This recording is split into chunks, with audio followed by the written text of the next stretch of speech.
tonight, man. What's going on, fellas? How y'all doing tonight? What's happening, man? What's going on? What's up? What's up? What's up? It's okay. Right, Everything's okay. Art Payne, how's the family doing, brother? Everybody's doing fine. Everybody's doing fine. Okay. No complaints. I heard your wife. I heard you found out that your wife had a picture of Ron Isley butt naked in her cell phone. So I don't know how you took that. So. She just said, "I'm fantasizing about you."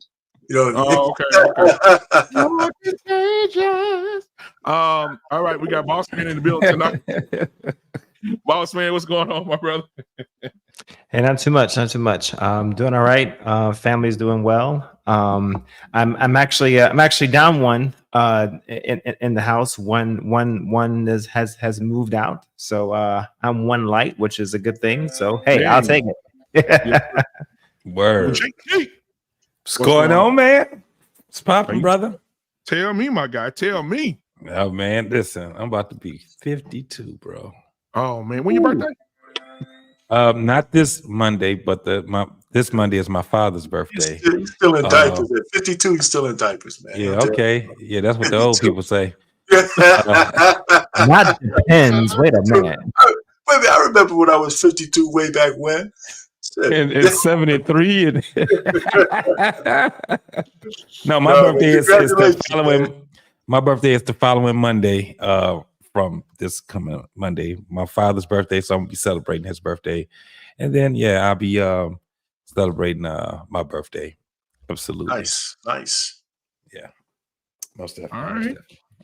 Hey man, well, happy birthday to my guy that's coming up, man. JT, man, wish you many, many, many more. I still do. I have the number. She's in Detroit. I have the number for that bow-leg midget that does the thing with the baby oil. So I'll send it to you. I don't want to see no more baby oils. That's it's Rico. It's one of Diddy's bitches. So I'll send her over.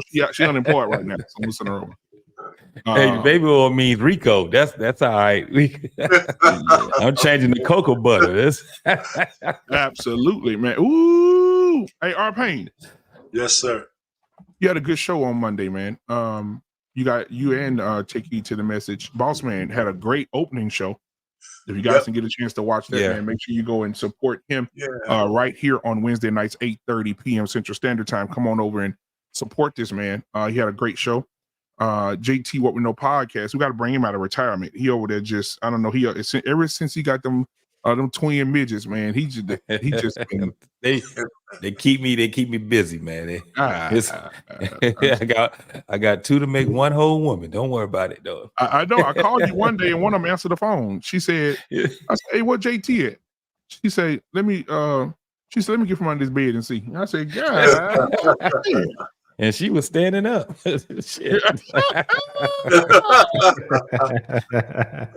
Oh man, but listen, I want to show you guys something, man. I got a video I want to share with you guys.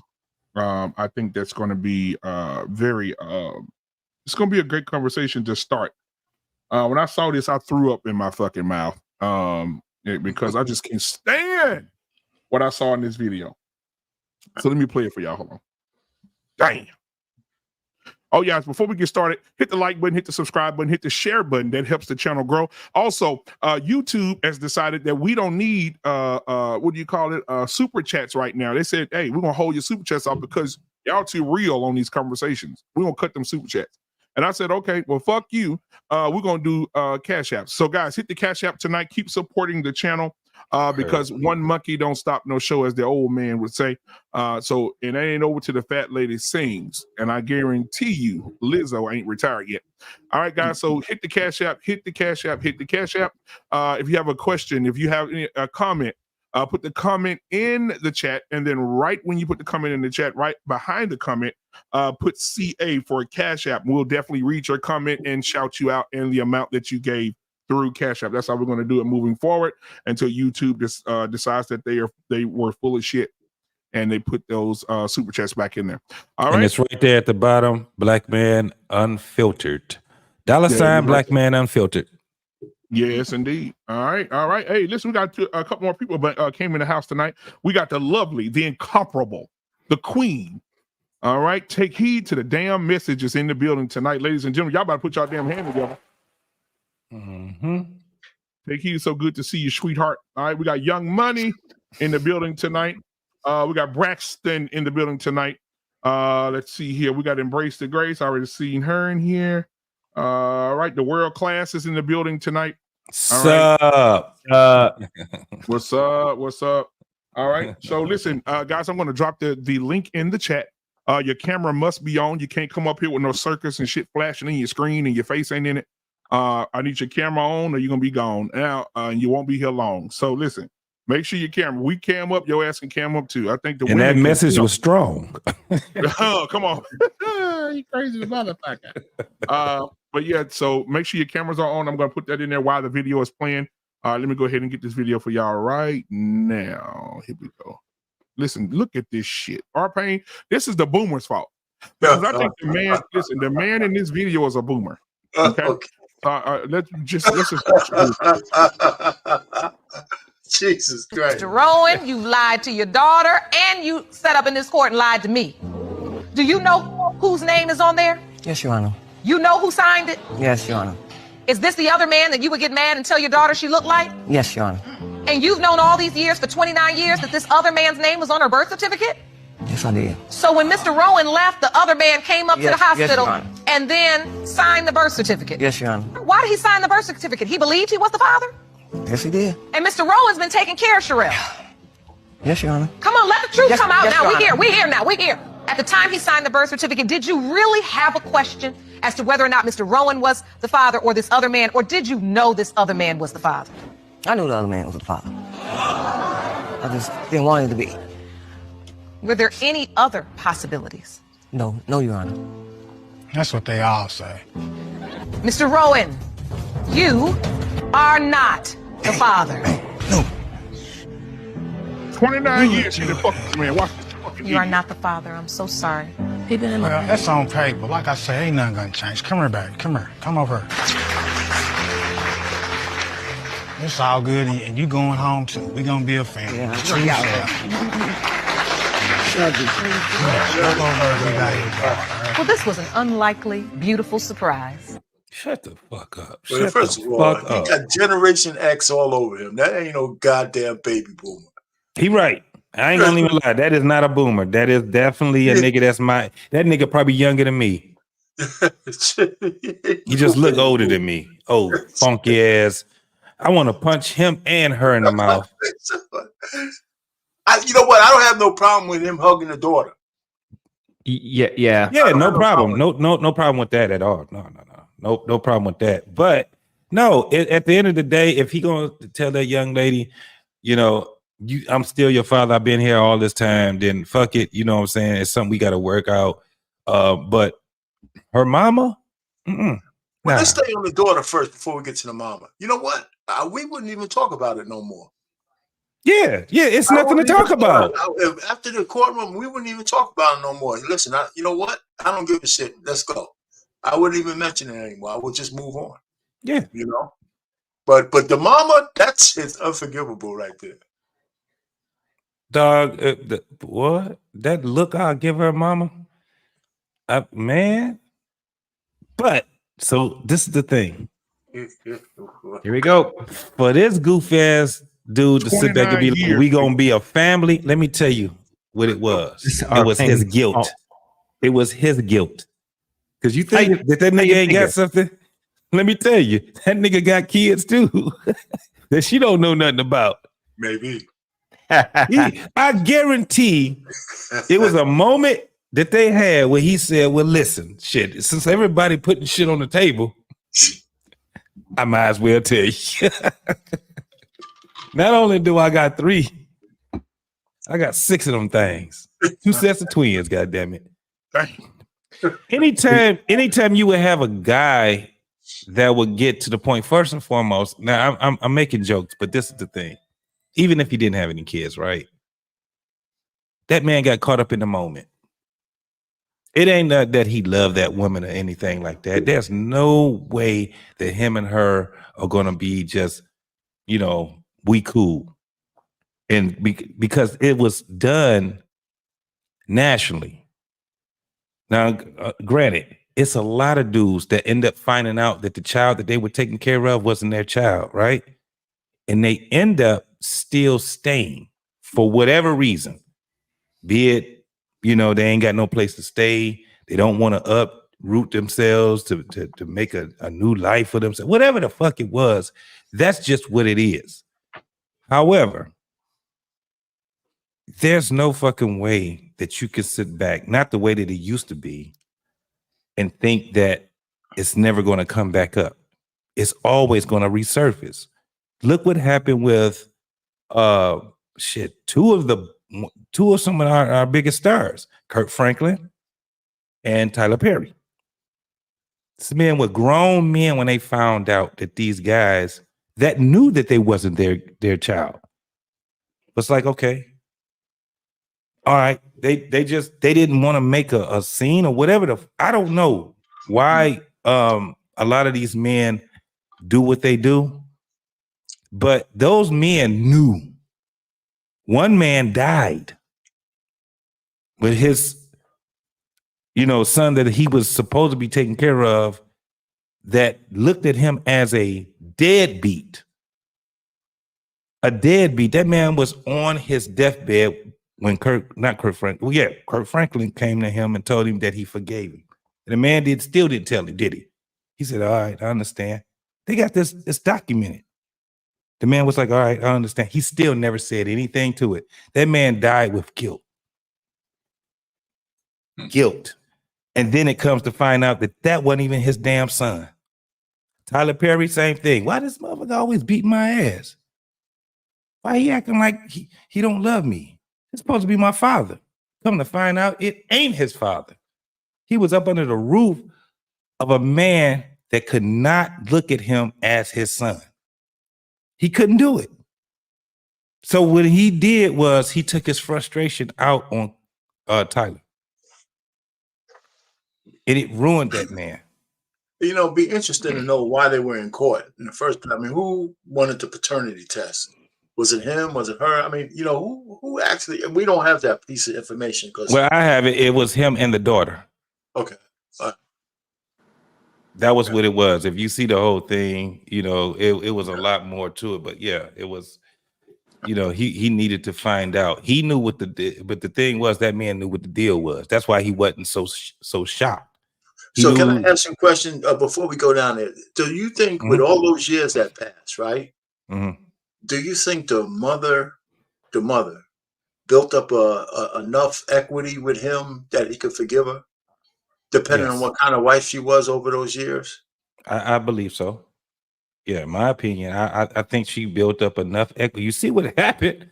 Yeah, that's what I'm saying. I mean, even when she stood up in front of the judge, this is the thing. Before they come up on those, those platforms or whatever, these folks was probably in the hotel together. Yeah. You dig what I'm saying? So at the end of the day, when the way she was just like, and the judge was asking her all these questions, and she was just like, yes, and she was just, owning up to it. She owned up to it to him already. There's no way. You know how a man is going to react when he first find out and he has no idea that this child is not his, and he find out something like that. He not going to be like, I told you. Yeah, that ain't how we going to react. We don't even know how we going to react. That's how messed up it is. And and the first thing that we want to say is, we'll tell that child that it don't matter. You still going to be my child. But let's keep it 100. Not really. Not really, bro. You love them because let me ask you of another who question they are. on that. Would it matter with a girl or a boy for a man? Would it matter if that's their child? If it was a son or a daughter, do you think that would be a difference? I don't think it would matter.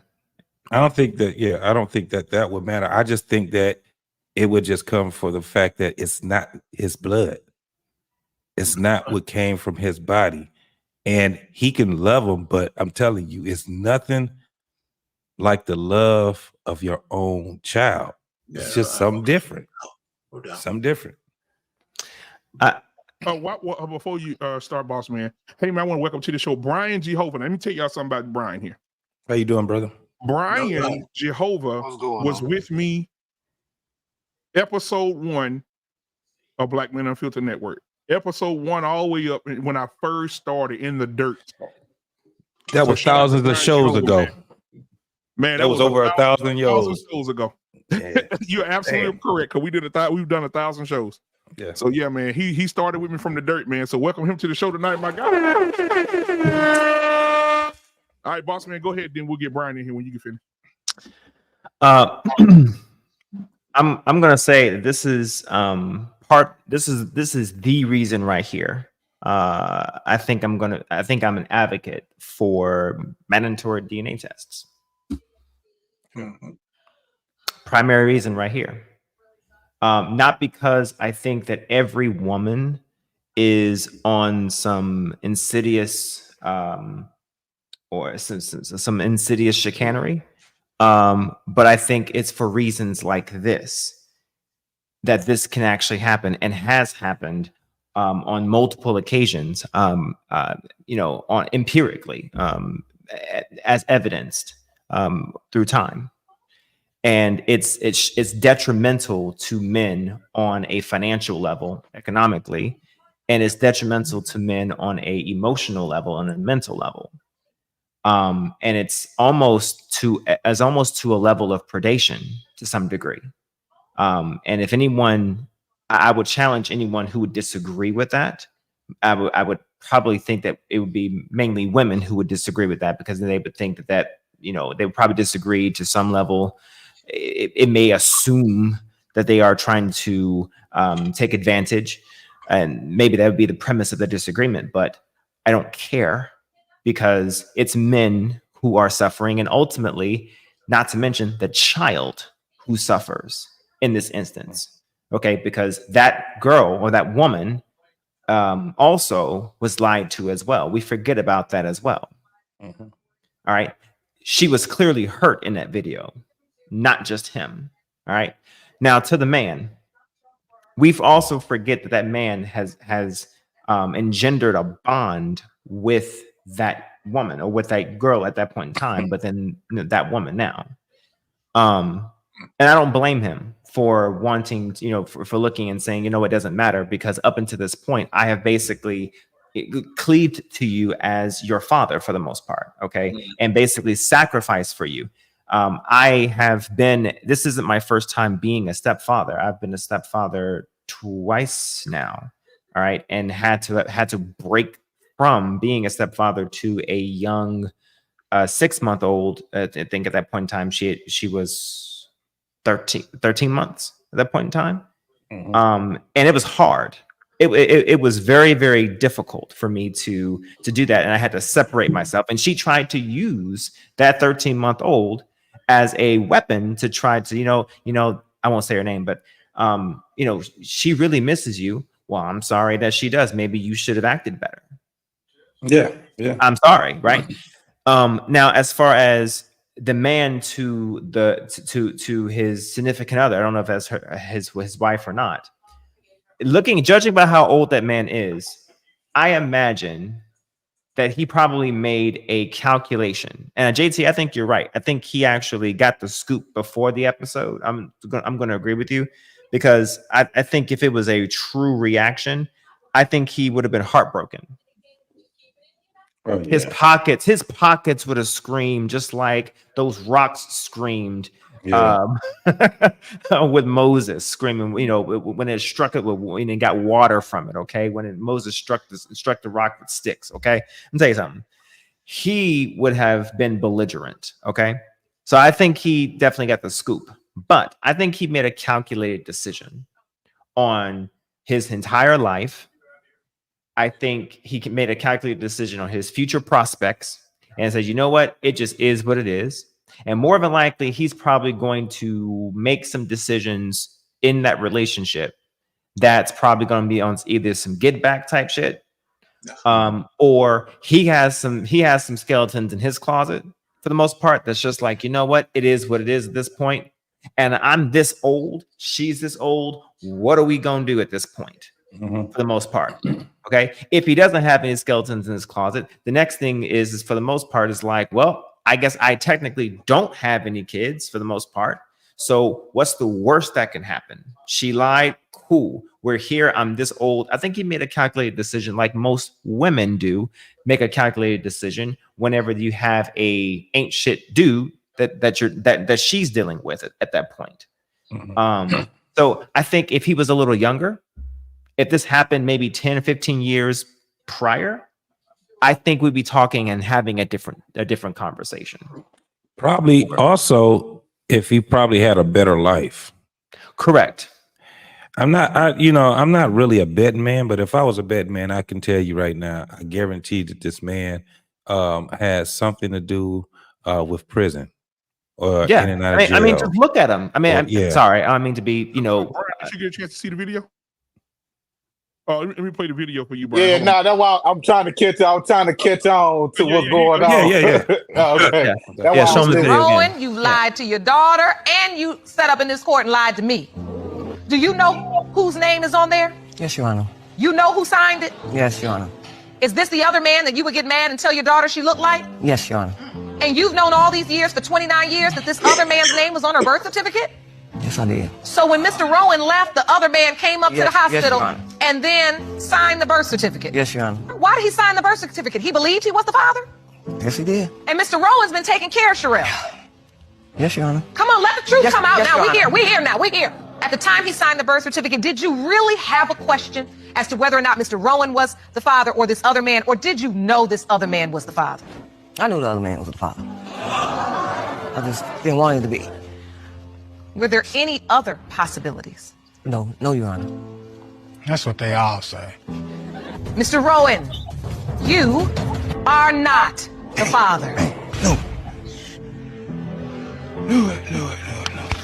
You are not the father. I'm so sorry. Well, that's on paper. Like I say, ain't nothing gonna change. Come here, baby. Come here. Come over here. It's all good, and you going home too. We gonna be a family. Yeah, Walk over and be by your daughter. All right? Well, this was an unlikely, beautiful surprise.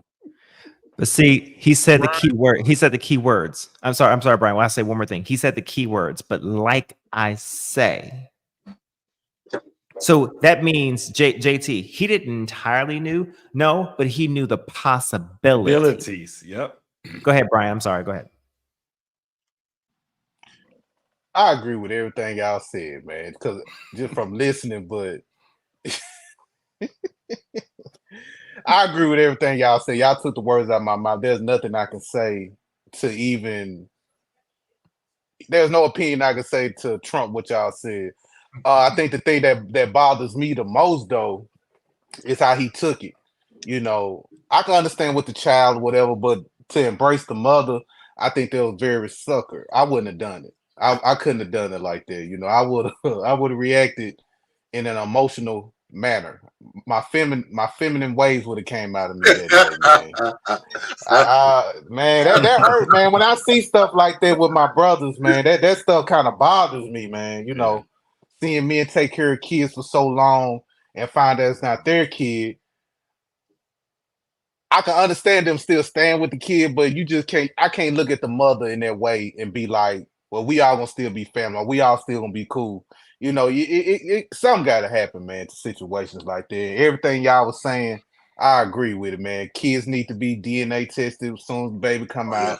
That it's just so much things. Then child support. What if was he paying child support? Shit, yeah. You know it's a black woman. He paying child support. Oh, so he was paying. Oh man, I thought they was together. Bruh, he said he been taking care of her financially for 29 years, man. Oh man, Yeah. Jeez. Well, hey, I might get a domestic violence charge on that shit. I can understand DV. You know what I'm saying? Like she need to get P Diddy in court, bro. You know, I don't even promote men putting hand on, but stuff like that, bro.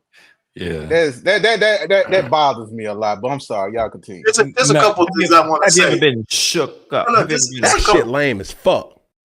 There's a couple of things I want to say on this. She said, and this is the key. This is one of the keys that for paternity tests. She said, I didn't want him to be the father. Yep. A lot of the women God who have that dual mating strategy make that same decision all the time. And that happens to her brothers all the time. Listen, she's stroking a couple of guys. She's looking for the guy with the genes to be the father, but the guy with the money to pay for it. Yeah. And they do that shit with whether you're married or not. That shit goes on all the time. And then you triggered something in me, boss man, and said maybe this guy did some prison time. And this is the thing I would say, that a guy who did time in prison probably would be easier on a woman than a guy who was some kind of highfalutin guy, you know, who had his. And this is what I'm saying. Guys in prison deal with adversity. If they had ladies on the outside, they already give them a pass for stroking somebody. Yeah. You know, they give them a pass, you know. And I think they do. I think they can handle that kind of situation because of the kind of lives they lead. I don't think he's been in prison, though. I don't think he's been in prison. I'm just saying if he was. I'm just saying if he was. Because he's been there for 29 years, and he looked like... He said that, though. He said that. So he was in prison. Oh, okay. Yeah, so just looking at the... financially for 29 years, so... Well, he been in the picture. Bro, but listen, 29 years... Listen, I've been out the army for 21 years, 22 years, bro. So you dig what I'm saying? So that's a lot of time still. Now I gotta say this, Payne. Yeah, you're right. He's not a baby boomer, but he is a very old Gen Xer, no doubt. He had and this is one of the reasons why I said that the man probably been in prison, because that dookie rope that he got. That dookie rope was definitely from the early 80s, right? And he probably went to prison in the early 80s. And when he got his goddamn clothes back, he had that dookie rope right there with it. Because ain't nobody wearing that shit. Ain't nobody wearing that shit now unless you going to a 80s party or some shit like that. I can't put prison on the man. If he been in her life for 29 years, he can't be that old to done time in prison. If he been in there for 29 years. Overlap. It could be some overlap there. It's definitely overlap that goes down. But even with when you seen how his reaction was, dog, this is what his reaction was. He said, "You are not the father." He said, it wasn't even genuine. He was like, it wasn't even genuine. It wasn't genuine. It was just like, you know what he gonna tell her later? Like he lost a bet. He said, "We all going home together." That's just gonna happen later. Hey, listen. But that used to be the song, boy. That was good. But MJ, let me see your face. Turn your camera on. Let me see you. But I'm gonna tell you a personal I wouldn't say story, but a personal relation to this thing. Two things. One, I am a product of a situation where I'm a product of a situation where my own mother knew or had a possibility that my biological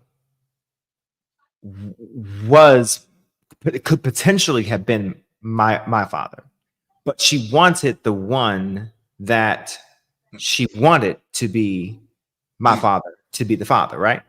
Now both men were light-skinned, fair-skinned. I mean, like fair skin, right? But they both were black. Both were black. Technically, one was, anyway. But neither here nor there. They both looked alike, so they could have passed for the most part. Okay, so for 10, 11 years, I had the understanding that one was my father until it came time for child support. And the state that I'm from. BMU, you would know what state that is because you're there. The state that I'm from, all right, it requires that you have a DNA test in order for you to get said support. And then out goes the bag. Is that now it comes out is that this particular man who I thought was my father is not my father. It's the original person. Now, the funny thing is that the person who was my biological, come to find out, is that the family, my family, actually wanted a DNA test to be done. She denied it because she was currently in the relationship with the one that she wanted to be my father. And she did not want it to come out that she was shucking and jiving with my biological. And she kept that story and never told me that story at all. And it was confirmed by my great grandmother that that the family wanted to pay for it, and he fought to try to find out if he was my biological, and she fought against it.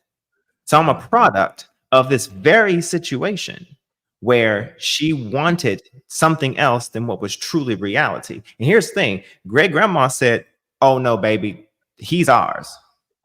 She didn't even need Dana. She could look at me as an infant and said, "No, that's ours," right?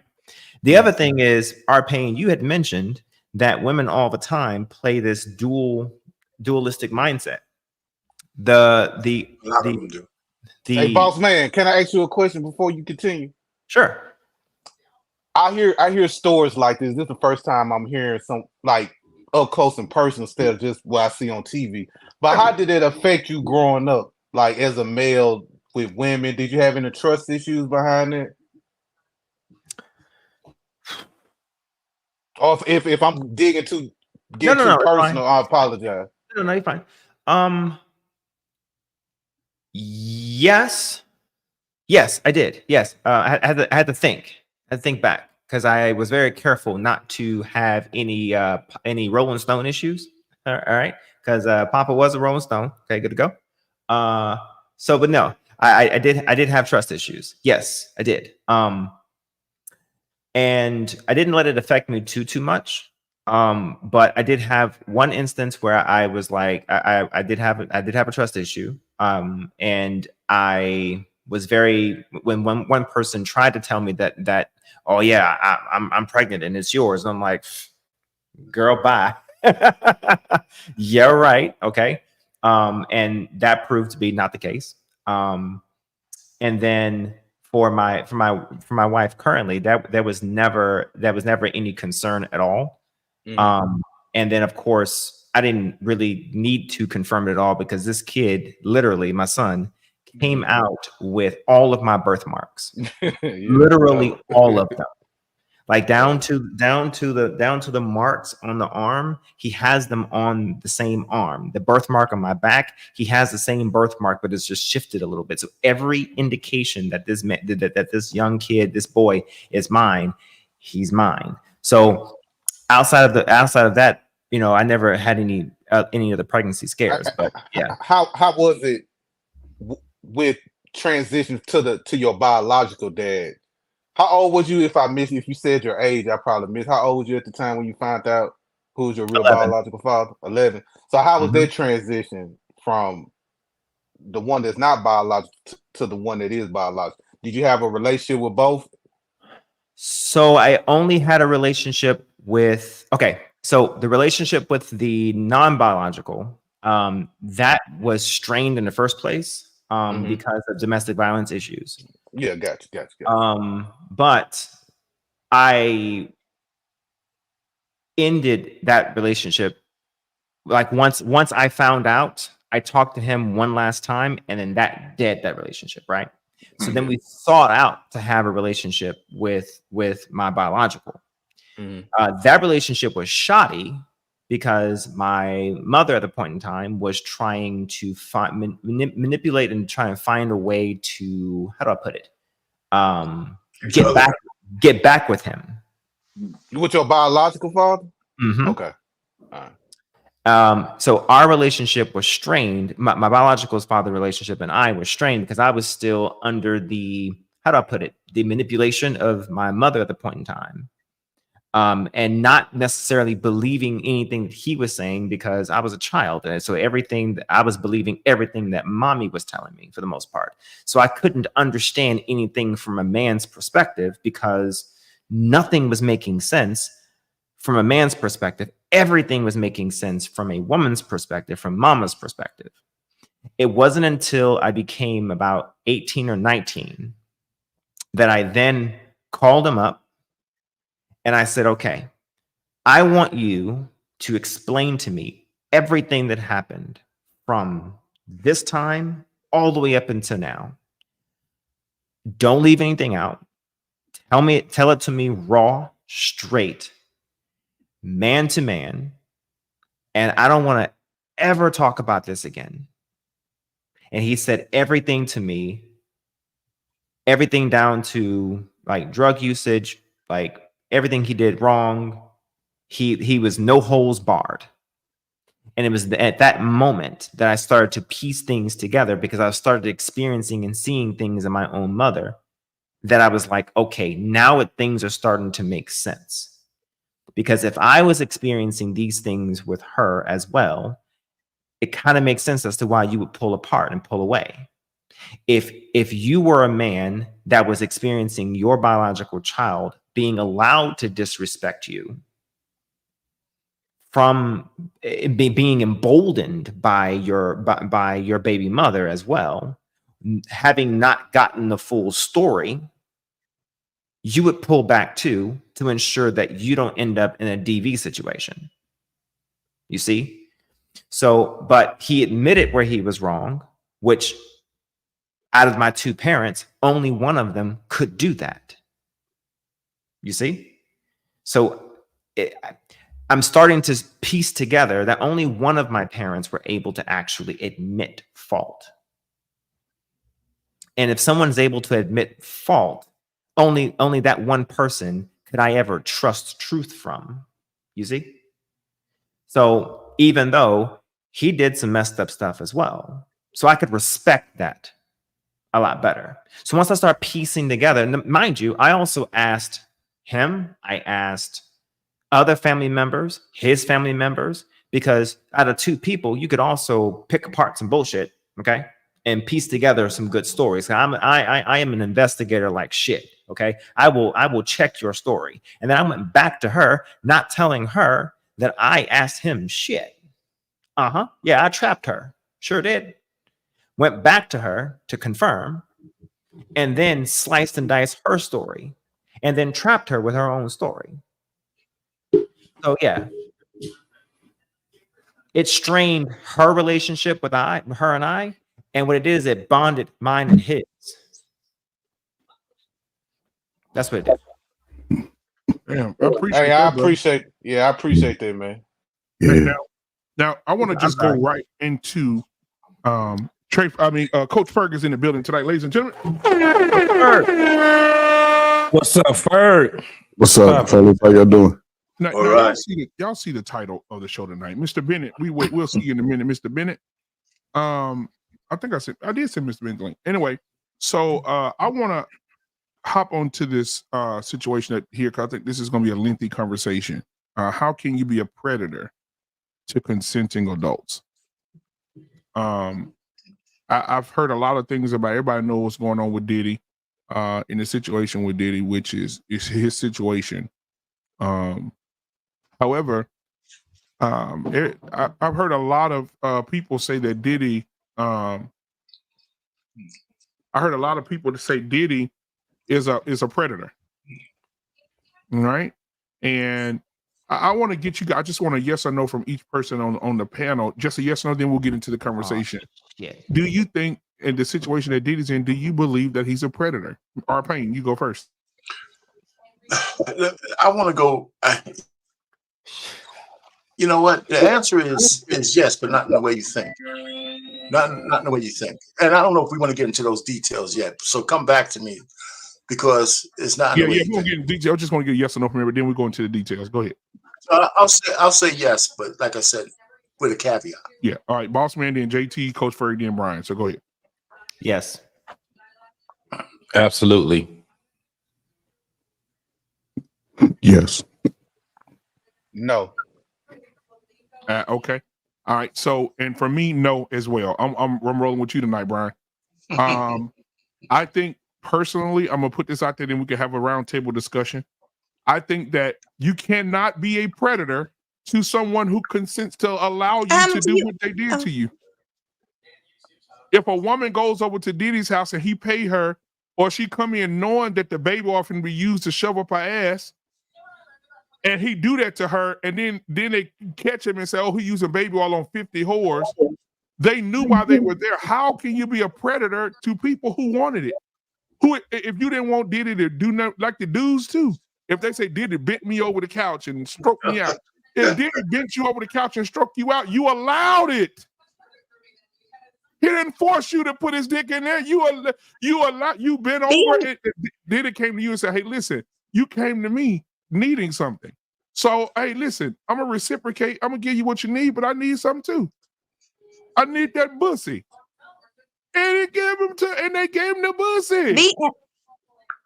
Somebody trying to talk. Go ahead. I'm sorry, MJ. Go ahead, baby. And welcome MJ to the show, ladies and gentlemen. Well, I want to say, I wasn't sure if they could hear me. I'm not sure. It's okay, but my answer is yes. He's absolutely a predator. Of course. So I want to put that out there. How can you? That's the question of the night. How can you be a predator? All right, I got MJ as my female cohort tonight in the back.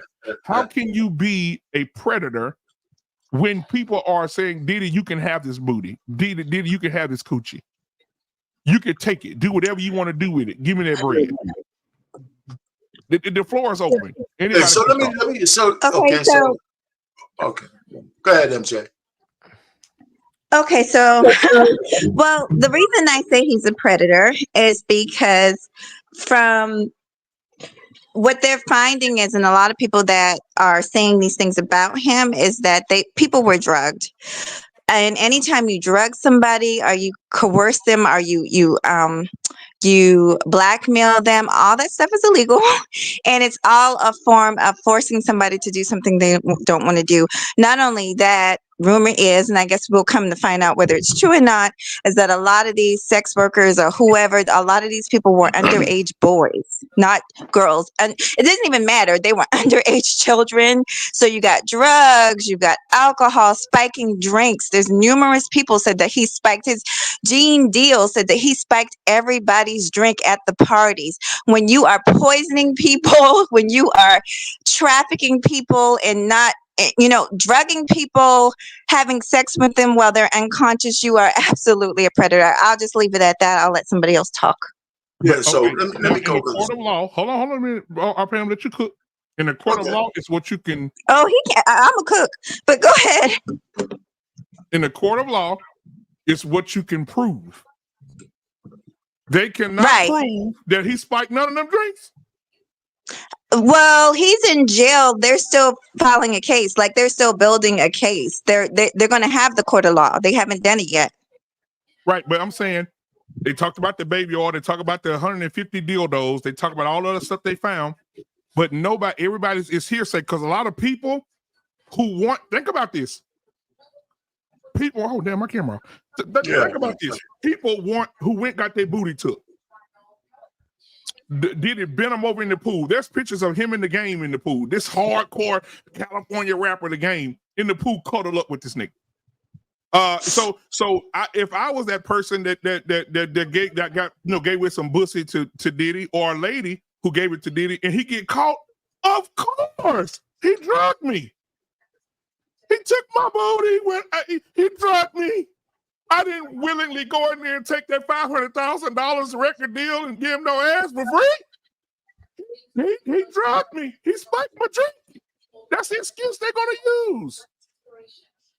Just like witnesses coming out about Bill Cosby right now. They say at those parties Bill Cosby was at, everybody in there was doing the same drug they accused Bill of using. So let me get this straight. Are you saying everybody, and I mean everybody, probably at least 50 people, like everybody is lying on Diddy? Is that what you're trying to say? No, including his bodyguards and his employees. Everybody's lying on him. His bodyguard is lying. And me tell you why. Which one? Because multiple people have said that these things are true. So everybody's lying. Watch this. They broke. When the money run out, that's when everybody turned on you. Why Gene Deal didn't say nothing in the 90s when this was going on? Exactly. Oh Lord.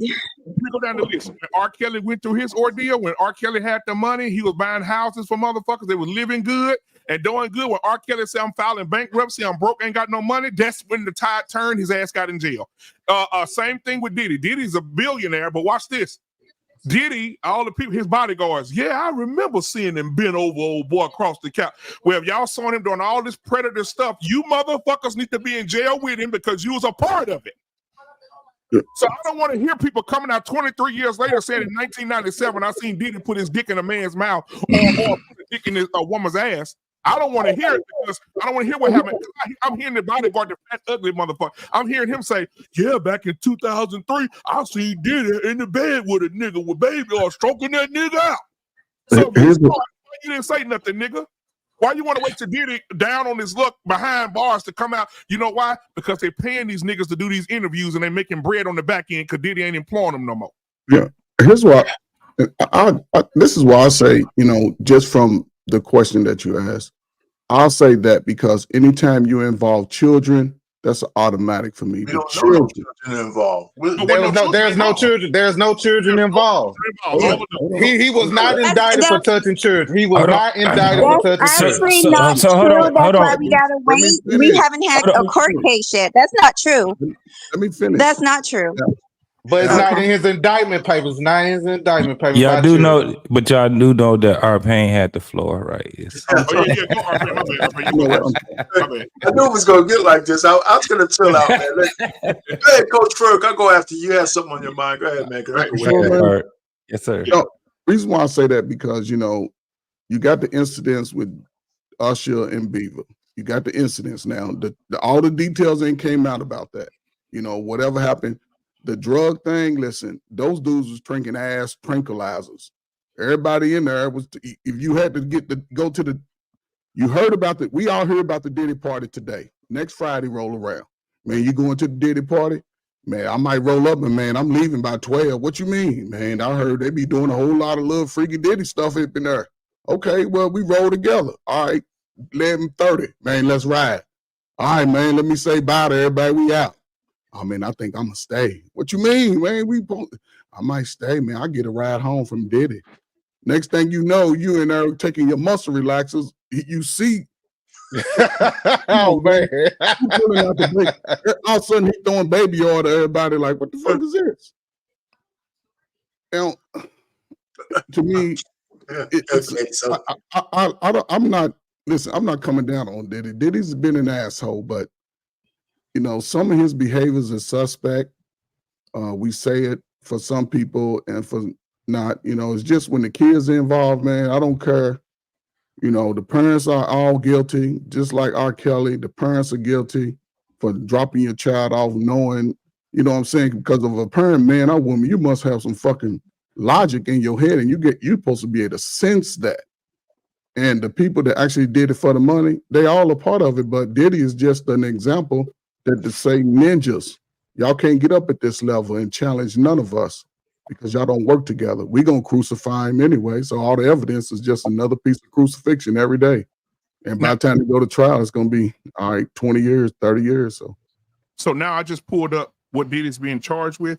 The charges dropped today. I don't know if y'all knew that. It says here the music mogul Diddy Combs has been. Let me put on my TMZ voice. The Diddy Combs, the music mogul, faces charges of sex trafficking, racketeering, conspiracy, and interstate transportation from prostitutes. Listen, the thing that fucks me up, but I'm gonna let everybody else cook. The thing that fucking with me is the trafficking. How can you? I learned it today. Listening to some women on a podcast today said, even the women said it's fucked up. So if I find a girl online and I say, hey, I want you to come down this weekend so I can knock your ass off. I'm gonna blow your back out like a bomb in Afghanistan. She says, okay. And I pay for her plane ticket and she come here and I compensate her for coming here and chilling with me. That's trafficking. Yes. It's the man law. Hey, black man, can you look up the definition of man law in New York when it was started? Yeah, y'all go ahead and cook. My bad. So, and I'm gonna let you cook, Pan, because I really want to hear what you got to say. But this is the thing. Majority of men has been involved in sex trafficking. let me explain. Technically, the majority of y'all have been involved in it. If you've been to a strip club, strip party, come on. If you had bachelor parties, you were involved in sex trafficking. Exactly. Absolutely. Exactly. Especially if you was at a bachelor party at someone's house. And you paid for some of that ass and she left with you. Yes. You are involved in sex trafficking. Come on. That's how they get you. But I'm gonna go ahead and I'm gonna digress from there, and I'm gonna let our pain go because I'm pretty sure that me and him is about to be on the same page. The reason why we say that he is a predator. But go ahead, RP. Yeah, so let me put it to this way. Nothing I heard so far tells me that Diddy's committed any crime. Having a freak off is not a crime. Having baby oil is not a crime.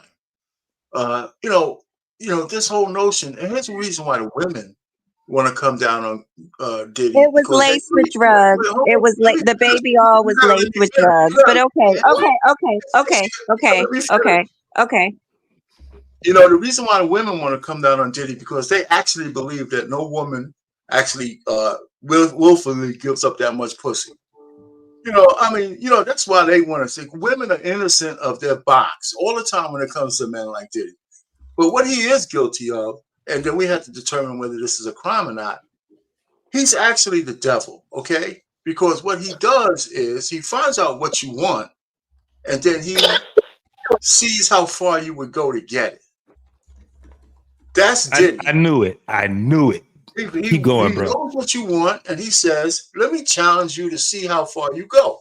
Now, just giving up some pussy is something that most women don't mind going. They're giving up for chicken dinners anyway.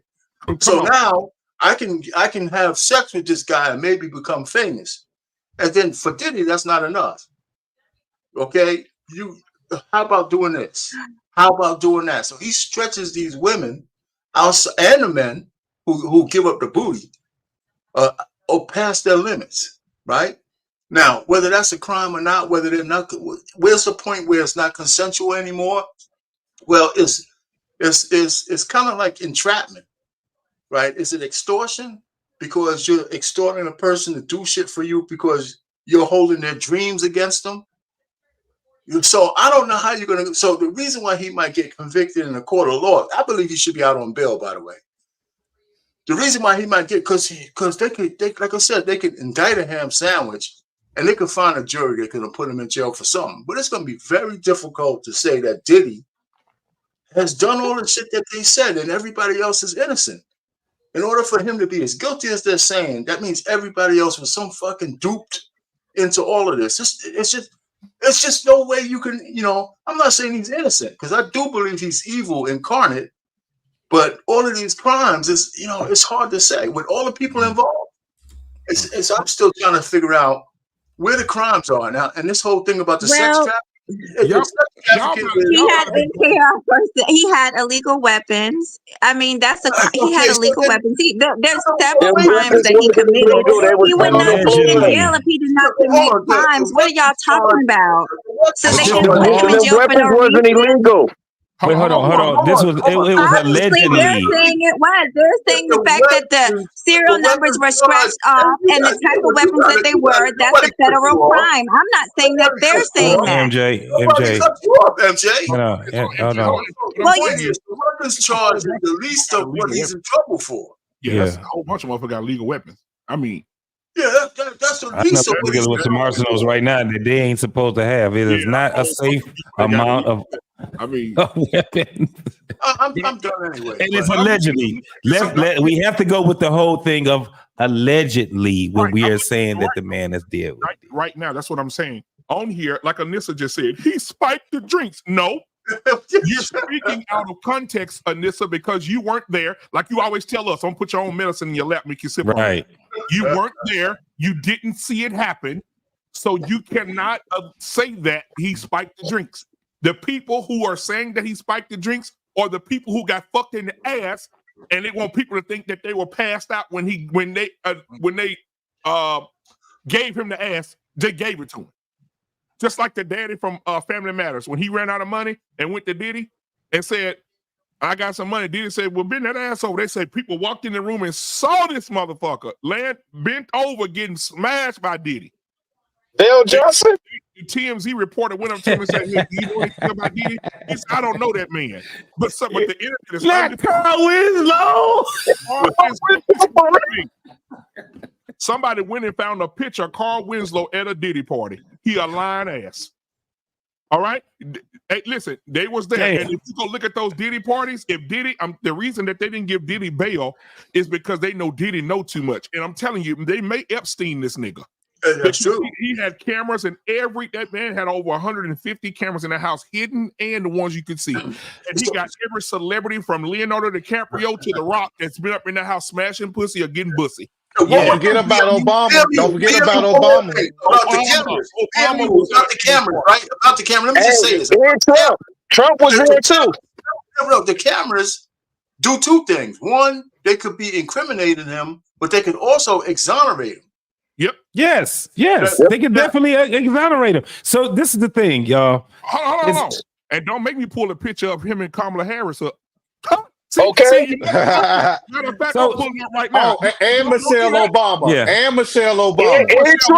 Wait, hold on. All right, so hold on. This is where it does get sticky, because at the end of the day, this is what I was thinking of, Black Man. Everybody that been to a Diddy party is guilty, right? So like, it don't make any sense to me, especially if the man had a bunch of fucking cameras. DiCaprio, one of the most A+ actors in the motherfucking world, don't know what's going on in the back rooms when that bussy going on. No, I think that there was some things that was happening, but this is what I'm thinking. I'm with you when it comes down to sexual predator. I don't think that he's a sexual predator. No, I think he's a predator though. Yeah, I think from I'm aligning with what our Payne was saying, that he understands a person's needs and he leverages it. And one of the biggest things that make me say that this motherfucker's a 100% predator was the thing that happened with Shine, the rapper Shine.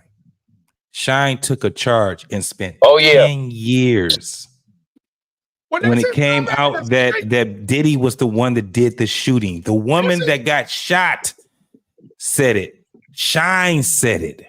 Yeah, they all said it. Right. So at the end of the end, but understand, these were people that needed something. Again, when you leverage their need, it makes you a predator. Yeah, they have some accountability on their side also. But what I'm saying is this: that man is definitely a predator. 100. Sexual predator. It's allegedly. We got to be careful though, JT.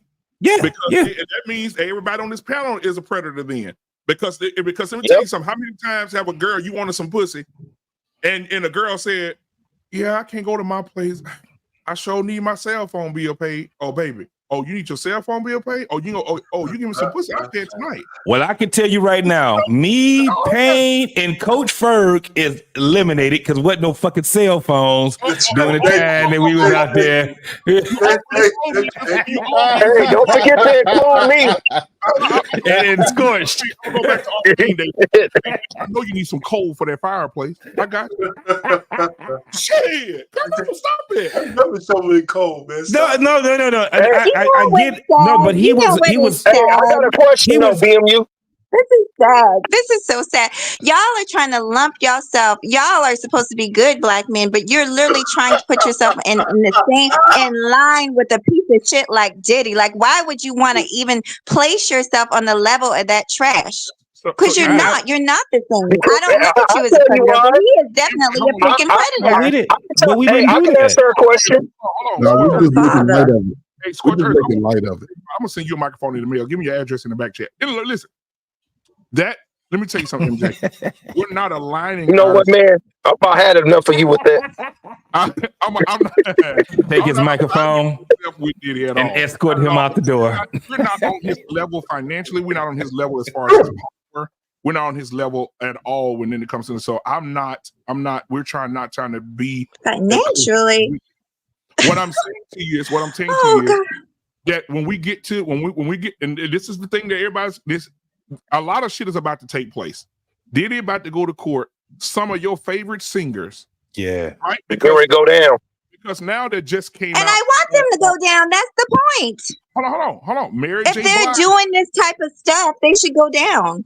Right, exactly. Okay, agreed. But what I'm telling you is, do you think that Clive Davis, do you think people like Clive, do you think people that's these powerful beings would allow Diddy to go to court and say the things that he knows and reveal the things that he's seen and go get camera footage of Clive Davis fucking Quincy Jones in the ass? Do you think they would allow it? Epstein was in jail at a maximum security prison where the cameras don't ever turn off. And the next morning, he was hanging. And they still found a way to hang him. You know what happened? He knew too much. The scorched earth, you got to get the cricket wireless together. He knew too much. And guess what they did? They found him swinging, and they asked for the camera footage, and they say, oh, the camera shorted out that night. They're not going to, Epstein knew too much. He knew too much about Jay-Z. Look at all the people that went to Epstein Island. The people that went to Epstein Island are the same people at the Diddy parties. And was they drugged? The same people at Epstein? I think they were. I believe that was one of the charges, is that they were direct. I think you guys are missing. I don't know any of you gentlemen up here, honestly. I just want to inform you, because I know we sometimes as when we're on these panels, we get emotional. We start talking out of emotion instead of facts. I'm looking at it right now. And I know the facts. I probably know the facts better than any of you up here. It seems like you guys don't know the facts, because the fact that you're up here questioning why he's in jail means that you guys don't know the facts. He's in jail for a reason. Yes, he's in jail for sex. They got him for sex trafficking, racketeering, conspiracy, and interstate transportation of prostitutes. And there's more to come. And there's way more to come. So, you know, and like I said, him messing around with Justin Bieber and all these other celebrities, there's more to come. While they were underage, I'm sure that's about to come out too. People just need to sit and be patient. Everybody's speaking on it, but it's a little too soon to declare his innocence. That's all I'm saying. Hey, who do y'all think got them tapes that they ain't found yet? Well, man, I don't know about that score. Keep your nose away from the camera. You got a lot of boobies in there. Listen, what I will say is this: we got a man running for president right now. Okay, he was accused of something not this deep, but he was accused of, you could say, trafficking as well, right? But they ain't say it. They didn't say Donald Trump was trafficking. They just said he paid prostitutes to come in, have sex with him, and leave, right? Which they define as trafficking, right? Donald Trump he's walking around. And I know for a fact, if you go to Diddy's party, if Trump was with Epstein, and then Trump is with Diddy at Diddy parties, I mean, I'm looking at the pictures. I'm at work. I took some time just to look who's at the party. I seen Kamala Harris. I seen John Travolta, Arnold Schwarzenegger, Leonardo DiCaprio, J-Lo. I said, goddamn, Oprah Winfrey, Gayle. I said, shit, Jay-Z and fucking Beyonce. And I even seen Blue Ivy at a Diddy party. Blue Ivy was at a Diddy party. Who in the fuck allowed that baby to be at a party like that? Her parents. You see what I'm saying? And it's deeper than that, because now the same mayor and the same the same mayor and the same people that work for the mayor, they're all He's resigning. getting indicted. They're all resigning, and the mayor just got indicted. It goes deeper than Diddy. Diddy's just the face of it. I guarantee you it's political. I guarantee you senators, congressmen, and they are not going to allow Diddy to live any longer. And he black. Knowing all that information, I'm telling you, Diddy gonna be dead, and life gonna go on, just like they did Epstein. You remember what they did to Epstein? They took his hands out. And have you heard anything else about it? Oh, we're gonna go to court 6 months ago. We're gonna go to court a year ago. We're gonna go to court 2 years. How long Epstein been dead? No court appearances with that list. And they said that the man killed himself. Yeah, we already know that didn't happen. And Tom Hanks said, "Oh no, we're not gonna allow that list to get out. I was in that motherfucker." Yeah, but this is the thing. Let's keep it 100. A Diddy party ain't nothing but a high price skip party. That's all the shit is. It's motherfuckers living out their high school years all over again. And if y'all ain't never been to a skip party, let me explain to you what it is. A bunch of drinking, a bunch of drugs, a bunch of sex in high school. It's a skip party. Motherfuckers skip school and they go to somebody's house, and depending on what the economic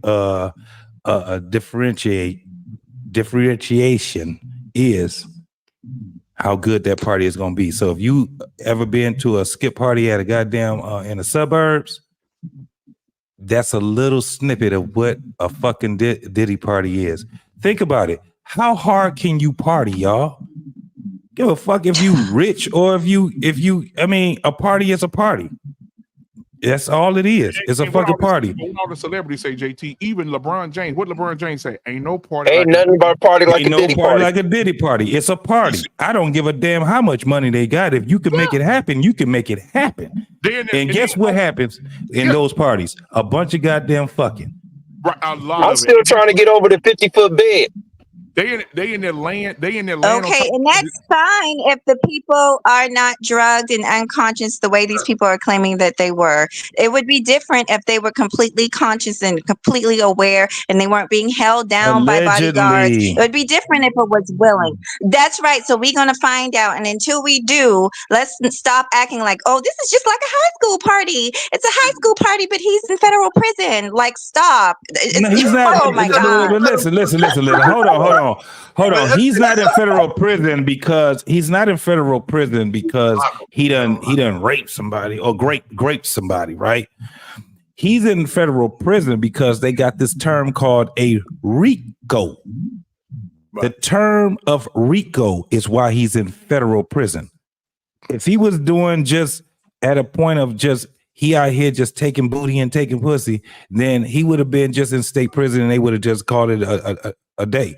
No, that's not what it is. It has nothing, very little to do with him. Has a whole lot to do with motherfuckers that he's associated with. So we can get strung up on this whole thing of this man being a sexual predator if we want to. I guarantee once this shit come out, it ain't gonna have nothing to do about no goddamn Usher or some goddamn Bieber or all of them. It's gonna have something to do with something way bigger than this shit. And guess what? Guaranteed. I'm gonna let Brian go because he raised his hand. But hold on, I'm gonna say this. Well, just real quick, MJ. The same thing happened with R. Kelly. Everybody said, "Oh, he going to jail for messing with the little girl." No, he went to jail. Look it up. He went to jail for racketeering. Yes. There's nothing that he went to jail for that has anything to do with any sexual thing, anything at all. They got him on the Mann Act. They got him on the Mann Act. That's it. Go ahead, Brian. Being at a strip club or having strip parties at his crib. That's it. Okay. BMU, can I have it for literally 2 minutes? I just need 2 minutes and then I'll leave because I can see y'all having a whole I don't know what kind of party this is up here, but I just would like 2 minutes if I may. May I BMU? Yeah, may absolutely. I BMU, please? You can need to come back Tuesday with the Thank ladies. you. Thank you, sweetheart. And I still think you're funny. I saw some of your skits where you played Robbie. I thought that was hilarious. I actually so that's how I found your channel. I saw that skit. But anyway. But no, seriously. My point, listen, I am aware that in this sector, people like to play the sex game, and I could care less about his sex. I honestly could care less about his race. I just despise the fact that, I have been following this almost ad nauseum. I do believe that he had a lot to do with the breakdown of a lot of people in Hollywood, but I do not think he's the only one. I think it's important that I feel like we have to start somewhere with drawing the line and saying we will not allow Hollywood to destroy people. Justin Bieber is just one example. Usher, there's been many more throughout the years.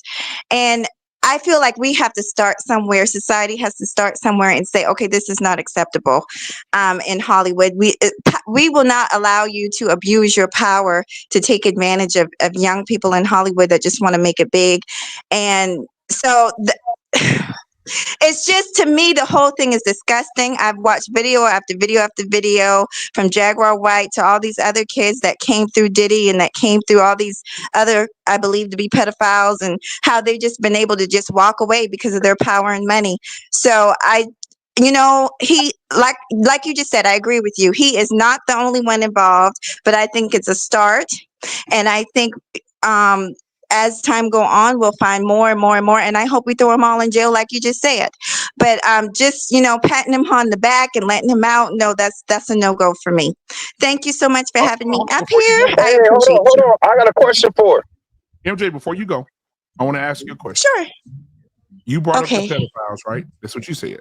Mm-hmm. And I want to, and then we should, all of them should be gone. All right. If you messing with children, you need to be gone. I will say this though. Ask them women with them. We should have been started with something else. Let me give you a clue. I know people don't want to hear this. It ain't gonna be sexy. Who gives a fuck? I think that it should start with this. Every day you get up and you go to Starbucks and you buy your coffee and you pull out that $5 bill, that $20 bill. That man on that bill owns slaves and he raped women every day.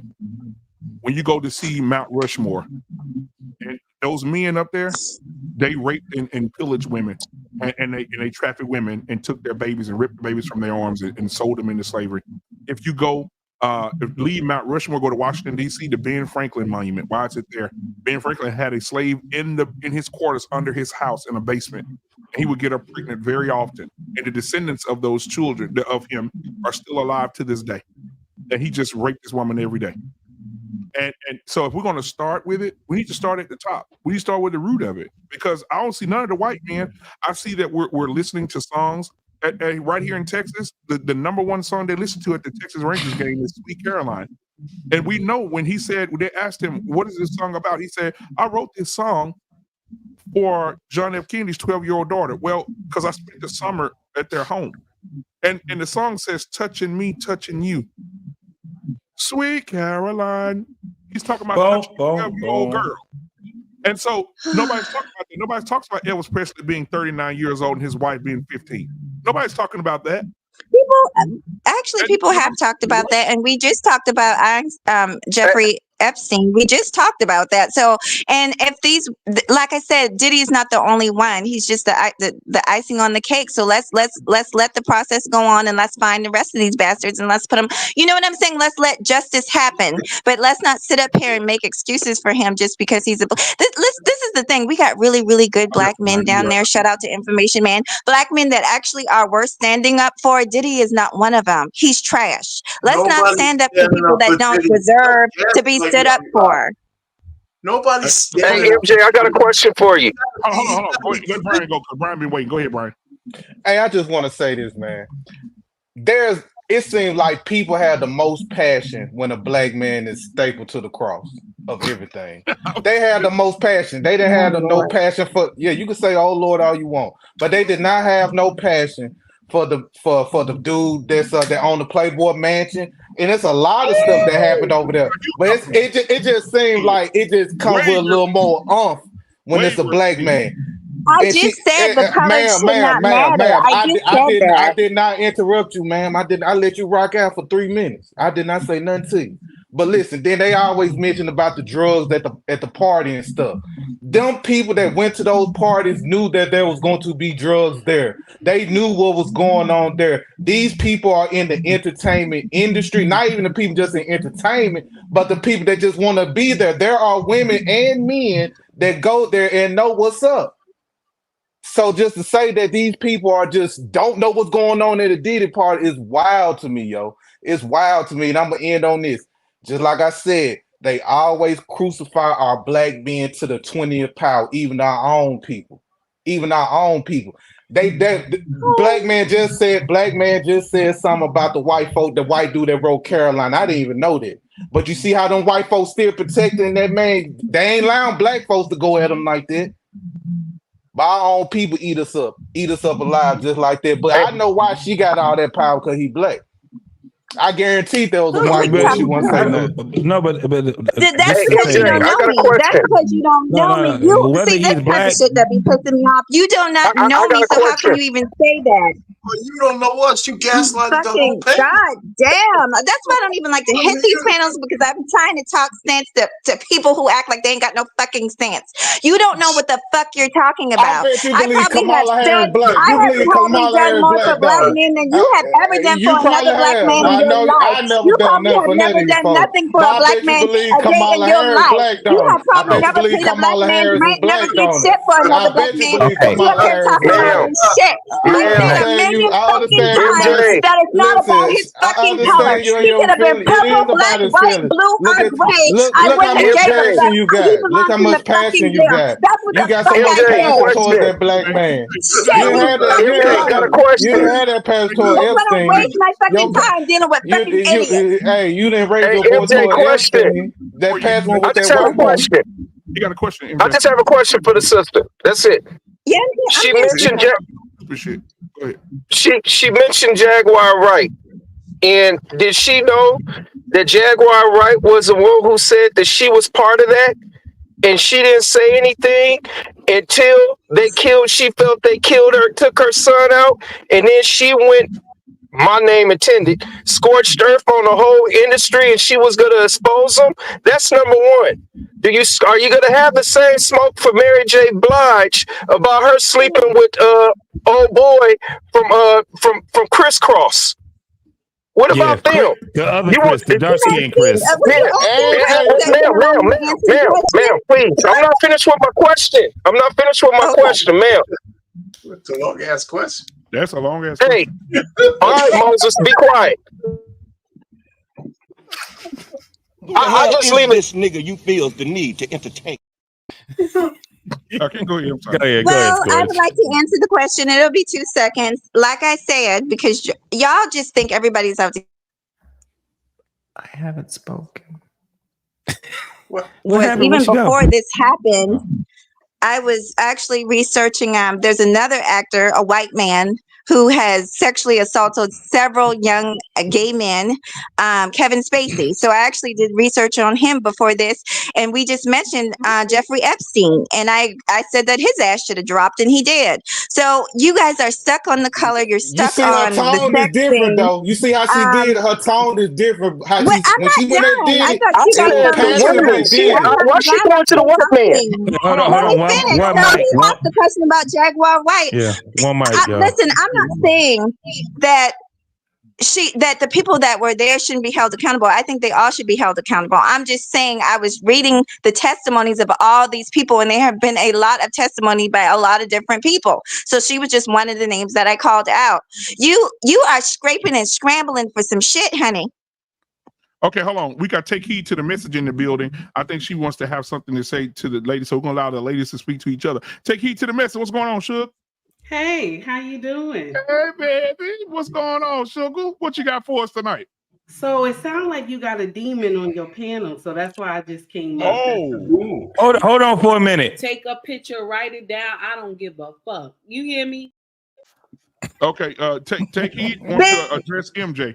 Go You ahead, better go to bed, bitch. I don't know who the fuck you think you playing with, but you ain't seen the demon yet. I don't know who the fuck you think you're talking to, but I know damn well you ain't talking to me, bitch. You jump all the way up here to talk to somebody you don't know, and you come up here to say that stupid shit. Sit the fuck down. I don't know who the fuck you playing with. Somebody scared. You bitches better be glad that I don't come over here, because all you fucking mammies and pick me, I would drag your ass. You have to be fucking ashamed of your fucking self. Get your funky ass. Why don't you do that? Get your funky ass. Go back to your funky ass bed. I guess I must have woke you up. Go lay back the fuck down and get the fuck out of my face. You ain't got shit to say to me, bitch. Message, I'll block all foolery. Oh, Jesus With Christ. your tired ass $10 sit the fuck down. You don't even know what the hell you talking about. With your tired ass looking heifer. You know what? Let me share something with you. You got the nerve to come up here on an all men's panel and think you sound like you smart. Now you're gonna get up here and talk about how Diddy this and Diddy that, when a lot of y'all bitches been molesting boys all the while. Address the niggas because you want dicks. Address the niggas. Don't address me, whore. Don't address me, bitch. Address the niggas because you want attention. Address these niggas because you want attention. Don't address me, bitch. I don't even know you. Shut the fuck up. Don't you talk to me. I don't talk to stupid bitches. Address the dicks that you came up here to get attention for. Address them. Address the men, bitch. Address the men. I don't have no goddamn dick. Address the men, bitch. You desperate, thirsty bitch. Address the niggas. Get out my fucking face. Address them, bitch. Why we gotta be all that? You know what I'm saying? Address them. Address them, ho. I don't know you. Address them, stupid bitch. Address them. Do not address me. Black ass women. Shut the fuck up, you dusty whore. What the fuck is the purpose? Why are you up here? For what? Why are you up here? You said you came up here to say something to me. You don't even know me. What the fuck are you talking about? Talk to them. Talk to them, dumb bitch. You want dick. Talk to the people with the dick. I don't have no dick, you desperate bitch. I don't have no dick. Talk to them. You want attention. Talk to these men. Talk to these men, bitch. You the same type of woman that cries for a man in the midnight hour, bitch. You the same one that will cry for a man late in the midnight hour, bitch. Don't even sit up here. But you up here listening to me late in the midnight hour, bitch. Why are you up here listening to me, whore? Why the fuck are you up here listening to me, you dusty bitch? Shut the fuck up. Shut the fuck up, bitch. With your bald headed ass. You a dusty bitch with your bald head. Talk to them. Talk.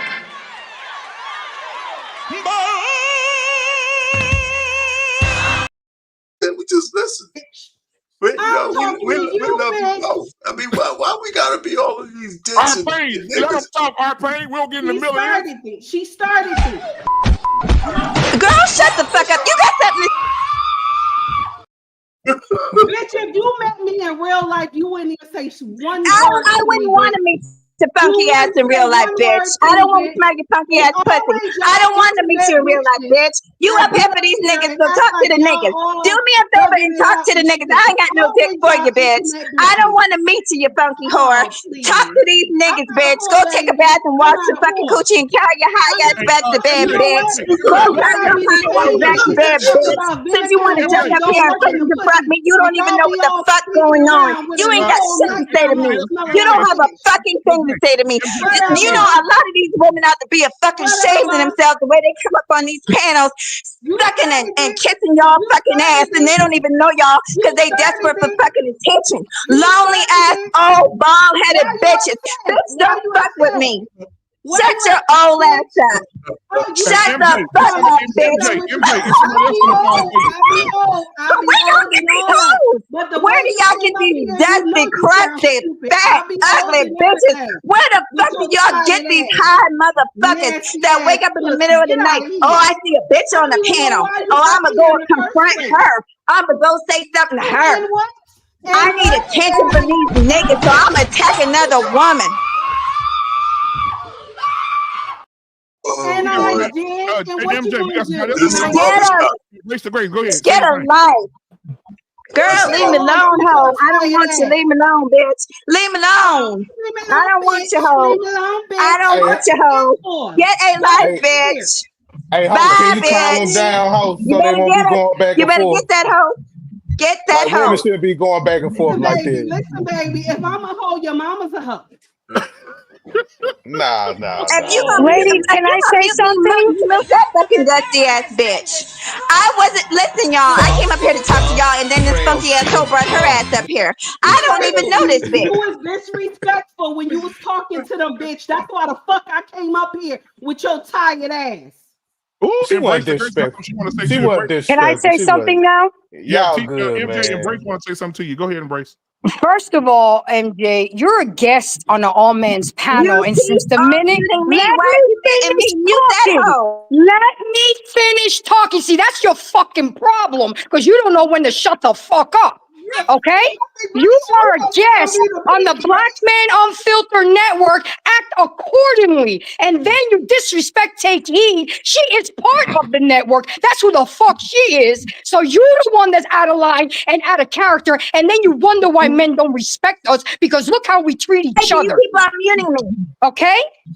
You are a guest on this show. You are a guest. Act accordingly. Who are you? Who the Me, fuck I are am you? a member of this network. That's who the fuck I am. I am a member of this network. Funky ass. Shut the fuck up, bitch.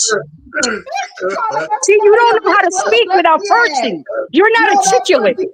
That's all you know how to do is curse and act ghetto. I'm kind of retarded. You prove the point that the black woman and the angry black woman syndrome.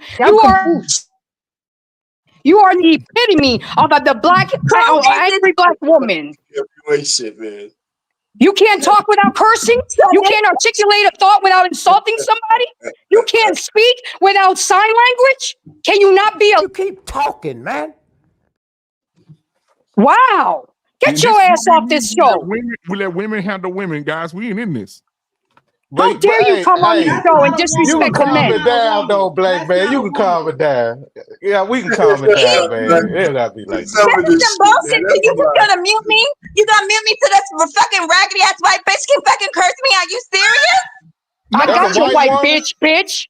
Come on, I'll show you how white I am. Hold on. That's a white woman. Shut up, bitch. I don't give a fuck who you are or what black man dick you suck, hoe. You are not gonna fucking disrespect me. Oh, but you can disrespect everybody else? Get the fuck out of here. Is this a white woman talking to a black woman? Does it matter? Does it really matter who the color is? Weed smelling ass can fucking talk. Shut the fuck up, bitch. Is she black though? Is she black? No, because I belong to this network. I belong to this network. Your ass gonna Are you gonna do that to her? All foolery. Who did something, baby? I don't know. I belong to this network. Your ass gonna get muted. Bitch, you've been muting me for this fucking whore. You've been muting me for this bitch. I don't give a fuck. Ho, let me roast up you, bitch. I don't give a fuck who you are. Do you understand that? I don't give a fuck about you. I don't know you. I can't take the way you going back and forth. Talking shit about me, bitch. You came up here talking attacking me. You don't even know me. I was up here calm until your sucky ass, dog smelling ass came the fuck up here trying to attack a black queen. You ain't got no substance. You ain't Ladies, got get your fucking hands on my face. Please talk about this goddamn cigarette smelling hoe. Take a moment, ladies. Bitch with your stinking ass. Bitch, shut the fuck up. Ladies, nah, this ain't cool, bro. This ain't cool, black man. Now, ladies, I'm muting this all ain't of cool, you. black man. This ain't cool. Why is he talking to me? Ladies, yeah, this ain't cool, bro. Take a moment. Like boss man? Take a moment. And take a breath. Woosah. MJ, just for the record, just for the record, MJ, I have been the one muting 3 of you every so often to allow the 3 of you to be able to talk intermittently. That was me, not BMU. So that was me. So if you have anything to say about that, that would be me. And I have been muting every so often, all 3 of you, every so often. It is me. Now, take a moment. Okay, I would like to say this. I don't like to do this. I did not come over here to do this. That lady attacked me first. And I would have never have cursed her if she didn't come up here calling me names in the first place. There's people here that know me. Information Man knows me. I've been on his show. I don't act like this when I go to people's shows, but I will not be disrespected. I didn't come over here to be disrespected, but I'll be quiet. If she doesn't disrespect me, I will not disrespect her. I didn't even come up here to talk to her. I don't even know whoever that is. I do not know her. Well, let's keep it 100. Not a worry. This is the barbershop. This is the barbershop. And basically, you were invited by Black Man, but normally it's an all-man panel, right? So what happened was that it started to get a little tumultuous on this panel, right? And at the end of the day, you have the ladies that came up, and normally they don't even come up on this panel, but they heard the rhetoric that you were spilling, and they seen that it was getting out of hand, and so they came up. Normally, they won't even come up. They love us. So that's basically where that came from. Now on Tuesday, you can come and it's be cool, but see, you have to know the rules here. It wasn't barbershop. rhetoric. It wasn't rhetoric. And I did not come over here to be disrespectful. You're trying to paint a picture. I'm going to go ahead and leave. Information man, I love you. And I hope eventually, BMU, you know, maybe we could do something together later in the future. I don't know. Hey, MJ, good can I night. say something to MJ? MJ, before you leave, I can understand we have disagreements, but I didn't take nothing personal on what you were saying at all. You know what I'm saying? Sometimes we just get heated on what we talk about. And just because I said you weren't talking about white men, and I didn't take a person what you said about me, so it's cool on my end. I get what you're saying, Brian. I don't take it personal. I get what you're saying, Brian. It didn't warrant all. It didn't warrant. but hold I feel on. like it just didn't warrant. But I don't. This how y'all run it. No. Hold on, Brian. This is the thing. There's a lot of history. Okay. History. So you know, and people are connected by other people, and so we already understand it. Like I said, this is the barbershop. You get what I'm saying? So at the end of the day, she was pretty much out of pocket when she started speaking to us. I know what she was doing. I understood exactly what she was doing, and the ladies seen what she was doing, and they wasn't having it tonight. They already understand that this is the barbershop, and it's the men. Unless black man tell them, hey, look, just like he said, when you come up here, you have to come up here so we can see you. What did she do? She just came up in this motherfucker. She didn't show herself or none of that shit. So we see all of these things that's on, even though we don't say it. You get what I'm saying now? We understand the premise of what a lot of people would do when they don't normally come over this way. For her to come up here and seeing that she clicked the link and attached to the link was saying that you have to cam up. Disrespectful, number one. Then she comes up. It's cool. You got the conversation. We understood where that was about to go. We understood the whole premise. So when it looks like the shit is going out of pocket, it's not going out of pocket. Trust and believe, it ain't going out of pocket. We understood exactly how this shit was rocking. And Takei always watches the show. She supports the show from home.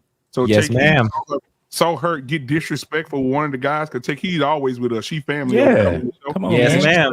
Takei came up here like, oh no, I need to check that shit. Hell Takei, no. you still there? Yeah, she's here.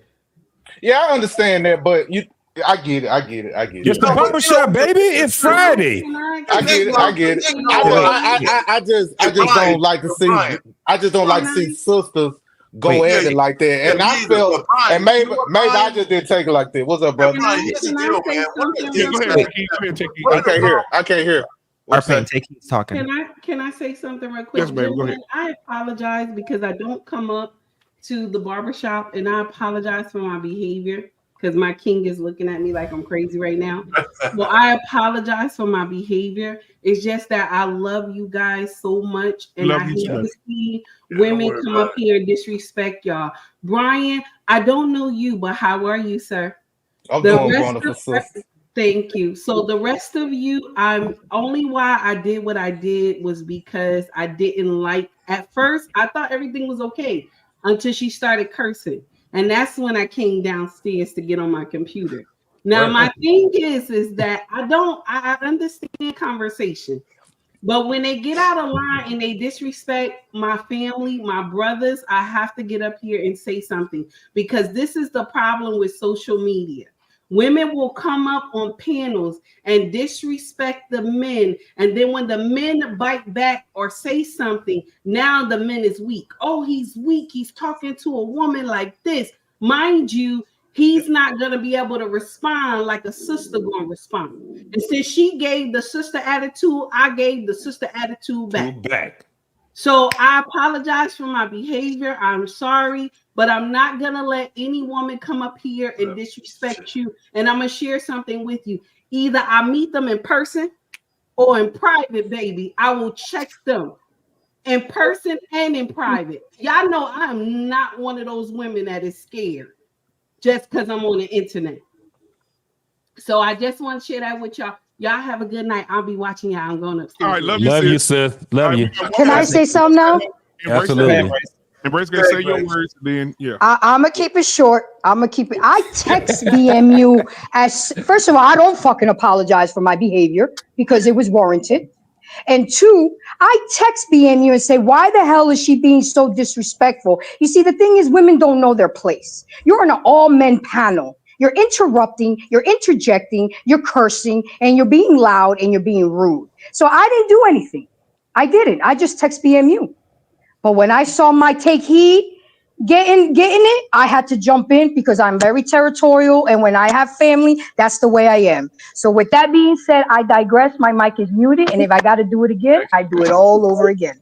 Love y'all guys. Grace, you were supposed to come up here for peace, Grace. I was already going up. You supposed to come up here for peace, Grace. She was too much because of my mammies and pick-me's and Dusty.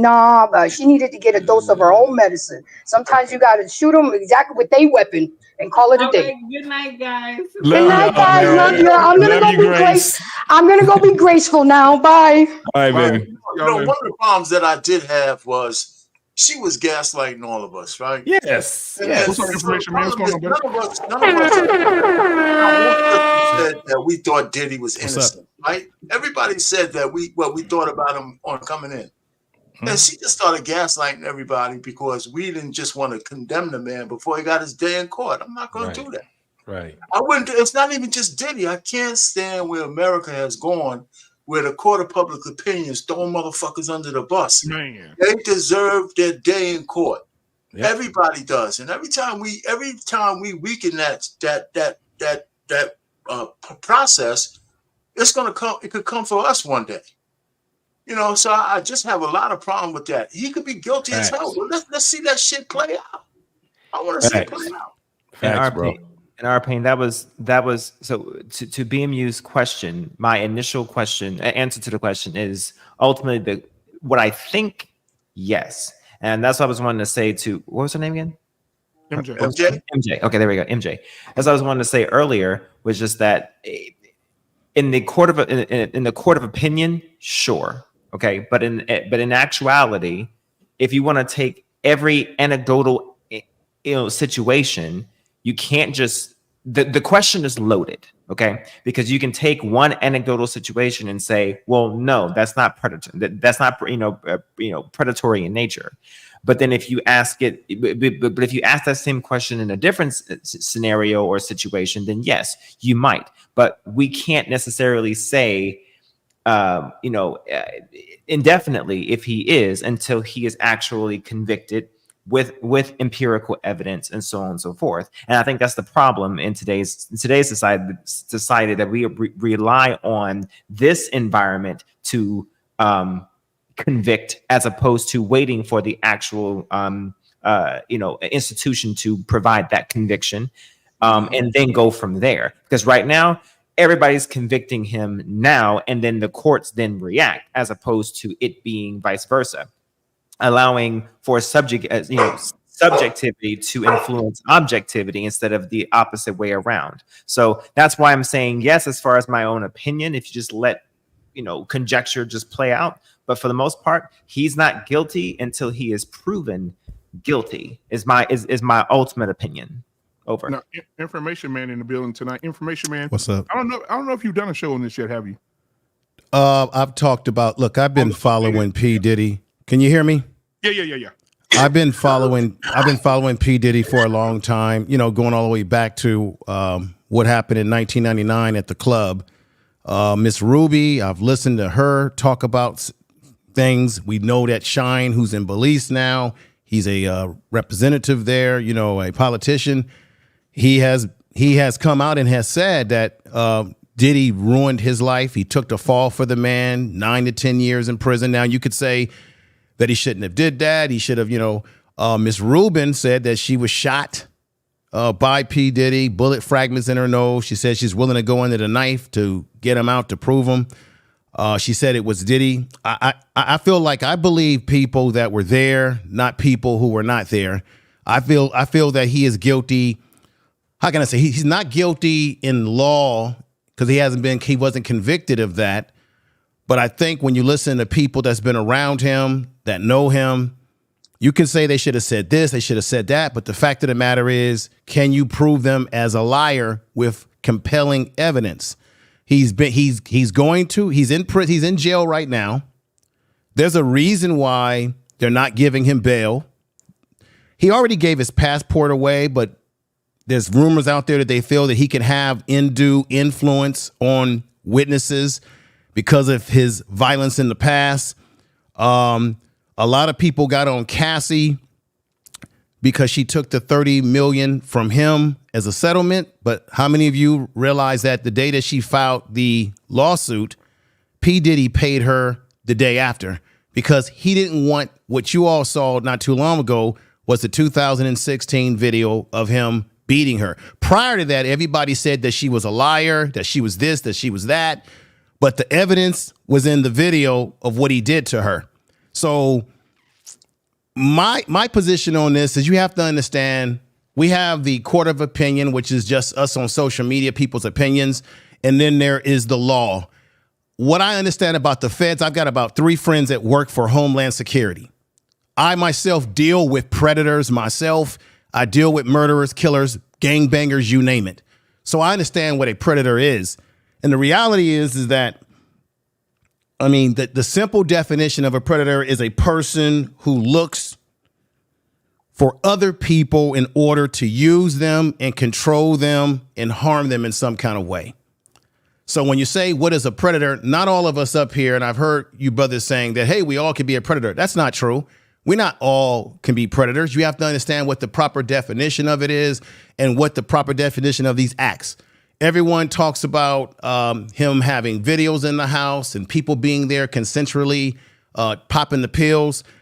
Did you all know that in New York, California, in Miami, where he had his parties at, that if any of us were to go to his party and he was recording us without our permission, our consent, and he put drugs allegedly in our drinks without our consent, that's a crime, gentlemen. That's a crime in New York. There's laws. There's a crime. There's a crime. That's a crime in California. That's called a California is an all party consent state. Miami is, New York is, you can't do that.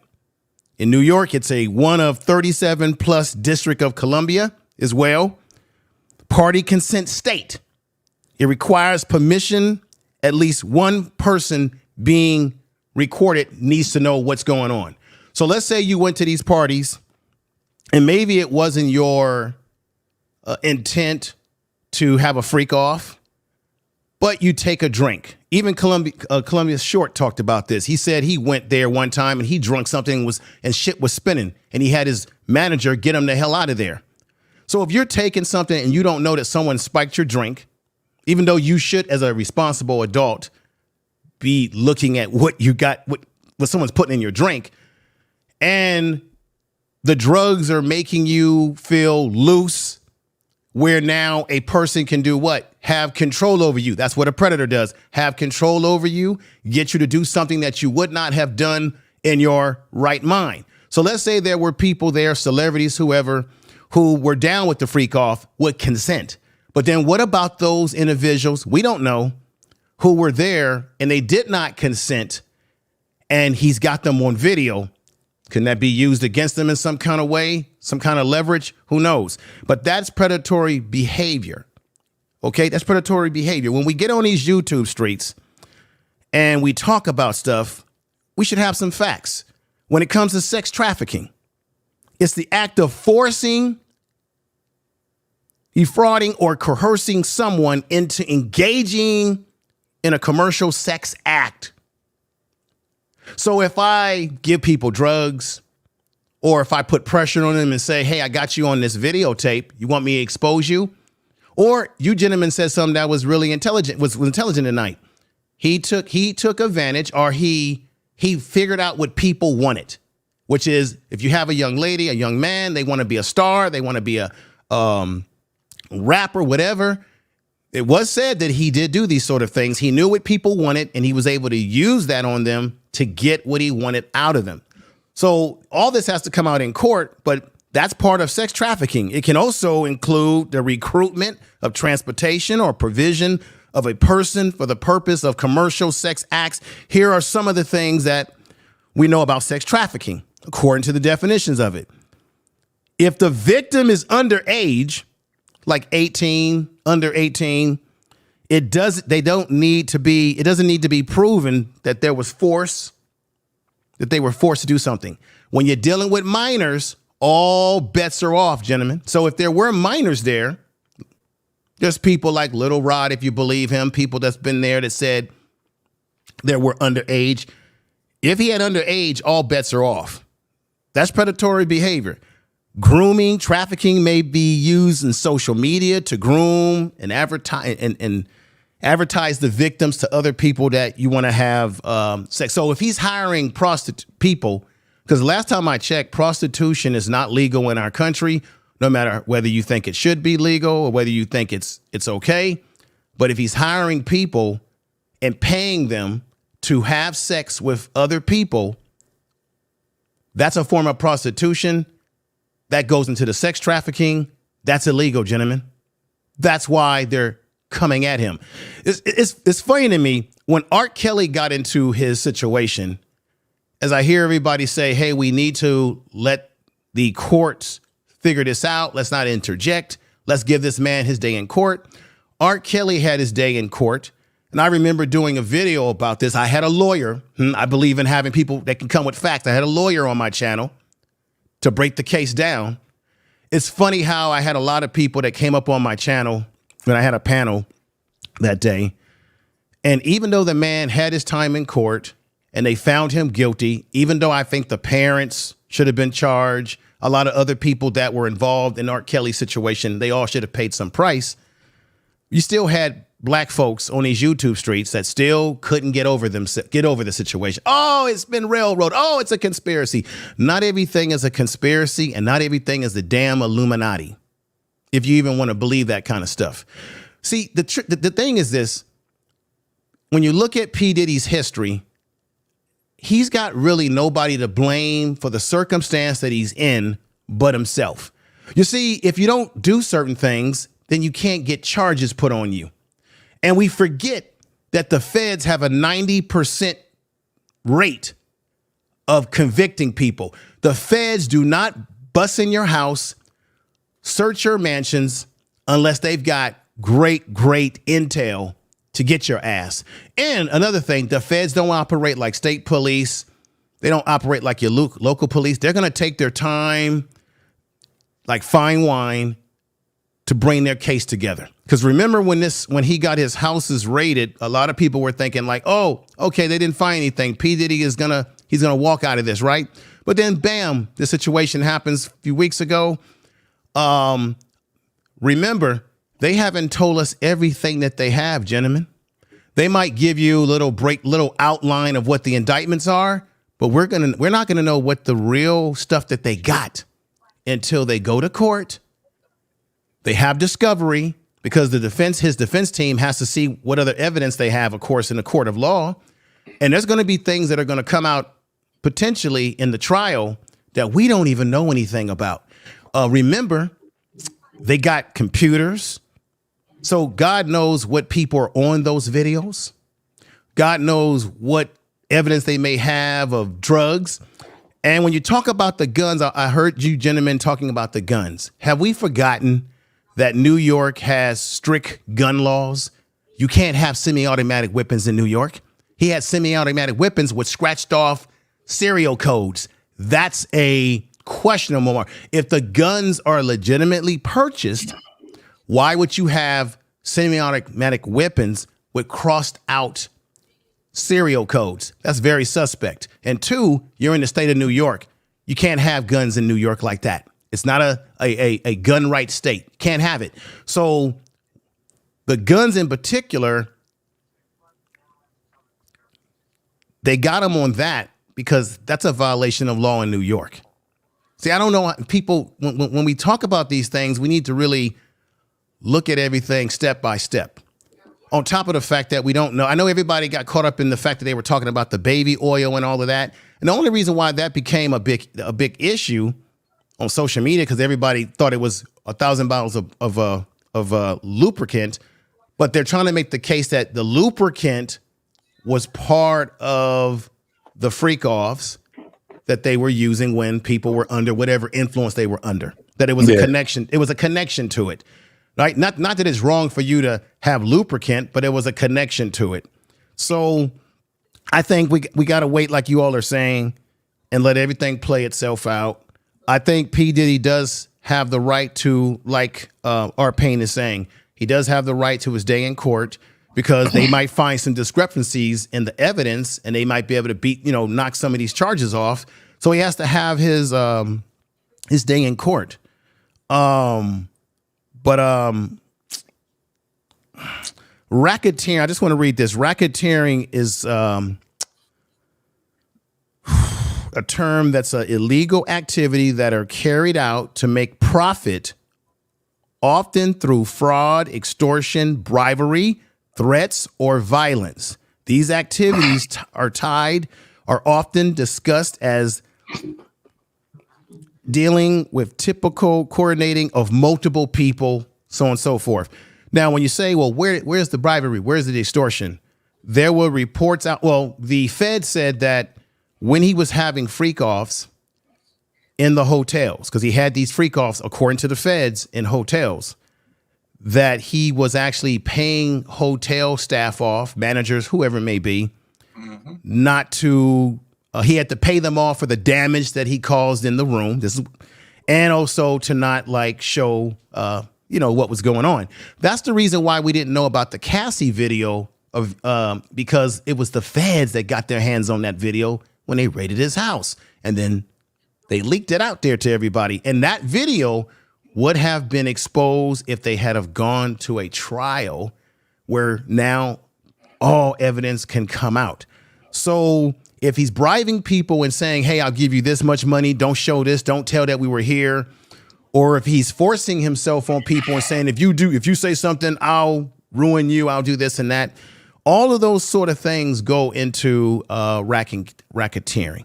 I know it doesn't sound pretty because we associate racketeering with the mob, and then you got the Mann Act, which they also used against Jack Johnson, the boxer.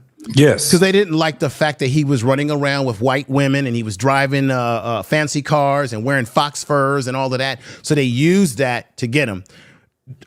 We know that when it comes to black men in this country, they're always going to hold us to a higher standard than they do our whiter counterparts. So I do believe that, but at the same time as black men, we have to understand that we can't, we sometimes, because of these dynamics, we can't get away. If he did these things, we can't get away with things that white men get away with and have been getting away with for decades and decades, because we don't have the right paint job. And the laws in this country were never originally set up to protect us. They were set up to protect them. So I understand those dynamics, gentlemen. And we'll see what happens with P. Diddy. But I know if it comes out that he did these things and what have you, I personally can't see myself caping for this man. And the little bit I know about him, I still don't feel comfortable trying to cape for P. Diddy. I'll stop right there. I know I've said a mouthful, and I appreciate you all allowing me to speak. I appreciate that. Information. Real quick. I'm just gonna say this. Take 20 seconds. I remember a while back we had a show. I don't remember who it was. JT, I think he was a part of it. I can't remember his name. Anyway, he was on the. He was talking about. I was talking to a ex-NFL player. Shout out to Edgar Jones. We went to school, played with the Baltimore Ravens, and he ended his career, retired after he played with the Kansas City Chiefs. And one of the things he was telling me about the celebrity life is that he said it's just so easy. He said sometimes you don't have to say nothing. You don't have to do nothing. He said the girls are just willing. Yes. Yeah, there are girls out there. Yeah. He said, I even heard Cameron, the rapper, say he was with some girls and he wanted to use protection. They got mad. And when he used protection and he ejaculated in the condom. He caught the girls getting the condom trying to drink the sperm out of the condom. Yeah, I heard about that. You know, and so if nasty hoes. Yeah, if it is to the point where if you go to a billionaire's house, let me say this. If you go to a billionaire's party and the billionaire says to you, to a everyday working woman that just got in the party because she was cute, I'll give you $100,000 right now, but I need you to put 5 of these niggas in here. Money that'll change their life. Yeah, it happens. 93% of them women gonna do it. It don't even have to be a billionaire though. Like, man, that's what I was saying before when we were talking about the whole trafficking thing. Yeah. And I was saying, just go to a strip club. Just go to the highest, you know, the highest echelon of strip clubs. And you will see these type of things happening, right? The thing is this. My occupation was a DJ since 1996. I've been in a lot of rooms, bro, where I've seen how weird it is. It's just a weird thing. When you have celebrities, people get weird. That's why I use the whole thing of Christmas. People get weird during Christmas. Everybody get weird. Thanksgiving, it starts, then Christmas. What happens is where you have people that will, they want to have some form of gratitude, right? They're going to talk to, even if it's not the actual star, it'll be the star's homeboy that they would get with. It gets very weird when you start talking about this whole thing of parties and celebrities. This is the reason why I said that this Diddy party, and if anybody ever experienced it, it's like a skit party. You got the you know, it's like a high school, like this thing in high school where you have women. They want to screw whoever they can get closer to for whatever gratitude that they're trying to get, right? In high school, they would do this.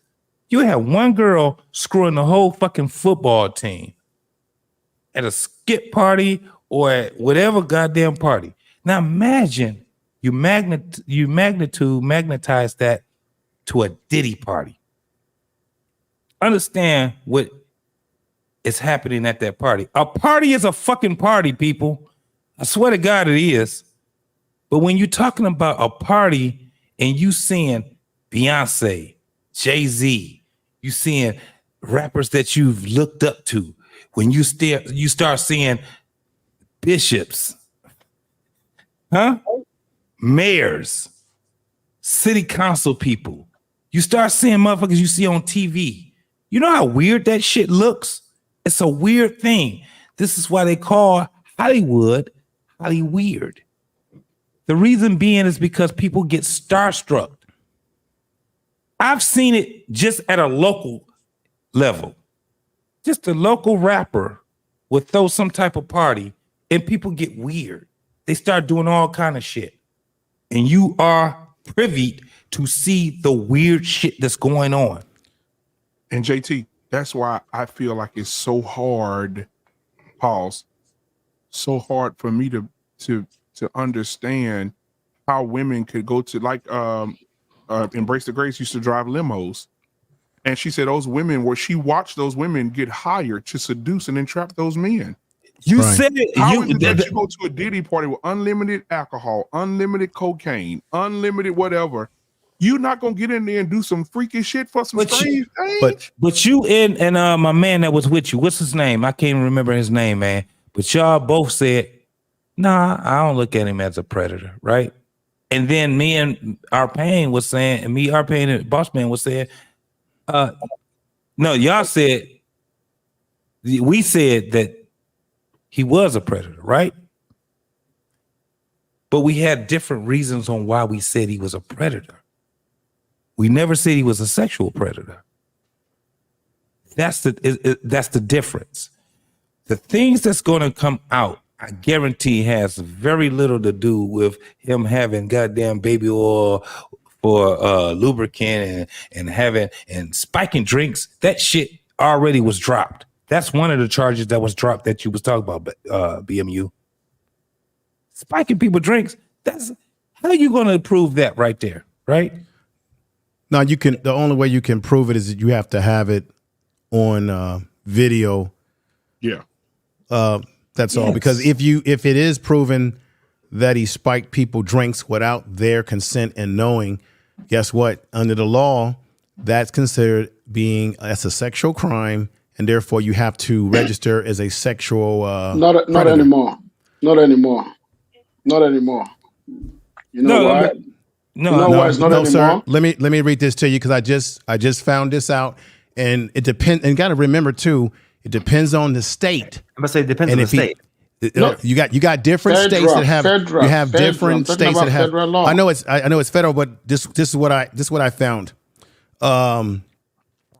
Someone drugging someone without their consent. Some of the penalties, if you're found guilty, that's the key. If he's found guilty, okay, of aggravated sexual assault after drugging a victim, you'll have to register as a sex offender for life. As a result, you can experience major repercussions legally if you are found guilty of such acts, because you cannot drug someone. All respect to you, sir. You cannot drug someone without their consent if they did not know. So if I went to a party or you went to a party, we drunk something, someone spiked that, and we're able to prove by video or something that person's put something in our drink, and then they did something sexual to us. That's if they prove it that's what P. Diddy was doing. Then you do have to register as a sex offender. Sir, you know why I know this? Because I work in the California penal system as a counselor, as a therapist in mental health, and I deal with criminals. I deal with guys from San Quentin that left San Quentin that are no longer on death row. So I know what I'm talking about, sir. Okay. All respect to you. Information man. I'm glad you said that. I'm glad you said state law, but guess what, right? Yes, sir. Yes, if you can prove it, prove it beyond reasonable doubt with evidence that person intentionally spiked your drink, that you guys are not engaged in drugs already. Right. Yes, we're on the same page then, sir. Yeah, we're on the same page. Is a crime. But if you guys are already engaged on drug and then you claim spike, no, it does not. No, you can't do that. Why? Right. Bill Cosby against FBI, against United States. You remember? Mm-hmm. Yes, That's sir. why the Supreme Court threw it out, because guess what? He was already engaging in drug with those women. If you got people if the video show, check this out. I'll just say this. If the feds, this is a big if the feds have video and the video shows celebrities and people saying, yeah, give me some, then those people can't come out the woodworks and file against them. Am I right or wrong? You are absolutely right. Let me tell you why you're right. Let me tell you, and I'm going to put this, we're going to put a bow on this right here. Studio 54. Oh, shit. Was that it was a P. Diddy party before it was a P. Diddy, before P. Diddy. Do you understand that the people that were in there, that's why I was saying earlier when we were showing, you done had, dog, I done been on so many goddamn panels, but people were showing all the people that were at Diddy parties, right? The question I had was, so are all of them guilty, right? You don't know. It was motherfuckers that was going there and they was leaving after they made the little show. Studio 54 was the same motherfucking shit, bro. Mm-hmm. It was the same shit. Now, this is the craziest part. They had this thing called poppers. I don't know if people even understand what a popper is. It's the same thing that they're accusing Diddy of having. It's a sex drug. Pretty much. It's a sex drug. It's a homosexual sex drug.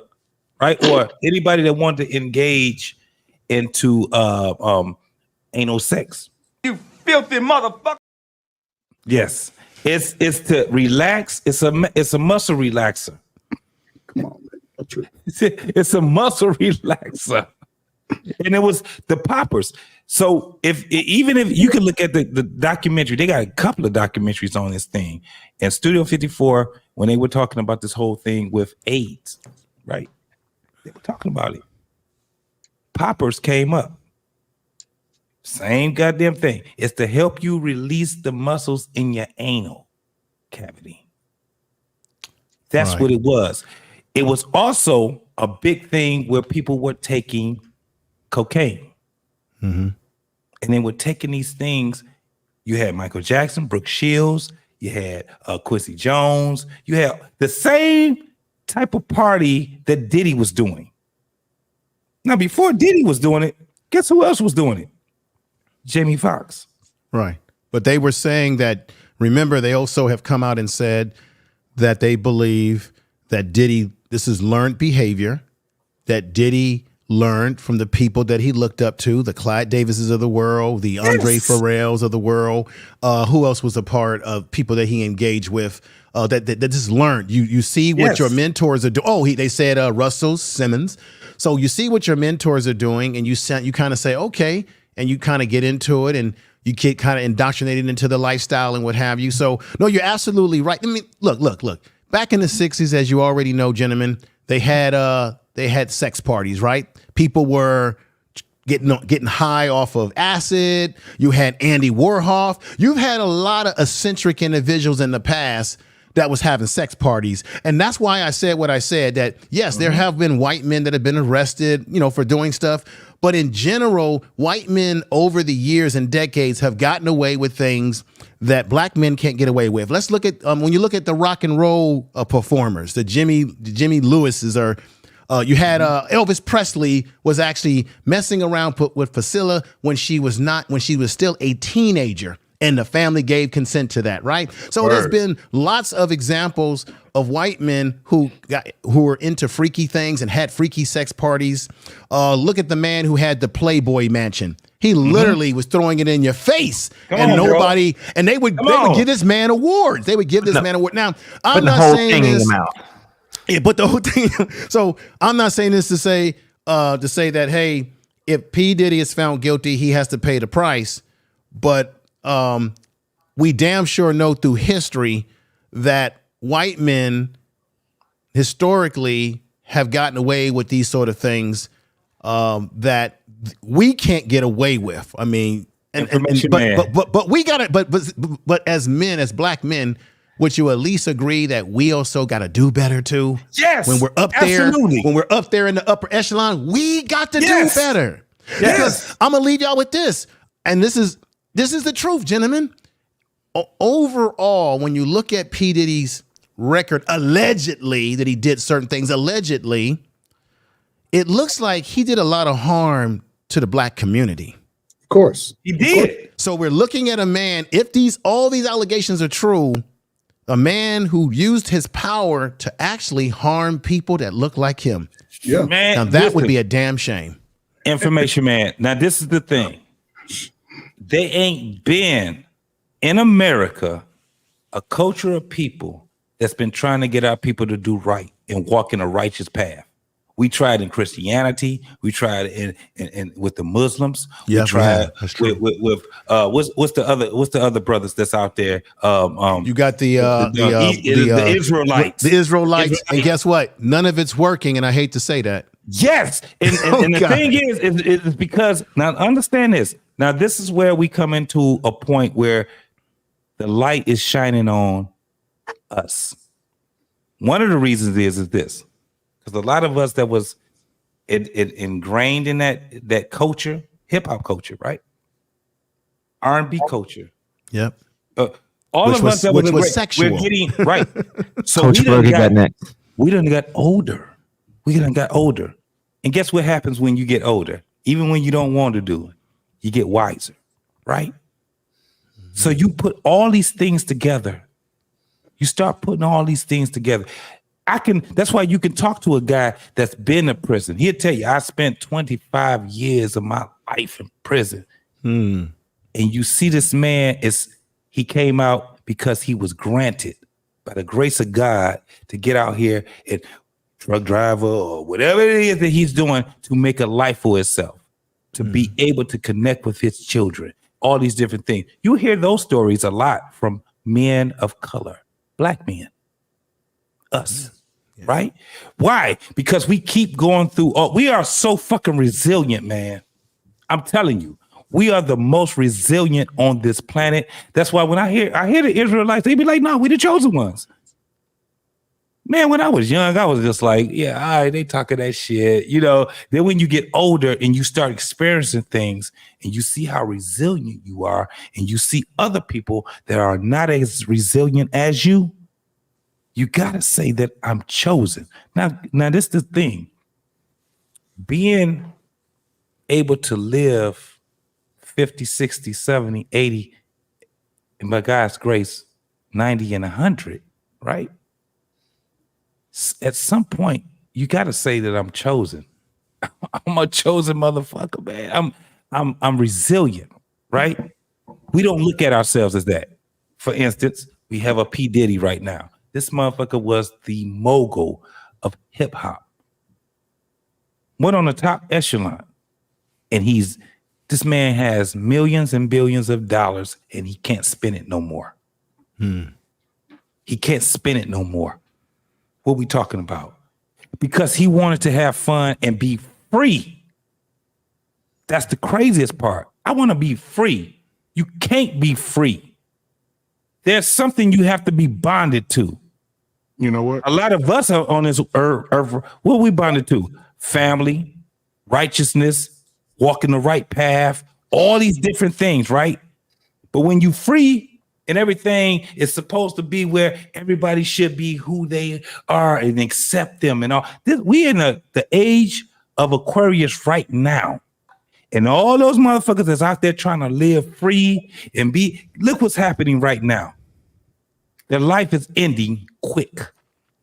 Very quick. And I ain't talking about their life ended quick because they died. No. Their life is ending quick because they're still on this earth. And what they thought they seen, what they thought they was going to get, they don't got it no more.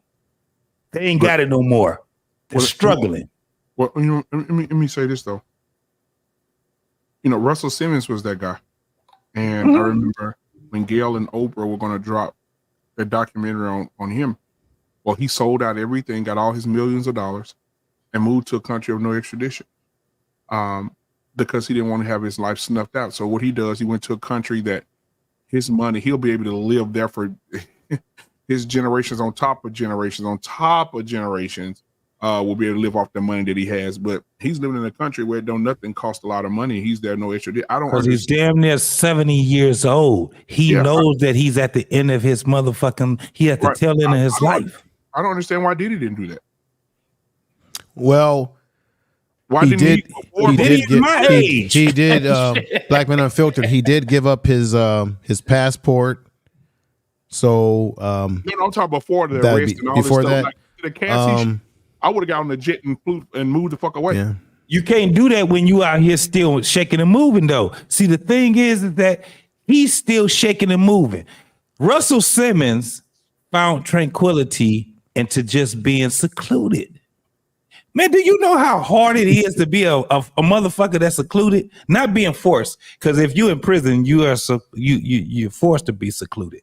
But when you do it of your own will, why you think Russell Simmons ended up saying, fuck, Buddhism is my shit? Seclusion. He was okay with being secluded. He didn't have to deal with all the other shit. Do you understand that the money that he accumulated and when he left America, he don't have to deal with that bullshit no more? That money is sitting there, daughters and whoever else that's there to be able to receive it. This man got shit set up already. We talk about wealthy men. These ain't normal men. These are wealthy men, right? With Puff Daddy or Diddy or what the fuck, Sean Combs or what the fuck he wasn't there yet. He still wanted to go out here and still have his motherfucking fun. Russell Simmons was like, I'm done. If anybody know the history behind Russell Simmons, this nigga used to be on cocaine like a motherfucker, bro. Yeah, he grinded. Yeah, he grinded he came from the dirt. Yeah. He came from the dirt. That's right. I remember his transformation. Mm-hmm. What he trying to live for? He like, I'm straight right now. That's why he went to a country where there's no, because the man started to learn a whole lot of other bullshit. All the shit that he was doing in his younger years, that motherfucker was like, yeah, I was fucked up on that right there. If you ever heard Russell Simmons talk, Russell Simmons used to refer to women as bitches. A bad bitch, a bitch that ain't shit. He was that nigga. If you heard him, just look up some Russell Simmons interviews. You're gonna understand what I'm saying. Russell Simmons was very reckless in his earlier years. Now, in his later years, he got a little bit different. His brother ended up being a pastor, a Christian. He ended up being a Buddhist. But that shit wasn't by mistake. That shit was some real shit. But if I'm Diddy, you know what? Right, real quick, Coach. If I'm Diddy, okay, guys, you got me. Shit. Okay? But this is what I'm gonna do. I have so much fucking information for you motherfuckers that get deeper than me, and I'm gonna give you all of it. But I don't want to spend one day in jail. You know, Black Men Unfiltered, as I get ready to drop off, ever since they announced that there was an announcement that he plans to get on the stand and talk in the trial, if that's in fact the truth, we have to still see. Mm-hmm. And there's people out there that are thinking that he's trying to get he may use that as a chance to expose some people. We know he can expose some people. And also, I don't know if you gentlemen thought about this. Remember, I don't think it's this is my personal conspiracy theory, even though I shouldn't get into conspiracy theories. I don't think it's a coincidence that Eric Adams, the mayor of New York, is in this trouble because there's a connection that he has to P. Diddy. Remember, he gave P. Diddy the key to the city. He also had a relationship with the other shady individual, Bishop Whitehead, who got convicted. I guess he's waiting for trial or something. So there's people out there that believe that, could P. Diddy had to drop the dime on, that's the conspiracy theory. Did he drop a dime on Eric Adams? Did he give up some information to the feds? And that's why they're going after, because isn't it weird that 1 week you got the state, the attorney, the lawyer, the brother with the glasses. 1 week he's talking about Diddy, and then the following week he's now talking about Eric Adams. So it's like, is he talking? Because that prison, the jail that he's in Brooklyn is a very dangerous place. There's already talking about, is there a death threat on him there? He wants out of there. He wants to go to the facility in New Jersey. So, and we don't, and the question is, will they Epstein him when he can put a lot of people away? Now, here's the other conspiracy theory. People also believe that J-Lo, her man may have divorced her because the feds may have dropped a dime on to him, letting him know that J-Lo is in those videos that P. Diddy has. And maybe that's the reason why Mr. White, whatever his damn name. Can we go back to the Eric Adams one? Yeah, we go back to the Eric Adams, but I'm just throwing a little bit of conspiracy. Well, remember now, when Eric Adams came out with that speech about how the migrants are going to ruin New York, he stopped playing ball. Mm-hmm. And then the next day they raided his, his campaign manager. Right. And then he was persona non grata since then. Then, biggest city, not even at the convention and all that. But the J-Lo thing, Ben Affleck knew she was a freak. Yeah, he knew. But what if a Fed tipped him off and told him, hey, we got her on video, and maybe he said, you know what, let me cut my loss. That's another one of those rumors that's out there because they're saying that J-Lo was involved, may have been involved in those freak offs. And another thing, I just learned this. J-Lo was the one who gave the damning testimony against Shine she was involved for him to be arrested because there was a rumor that she gave P. Diddy the gun that he had her hold on to. There's a lot of shit. There's a lot of shit. Bro, video real quick, y'all. Hold on just a second. I just repeat everything else. Bigger than Diddy. Oh, I'm sorry. Sorry, brother. It's bigger than Diddy, bro. Because you know who else they was doing investigation on during that whole time period? It was the mayor and the politicians in New York City. They turn around and give him the key to the city. All the mayor people that he brought on here in New York City are all resigning. They all resigning. People ain't gonna tie this together. Yeah. Yeah. Hold on. That's just the tip of the iceberg. They always go after the melanated people first. Shit rolls downhill. Well, in our community, it sort of rolls uphill. Well, in America, because they're going to go to the melanated people first. Now, understand, you gotta go to California just as you go to New York. He has a Walk of Fame star. Any of you niggas got one? No. He has a Walk of Fame star. He had I don't know if any of y'all have been to an estate party, but they not like us having a party over Shaprita's house. They go outside when the sun is out.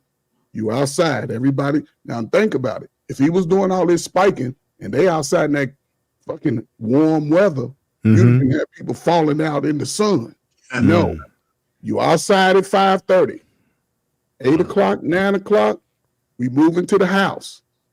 Midnight, 1 o'clock, hey, you start seeing weird people coming in these little spots like, what the hell what the hell they at? That's true. They dressed all weird in all this name brand ugly ass clothes people be thinking it's hot. So now they doing a little too much. So now 12:30, somebody already know, because some people done been there 4 or 5 times. It ain't just you pull up one time. Oh shit, is that what they do? I follow Denzel. He OG. Oh shit, I had to go at 12:30. It's time for me to let me out of here. Now, if you stand, you might win. Think about it. People were walking indoors, opening doors like, oh shit, is that what I heard in here? Now, okay, I got to make a decision. Shit, I'm out. I'm coming back every 2 months or whenever you're having these parties. Next thing you know, all these people are going into these rooms, and now you're hearing everybody trying to get ahead of it. See, when people start getting ahead of it, the stories that's going to come out, because believe me, this trial is going to be almost like, what's the movie they did with Denzel, the little drug kingpin? They're going to watch this thing. It probably be, I don't know when they said they're going to have a trial. I haven't heard. Has anybody said when they're going to have a trial? Nope. Yeah, they don't even know. They got to get their shit together. It might be 2026 when they had a trial, because they're gonna redact all of this and all of these important people. They talking about people from out of the country. They like them little young ones, them little Middle Eastern guy. They like them little teenage girl. But it's going to be bigger than this, because a lot of celebrity names, a lot of important people in politics. He had connections. Think about it: New York, Florida, and California. You got connections in those states. You in the top tier. So people of importance are coming. Now, whoever takes them party, you're gonna have to figure it out. Imagine. I gotta say this. I gotta say this, guys. Imagine those federal agents going through the paperwork and reading and looking at those videos and say, "Oh shit, that's our boss." Oh fuck, nigga. We can't show that. Delete that shit. It is that. That's the mayor. It is that, because this is the thing. If y'all guys don't know anything about Mayor Kwame Kilpatrick, and the parties that he was having at the Manugian Mansion, that's Sesame Street compared to what Diddy was doing. Nah, a party, and I'm trying to tell y'all this: a party is a fucking party. I'm telling you what it is. A party is a party. Let me tell you why I say a party is a party. If you've been to local parties that were pretty much big locally, you'd be amazed at the motherfuckers that you would see at those local parties. Of course, Diddy party have, the people. A party is a fucking party, bro. When I'm telling you, the Manugian Mansion had motherfuckers that you would not expect to be at the party. It has nothing to do with lubricants. What I'm saying is this. It ain't got shit to do with all that crazy ass baby oil and all that. It's a reason why they brought it out. But when you hear about what's about to happen, I guarantee this shit is going to have more to do with racketeering than it does RICO.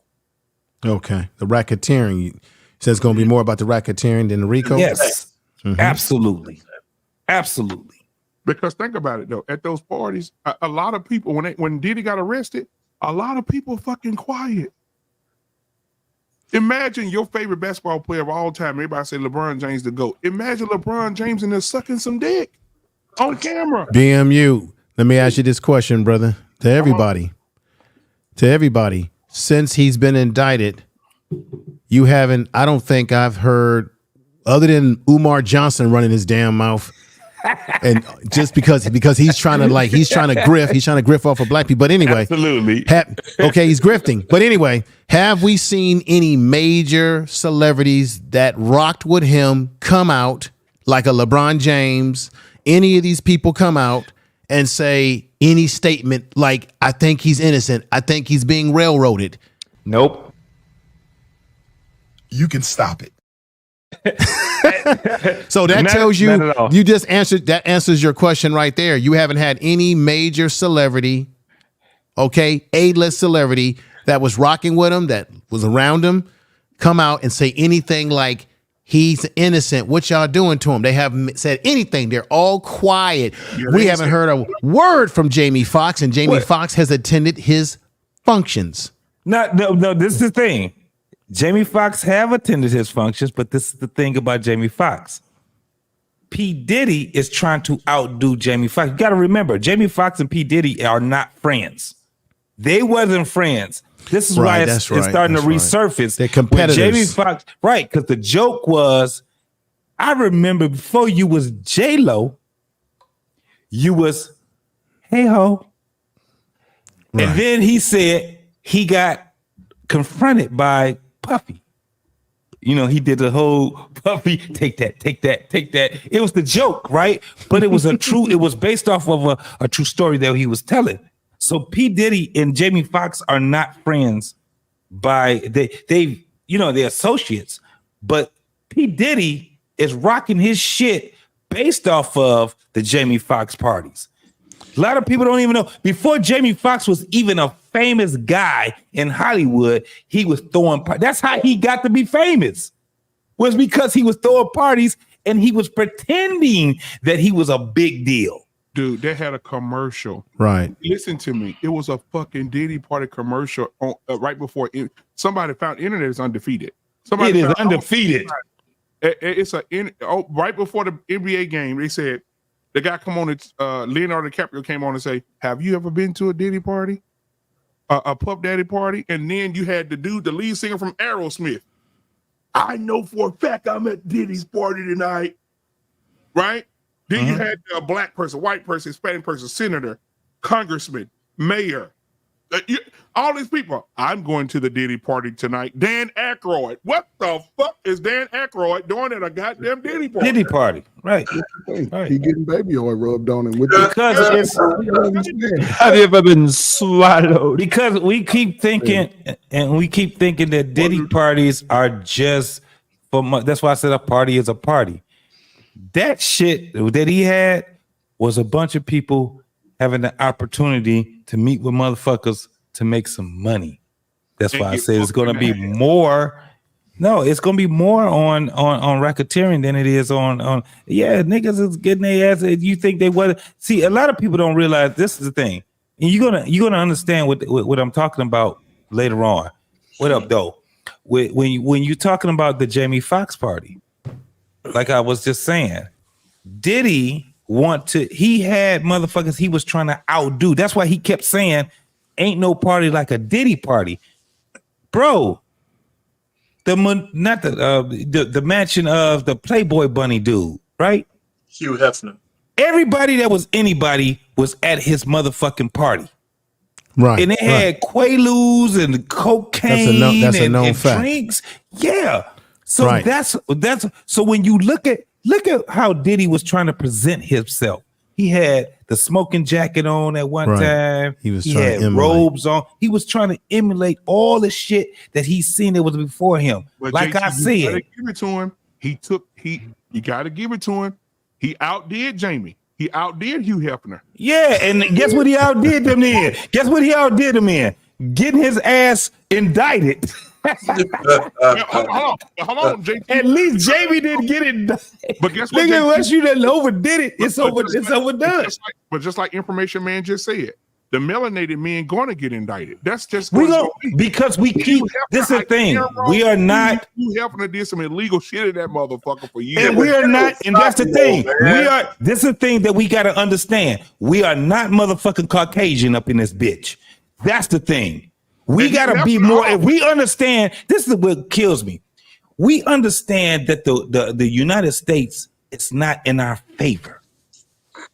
So that makes us to be able, we should be able to move a lot better. How the fuck can we move in a goddamn hood way better than we did in the 80s than we did in the 70s? JT. Because we understood that, listen, this motherfucking shit is not built for us. We're going to eventually, you know, the number one, and I'll let you go, Ikene, but let me say this. Do you understand what a successful drug dealer is? I'm talking about a nigga that push weight. What's a successful one? A former one, right? A former one. A nigga that can sit back and say, I push weight. And he could talk about it. That's a successful one. Let me tell you what every successful one had to have. Not a gun. They had to have a fucking lawyer on retainer. When you doing shit that P. Diddy was doing, that nigga knew it was bigger than motherfucking partying. He understood it, and everybody that came to that party understood it too. Why he couldn't see this? Why he couldn't see the indictment coming? He been to other motherfucking parties before he started throwing these goddamn parties. He been with them. He seen how this shit go. He was like, I'm gonna outdo them. I'm gonna do some shit that they ain't never did before. Now you got an indictment, nigga. Let's see what's going on. I gotta say this before I go to sleep. Hold on before y'all say that, because I just read Yes, this. sir. The Hugh Hefner has a docuseries coming out, and it says here, Hefner's dead. yeah, no, the docuseries about his life. Okay. He did. Don't nobody give a fuck. So, between 1983 and up until the time he died, they said several women have went to. There's several police reports showing that he's raped a whole bunch of women in their house. He said, but they have him on a recording right here. It says it. They have him on a recording in 1991 saying, "Do these women think they're going to come by my house and not sleep with me? You're going to sleep with me whether you want to or not." That man never. That was in 91. Nigga, he never had a motherfucking girlfriend that was over the age of 28. By the time you turn 26, bitch, you out. They say some of the girls in the house, when he first opened the house, was young as 13 years old. Hugh Hefner only succeeded at doing one thing. He did the one thing that Bill Cosby didn't have enough sense to do. He died. He died. Get the fuck on. He died. Bill Cosby. That's how you get down. Bill Cosby lived too damn long. If Sean Connery was still around, they'd be after his ass for that slap comment. Yeah. These dudes be living too long. Hey, angry man, I learned this shit. Do not outlive your insurance policy. The statute. Do not outlive your insurance policy. It's a done deal, nigga. You can't renew it. You can't renew it. Down some pussy. Go fuck as hard as you can fuck. Take about 3 blue pills and fuck some pussy and die, nigga. It's over with. What we still here for? What are you talking about, JT? I know. You said take some pills and have some pussy and die. Why? Why?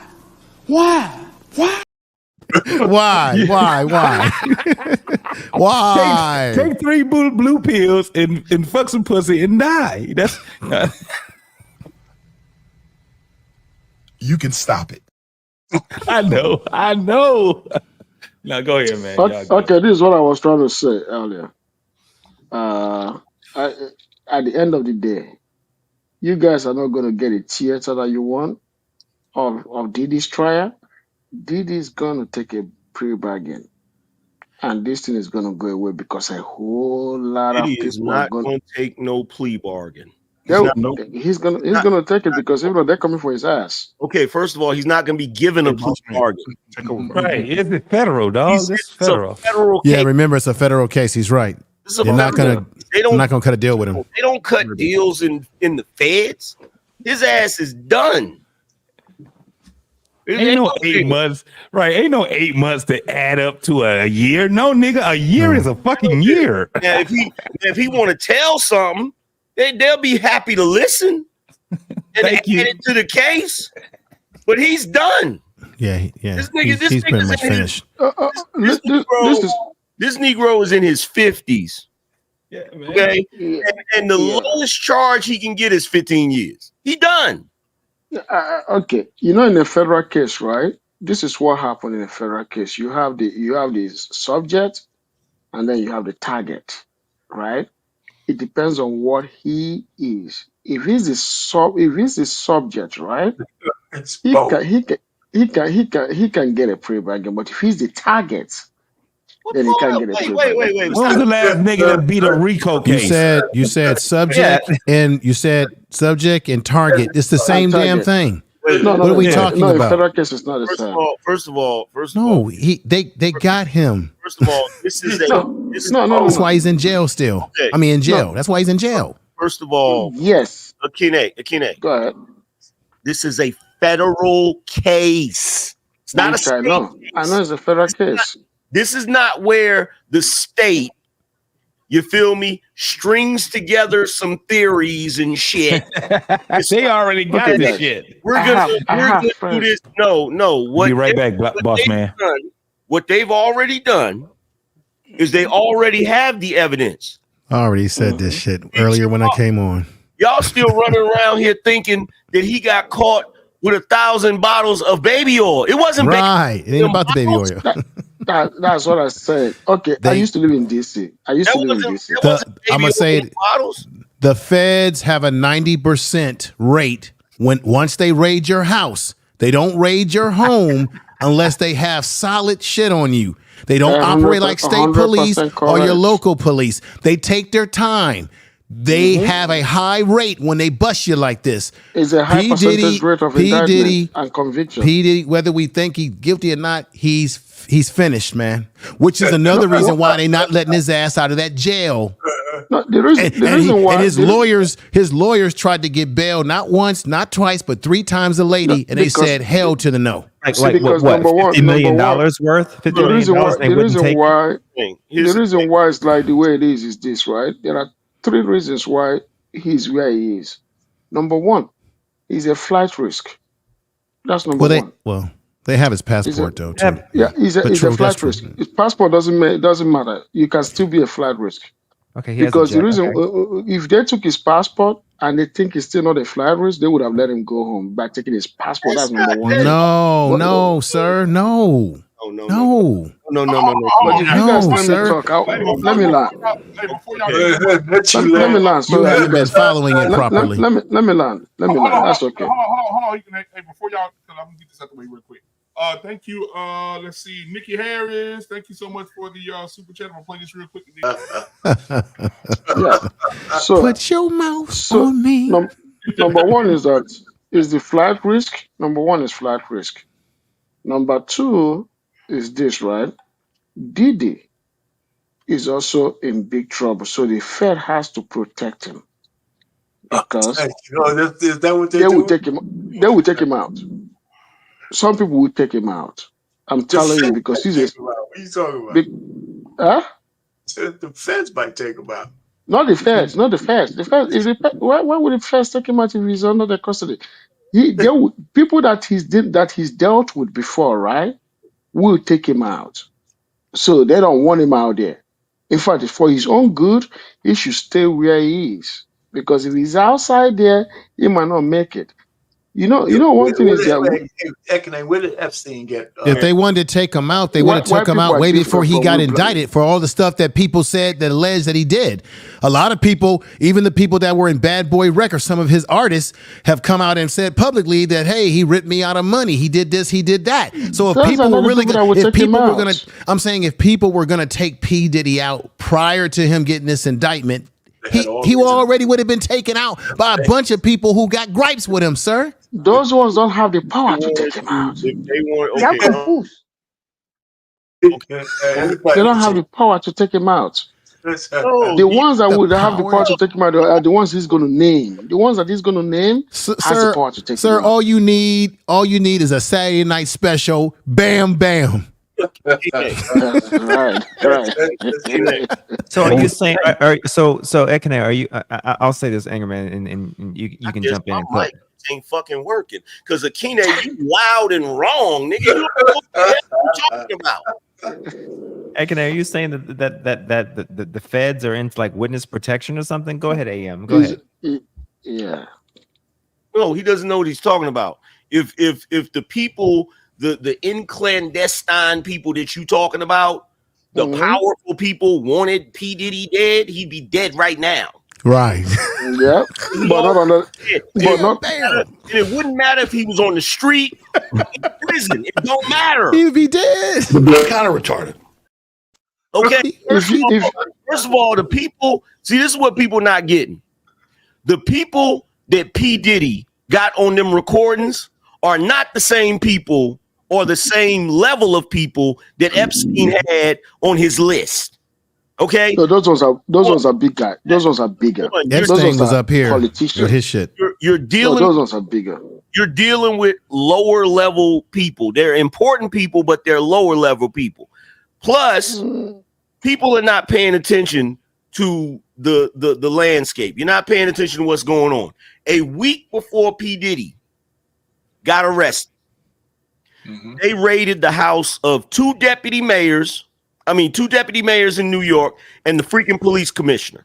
I just said a week later, this was the Southern District. This was the U.S. Attorney of the Southern District of New York. A week later, same U.S. Attorney of the Southern District of New York arrests P. Diddy. And I told everybody, I said, Mayor Adams is next. Because people don't realize Mayor Adams was in the damn police force going all the way back to the freaking 90s and shit. If you think that he didn't have his hands in P. Diddy's pockets, especially when it comes to that damn situation at that damn club, that situation 1999, that's right. That situation at the club, and even before that, the situation with that stampede at that damn party. Diddy's ass was supposed to get in trouble for that. He did not. 8 or 9 people lost their lives that day. Right? That's right. It was a stampede. He overbooked the party, right? He wasn't supposed to do that shit. It was a fire hazard, right? So you had that. You had the situation with the club where the girl literally said out of her mouth, P. Diddy was the one. He did it. Right. Yep. Right. Miss Rubin. That's right. And on top of that, you got all these other situations. Let's be real. This dude started out at Uptown Records. The only 2 people still alive from Uptown Records is Christopher Williams and Al B. Sure. And Al B. Sure damn near died. Right. He was in a Wasn't Queen Latifah in Uptown Records too? No. Okay. No. All right. You had in Uptown Records, you had Puffy, you had Andre Harrell, you had Heavy D, you had Al B. Sure, Kim Porter, and Christopher Williams, right? It was that group, right? All of them gone under similar circumstances, I might add. Yeah, pneumonia. So you got that. Cardiovascular. Then you got Biggie. You got Tupac. All of the shit surrounding that. Every time you look up, this Negro is always near or around some goofy shit happening, and he never Black Rob, Right. Craig Mack, who doesn't like him to this day. The list just keeps going on and on and on, right? So already have a situation, and let's be real.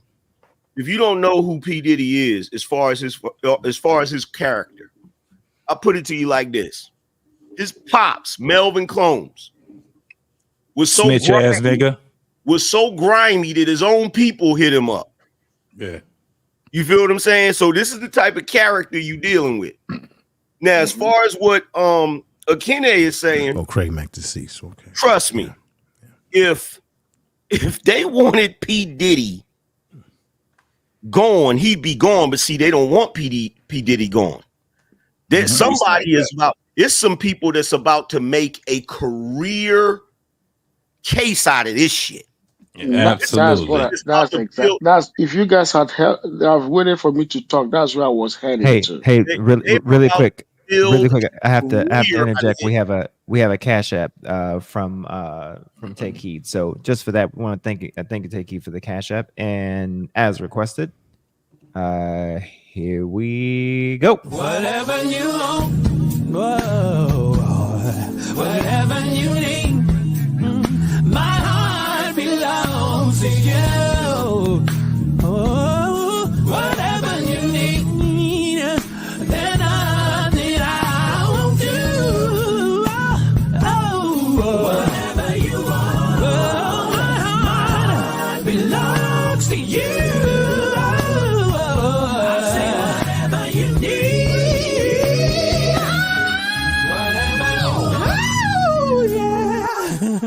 Whatever you need, my heart belongs to you.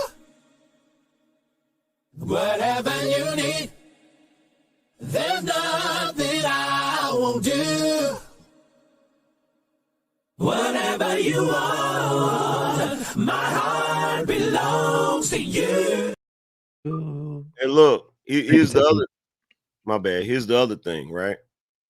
Somebody said, I think it was my man JT said, didn't he know these indictments was coming? He didn't care. If you've been getting away with all kinds of wild shit for what, 30 years? Yeah. 30 years, you gonna think you untouchable. Not to mention the fact that boy over there casting so many damn spells, his name might as well be Merlin. Yes. A baton or something. Other part don't nobody want to really talk about, and I don't really want to talk about it too much, but because we don't want to get down that rabbit hole. But all I gotta say is this: to anybody that doubt it, go look at that damn tattoo he put on his back. That's all I'm gonna say. Hey, look, Coach Ferg I looked at the same shit, bro. That shit crazy, bro. Coach Ferg wanted me to read this. In federal court, you would have to serve. I know what you're talking about. 85% of your sentence if convicted of federal charges. Thus, if you are sentenced to 10 years in prison, you will actually serve 8.5 years in prison. Coach Ferg, if you wanted to go ahead. Yeah, if you don't get a presidential pardon. And look, check this out, JT. First of all, the funny thing about that, especially when it comes to black folk, it's one of those things where everybody know it, but don't nobody speak about it. Right? Yes, we know what's going on with P. Diddy. We know why all of this is coming down on him at once. You feel what I'm saying? We know what part of that it is. All I'm gonna say is this: black folk, y'all need to stop acting like certain stuff ain't real. All I gotta say to the fellas is, if you first meet a woman and she cook for you in the spaghetti, you better not eat it. That's all I'm gonna say. Leave it alone. Nothing red. Hey. That means she's from Louisiana, right? No, that means she's putting a spell on your ass. I know, from Louisiana. Look, anywhere. Joking. I told everybody. I said the reason why I said as soon as I saw Diddy doing that show recently, and he was out there dancing and he looked old while he was dancing, I said, oh, they about to catch his ass. See, if he was still dancing the way he was back in the 90s, it'd be different. And see, everybody think I'm joking about that. But I'm dead serious. There's a reason why that Negro was in all them videos dancing and shit. Yes, sir.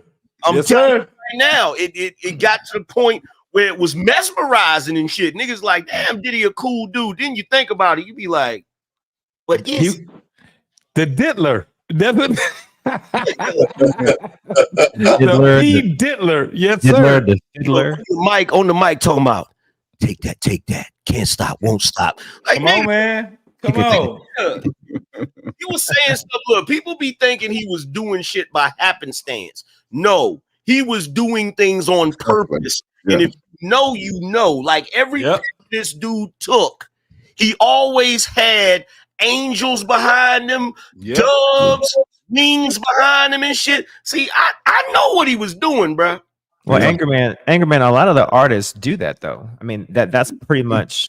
I mean, that's pretty much the gist of a lot of the major artists. I mean, not major, just artists in general. There's a lot of. You think they do it? I mean, you don't gotta talk to me. I know that.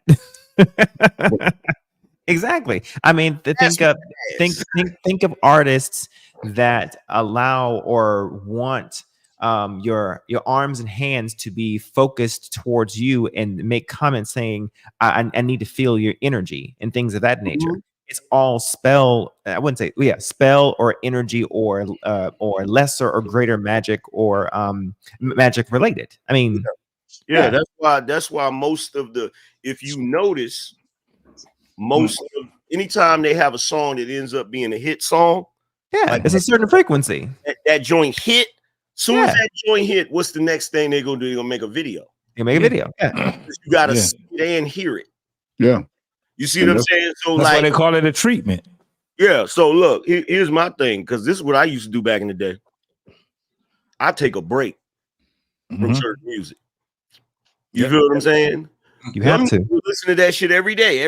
No, you gotta take a break from some of that music, because like dudes will come to my chat room and be like, Angry Man, why you playing R&B music instead of rap? Like, nigga, if you don't get the hell out of here. Yeah, nigga, look, my spirit can only take so much. Facts. That's it. That's what it is. I mean, even down to some of the okay, if you watch a video of a concert, there are sometimes multiple segments happening at the same time within the concert. You have either the background doing one thing subliminally, you have music doing one thing subliminally, but on an audio.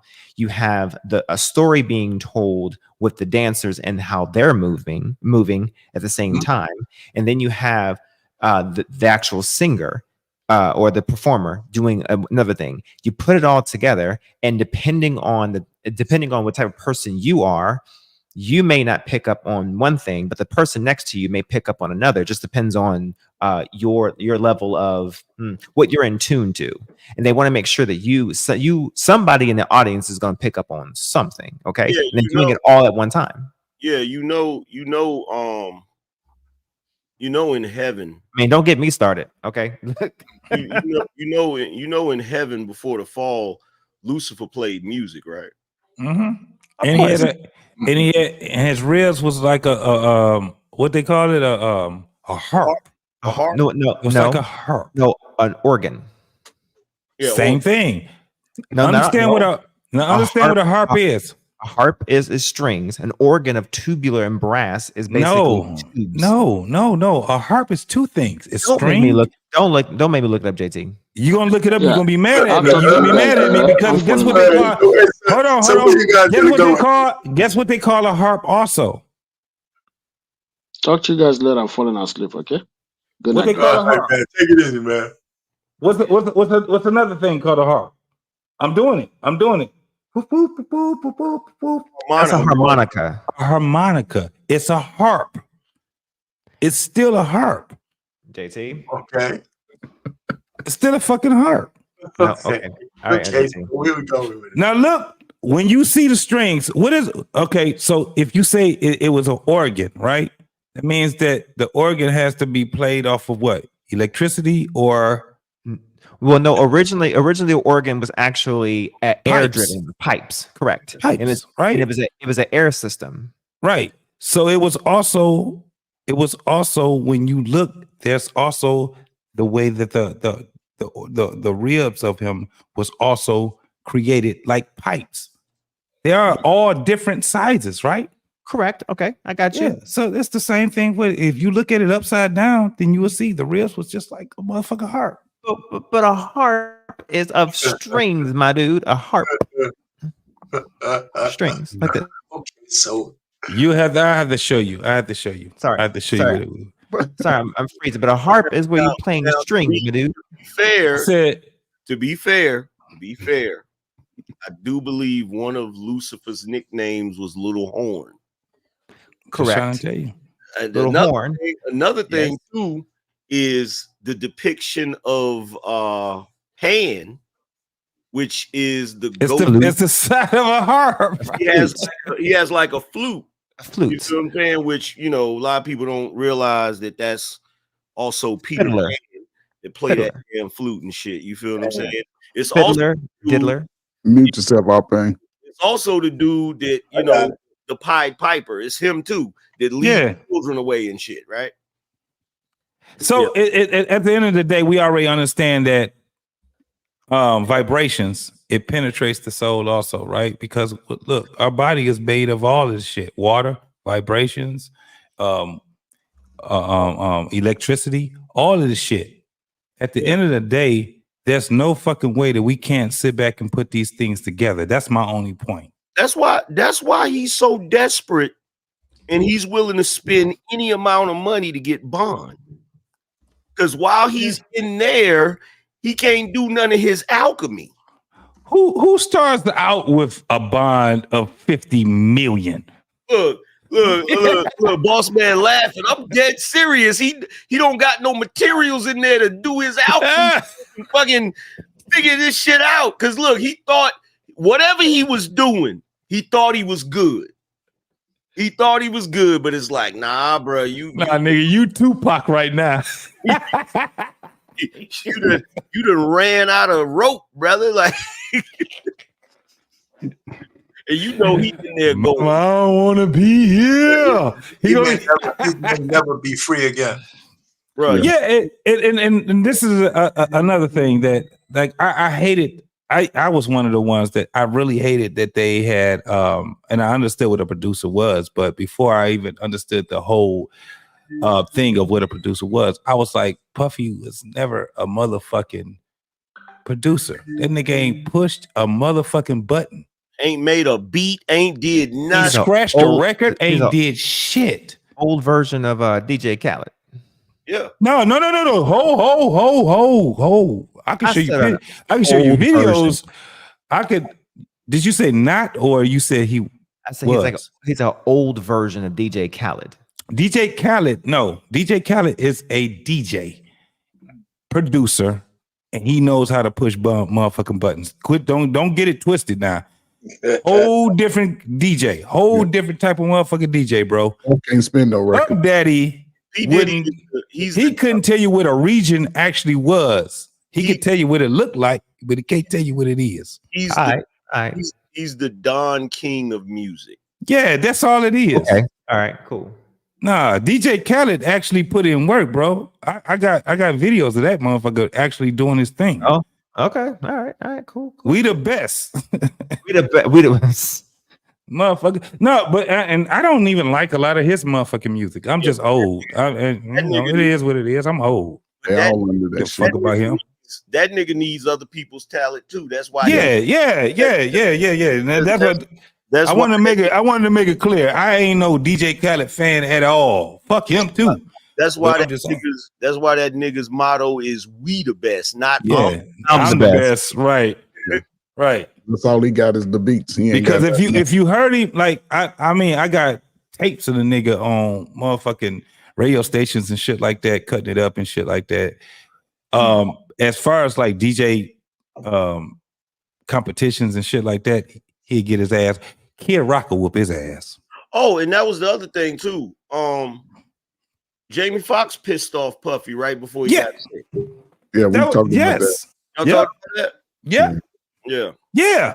And that's what I was saying, that Jamie Foxx and Puffy ain't never been friends. That's what I was saying. It was more of a competition than anything else. They probably was cordial with each other when they They're more like each other, but rivals of mutual respect. There ain't a lot of niggas. This is the thing. It ain't a lot of niggas that like comedians like that, bro. Both smash J-Lo, man. Come on, that's what it is. And Puffy's one of those lame ass dudes. When that nigga made the hey ho joke, he led with money. That was it right there. That joke, it kind of fucked J-Lo up. Wow. He was like, I remember, you J-Lo now, But bitch, you was on motherfucking Living Colors. I remember when you was hey ho. You wasn't J-Lo, you was hey ho. You know what I'm saying? And that's when he did the whole thing where Puffy came to him and he made the joke about it. He dancing up to him and shit like that. But no, the nigga did approach him. And all of they shit is running out. That's the reason. That's the reason why you see people turning on him. Yeah. Yes. Man, they literally, if I was a motherfucker that was an upcoming rapper, I'd be mad in a motherfucker because this shit about to be over. Well, you just gonna be a pop star. I think it's gonna help the future of the rap game in a sense, for real. Because they better come back to the roots then, because if not, you're just gonna be a pop singer. But it would be anybody coming up, any young artist, to really learn the business side of it first, understand that part of it, and understand that anybody tell you come to a party, get your ass out of there before 11:30, get home before the news go off. Don't be in that motherfucker 2 or 3 in the morning, because you're gonna get some medicated baby oil rubbed on your cheeks so somebody who you gonna tell that to? A motherfucking Gen Z? Let me say the thing that nobody wants to say. Okay. The music industry will never be right until them old ass boomers go. Oh, gotta get the fuck on. No. I knew it was coming. No, they gotta get the fuck on, because you gotta let shit be what it is. Clive Davis, Quincy Jones. We can run down the list. Oh Lord. These boomers. Clive Davis ain't president, silent generation guy, man. He old as hell. Present company accepted. RP. About the music business. No, but I hear you. No, see, our pain always let us know that he's the best boomer that ever lived. So we understand you are an exception, brother. But is it really the age, or is it a certain kind of guy that's the people that it's them old exception? It's them old freaks. Yep. It's them old freaks that still run the entertainment business in that old style that they ran. And I'm gonna tell you something else too, man, that I noticed. I just saw where Eve sold her catalog. What the hell is wrong with black people? Who did she sell it to? Integration. She sold it. I don't know who she sold. Some music company. She sold it for like 25 million. And I'm sitting there like, didn't she marry a billionaire? Why would she sell? Y'all realize? I saw something about that, but I don't know why she would sell it. Why not just trust it into her children? Do you realize that there is a white person out here somewhere right now that inherited the rights to Frankie Lyman and ain't never gonna sell it? Yeah. Sitting on it. They will never sell. If they got rights to music, they will never. And Young Thug, not Young Thug, what's my man name out in Texas? Damn. Texas. Thug. Oh, you talk about shit, all these goddamn thugs. It's I know which one you the tall guy. All these damn the tall guy. Because all of them be calling themselves thug now. It's crazy. Right. But Slim Thug. He talked about that. He said, "Man, y'all dudes is crazy selling your rights. That's like he's like, bro. That's like that's like instead of selling burgers, you sell the damn restaurant. Like, that's your whole lineage. That's your whole future, your generational wealth that could be passed down to your children. But again, that's crazy. But you know what's really fucked up? Because the degeneracy that we rapped about was literally what they were saying in the 90s, what it really was. It's just giving people insight on what it was that was going on. But they end up selling that for degeneracy that can cause their ass a fucking RICO. This is what's fucked up, because all of this shit, man, I'm talking about man, if you just listen to some of this shit, man, and I'm talking about just listen to it, not hearing the music and the bass and shit, nigga, you be like, you know what's God crazy? damn. You know what's crazy, JT? I sit back sometime and I wonder, what are some of the things we doing now that's gonna be illegal in 30 years? Right.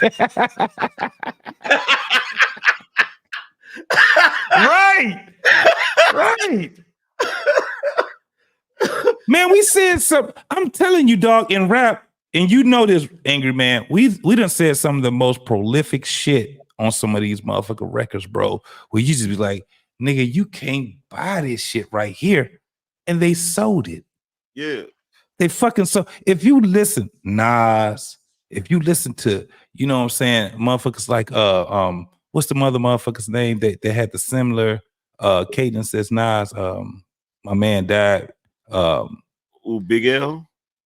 No, Big L was Jay-Z stole all his shit. But I'm talking about what's my man and the light-skinned dude died of I think leukemia. Oh, you mean Prodigy?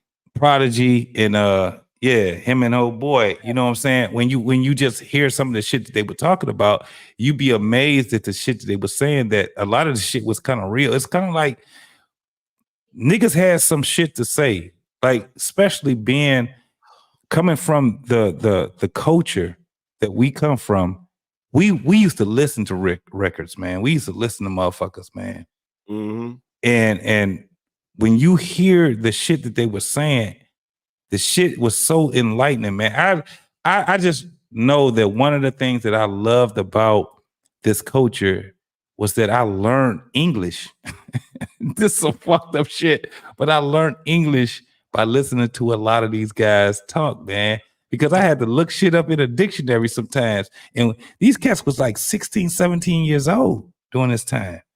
A lot of these cats, like, especially like Prodigy and them, they were younger than me. I literally grew up at the same time that hip hop was growing up. Well, literally. You know why that is, and most people will never. They're never gonna give niggas credit for this, but I'm gonna say it, and I'm pretty sure our pain is gonna agree with it. A lot of those dudes coming up in hip hop, back in the 80s and the 90s, the reason why they were so articulate and their vocabulary was so big is because New York had a good education system. They did. They did. You know what I'm saying? Like, that's why whenever the argument is about the South versus the North, I can tell you from experience, because I went to school in Detroit, and I went to school in the South. And I can tell you right now, the education I was getting in the North was different than the education I got in the South. Yeah. Like, for real, like the education in the South be some bullshit, bro. Especially depending on where you at. Now, if you somewhere like Durham or Raleigh, North Carolina, it's gonna be good. But if you in VA or you in VA, Kentucky, Tennessee, Mississippi, Alabama, damn near Florida, all that. Some parts of Texas, all that. AM, I can speak to that. I used to live in various states. I went to school in the Midwest, in high school, and they had a international baccalaureate program. I didn't register for that, but my senior year, I took senior and junior year, I took college computer applications, and I also took college level algebra, as well, and calculus. Right now, before that, I also took as a regular core class. I was just taking pre-college level algebra and algebra 3. Now, watch this. When I came over to the East Coast, because I live in VA as well. And I was attempting to get into college and community college, and I was trying to pay my way through school before I got into the Marine Corps. I was doing a placement test. What they called college level, where I was, it was like sophomore, junior level, high school level math, and I'm like, this is college level. Yeah. math, and I'm like, I was doing that back in sophomore year. What are we doing? And even looking at my looking at my kids' homework, they're looking at me like, you still remember this? I'm like, this is some easy shit. So what are we doing? And I'm starting to think that you know how the Hunger Games, the movie, they have regions where certain regions, their jobs are supposed to be, certain regions have different functions, and they are designed to be certain assets to the actual city. I'm starting to think that certain regions of education are only, I guess, advanced enough for what they designed that region to be. I'm thinking that. Just thought. Yeah, because in VA, what you got to realize, the biggest thing in VA back in the day were factories, were textile plants and furniture factories. So they weren't trying to churn out no college level people. They were just turning out people that could work at a factory. So like, I got a lot of cousins, and I'm not saying they're not intelligent. They are intelligent, but we have a different type of intelligence. Yeah, they're intelligent for that area, right? Yeah, for that area. And like my vocabulary is different. And they used to always try to hit me with the you know, think you better or whatever, right? And I try to explain to them, like, what you have to understand about children is you become who you are the first 7 years. Right? So what I try to explain to them is like, yo, I spent most of my time before I got to the South. By the time I was 7 and up, that's when I went to the South. I didn't go to the South until after I was past 7 years old. Yeah, so you saw the difference. I had already experienced and absorbed, because when I went to school in Detroit, I didn't even know this until my pops told me a while back. He was like, well, when you was in school in Detroit, you was in private school. Private school in Detroit. I didn't even know that shit. But yeah, like it's different, because you'll go, it's like a culture shock. Plus my pops, when I was young, he was in the military, so I'm, back and all forth, over the place, over the place, right? But never really in the South, because my pops hated the South, right? Yeah. But yeah, it's like a culture shock, because you realize that there's a lot of, especially black kids. Yep. They're at a they're doing a disservice to black kids. Disservice, correct. Because they just don't care. They don't care. And where you go to New York, and our pain to tell you this, you go to New York and you listen to a kid that's in elementary school, he sounds like a kid from the South that's in high school. You feel what I'm saying? Like, I do. Education is just different. So let me ask a question to let me ask a question to everybody, and I oftentimes wonder this: is it? I know we all agree that a part of the education decline or degradation within our community is partially because of the education systems not really, either giving a damn or not really being of good effect to us. But is it also most likely part of our own culture that is also not championing education or championing academic success and academic prowess? I can tell you where it happened. Because back in the day, even in the South, you would have black people that only had a 3rd grade education. Smart them up. Still smart, right? Smart as shit. I'm gonna tell you where it happened at. And this is the one thing that we gotta take an account for, that we can't blame on the boomers. We gotta blame it on Gen X. So Thank you. Get ready, R-Pain, because I'm about to go in on Gen X right now. So the thing that we're to blame for is our teen pregnancy rate made that age gap small.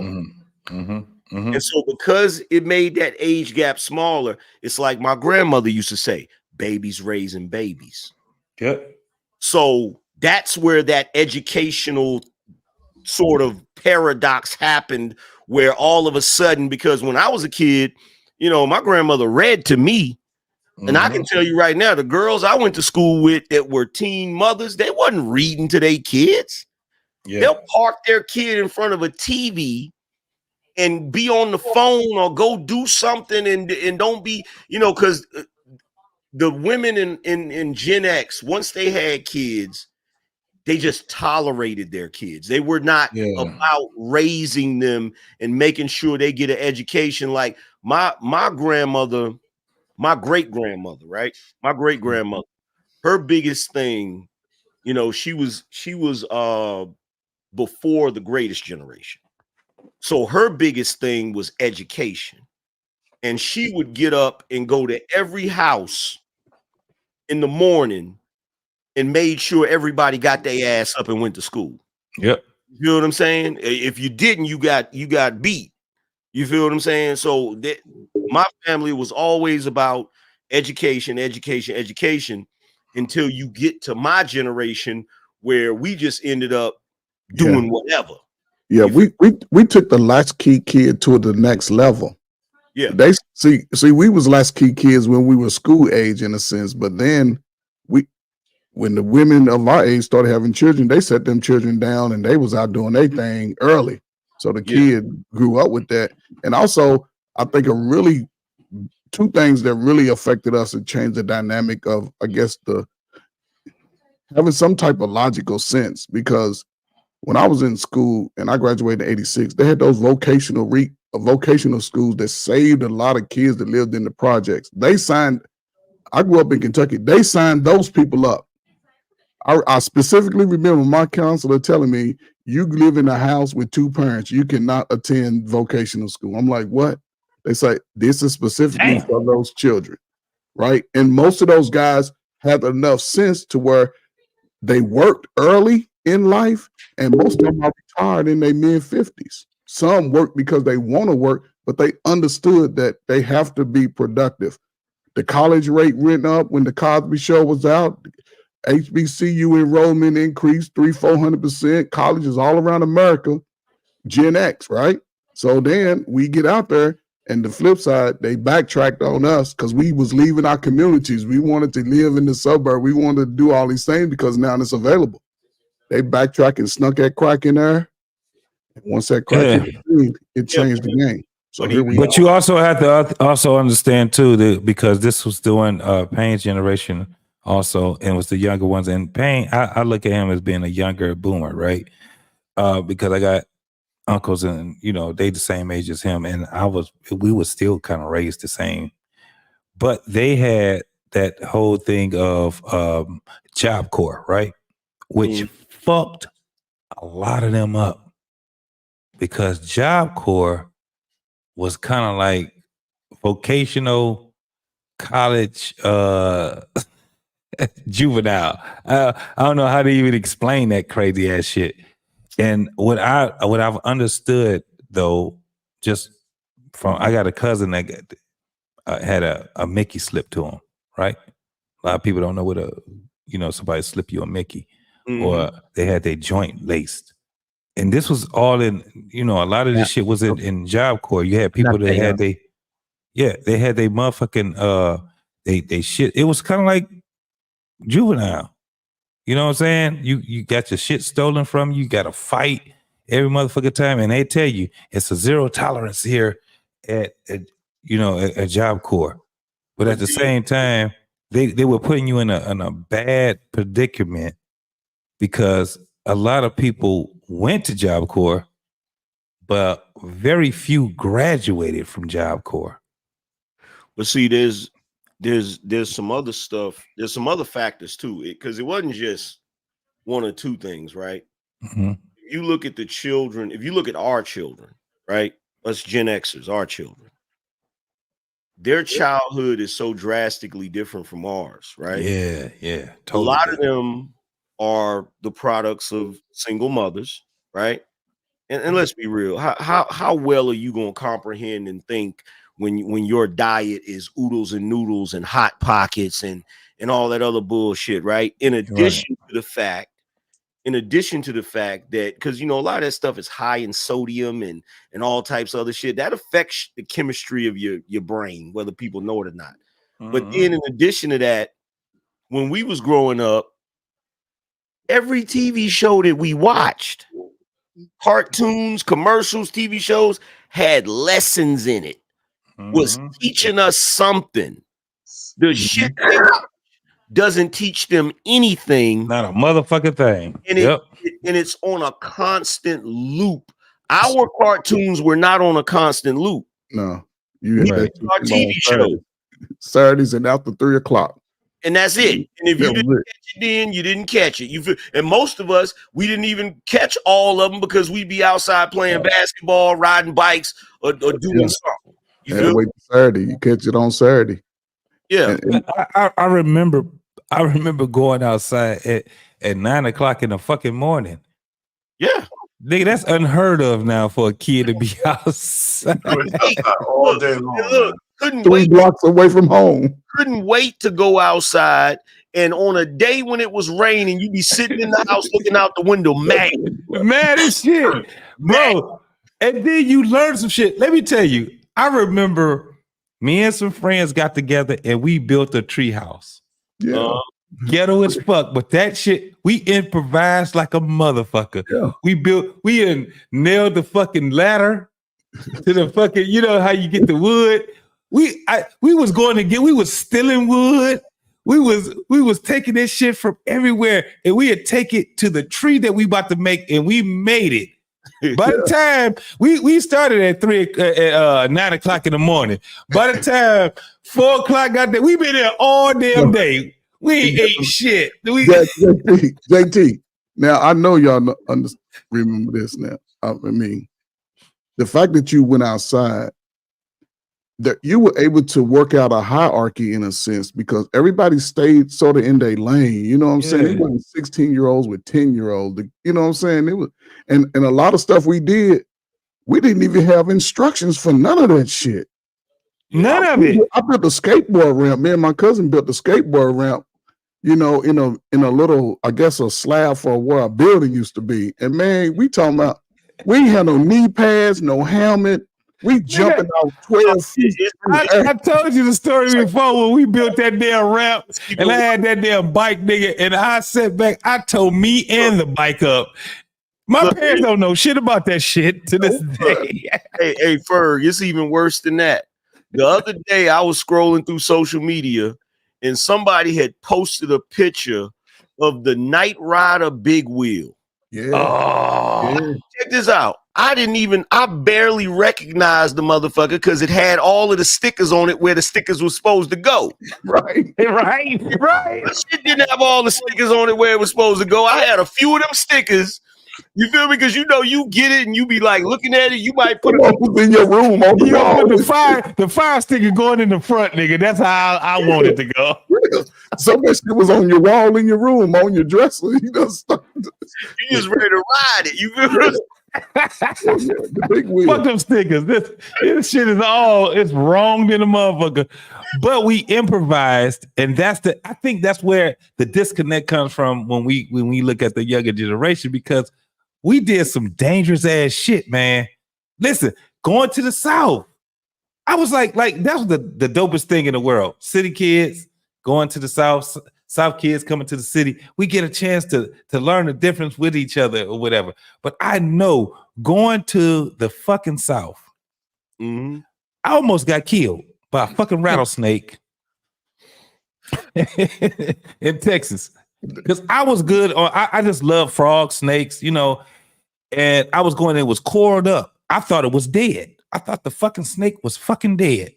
And my cousin was like, and all he did was, he was saying it, but while he was saying it, the fucking snake launched out at me. Just so happened, I had good, you know what I'm saying, like good reflexes. He's like, you almost died. Nigga, I have, to this day, I still remember that shit. It's like, ooh, I didn't even realize that shit because I thought it was dead because I was going to, both my hands was out too. You know how they look when they coiled up? They look like they dead. Yeah.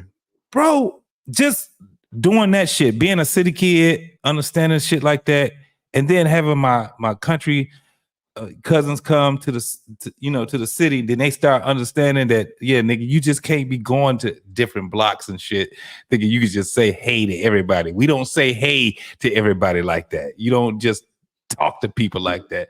It was, especially during those times in Detroit, it was real. It was, motherfuckers lost their life by just looking at somebody. Yep. Just looking at a motherfucker, man. You know, Fuck you looking at? You like, damn.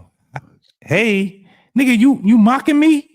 It was that type of shit where it was like, even like when we see it now, as bad as I thought it was in my childhood, it's not as bad as it was as it is now. Bro, I almost got snatched up in Detroit. You know how they always tell you that story about somebody pull up and offer you candy? Yeah. Dude pulled up and offered me some candy. Stranger danger. And Yes. I hauled ass. I took off. Yeah. The same thing happened to me and my friends. We was walking through an alley taking a shortcut. We just came from seeing a Bruce Lee movie. If any of y'all know about Bruce Lee movie. Yes, sir. Everybody. Yes, sir.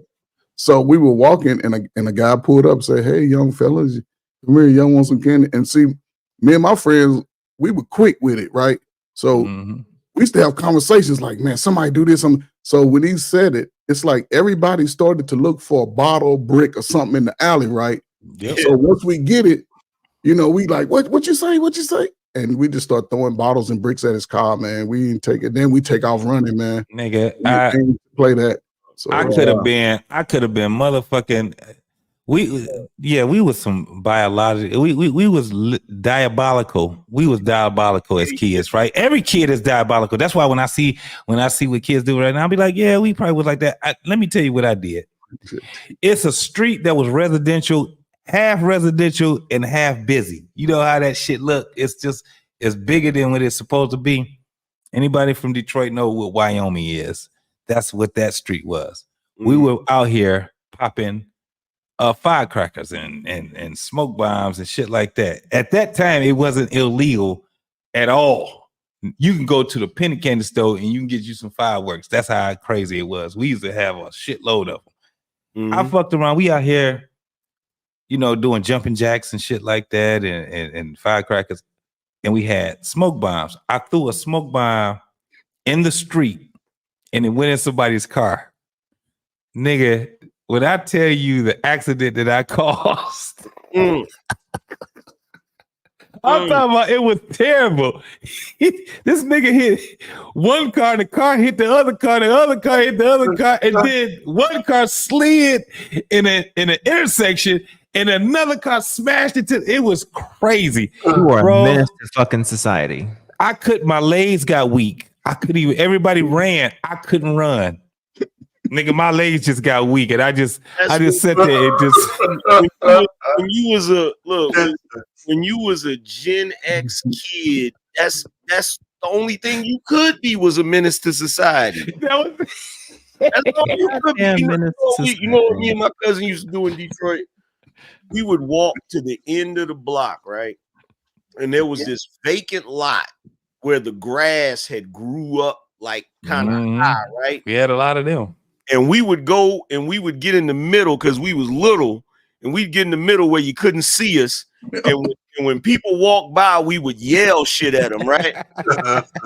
And we thought it was the funniest shit in the world because they'd be looking around like, who the fuck said that? Like we it's just yelling, fucking bitch. Or we do the thing where you ring the doorbell and you take off running and shit. Oh man. We did that one time, man, and the guy that we rang his doorbell and ran snatched all of us up. He was walking his dog. I got a story similar to yours as far as like, listen, where we used to sit, me and my friends, it was an abandoned church and the steps was high, and it was a busy street that came right between the church and the park. So we used to sit up there during the snow days, you know, because we went outside in the snow. We was outside. And when the diesels, the 18 wheels would come by with their windows down, or particularly any car come by, and they going about 20, 30 miles an hour, man, we used to throw snowballs, them ice balls. You know, you sit around, man, hit them. And they wouldn't even know it, man. A couple of times I know, man. Listen, I feel sorry for it. You know, I'm sorry. Listen, a couple of 18-wheelers, man. It's Jackknife. They nah, jackknife. man. They hit every car on the right, man. All the way to the right, man. and they wouldn't really find out because it was the steps had some big walls. So by the time they found out, we done ran around the back of the church. And my house was next to it. I done ran in the house, and I'm quiet. I used to be like, man, it was wild as hell back in the day, man. But that's why people have grace for kids when it comes to something to that magnitude. You know what I'm saying? Because we understand that you're a fucking kid, and you probably, it's just certain things where we can have grace for people because we understand that when we were young, shit like that happened. Nowadays, the disconnection is not getting us that grace anymore for a lot of these, because you got a 6-year-old and a shot their teacher. You ever what have kind of grace you ever have a situation where you and your buddies, you're doing some shit you ain't got no business. You throwing something at some, probably busting out some windows or some shit in an abandoned building or whatever. And you know how you see an abandoned building got the windows and shit, and you take the rocks and bust the windows out and shit. And then somebody yell, and then hey, what y'all doing? And then you try to jump on your bike and take off. And there will always be one friend whose chain would pop. Yeah. Believe me. Like, no, you gotta save yourself. You bet that tail. You try to take off running beside the bike and shit. Yeah, you can't leave your bike. Shit. Better not leave it. That's why I'm like, man, it's starting to be for kids, it's just a bland fucking world for them, man. Yeah, like it was colorful for us, man. I couldn't wait to get my ass up on Saturday mornings, man. Yeah, do everything I need to do so I can get the fuck on, because I'm gone all day. It's a done deal. I'm gone all but my mother and my father had a call, and I can be 2 blocks around the block, and I can still sense it. Even if I couldn't hear it, I can sense that they called me. And my nickname used to be Jimmy. Damn, JT, 4 nicknames. Nigga, I got a shitload of nicknames now. I'm 50-some years old, man. I got a shitload of nicknames now. But when they called me, it was like I didn't even hear it. I just felt it. Nigga, I was, come in. Come in. All right. Every kid had that, right? Except for the motherfuckers that just didn't have the parents' love. Like, we had a nigga named Ron. Let me tell you something. I know why motherfucking dark-skinned men get a bad fucking rap, because when you was a dark-skinned kid, you was a terror. But this nigga named Ron was so dark, his eyes was yellow. And he was a little nigga, but he was older than everybody. He was little, but older than everybody. He was a bully. And his ass he never went from one class. He was supposed to be like in the 6th grade, and he was in the 5th grade. And I prayed every year that this nigga never fuck with me. Until I got into the motherfucking 5th grade. I'm like, why is this nigga still here? He's supposed to be in junior high school. That was the nigga. That's how I found out that I can fight, because I got tired. This nigga grabbed me. I had a book bag. This nigga grabbed me by my book bag. I was trying to run. He grabbed me by my book bag and he slung me around. And he slung me into the street. That car almost tore my ass up. The car swerved. I got up.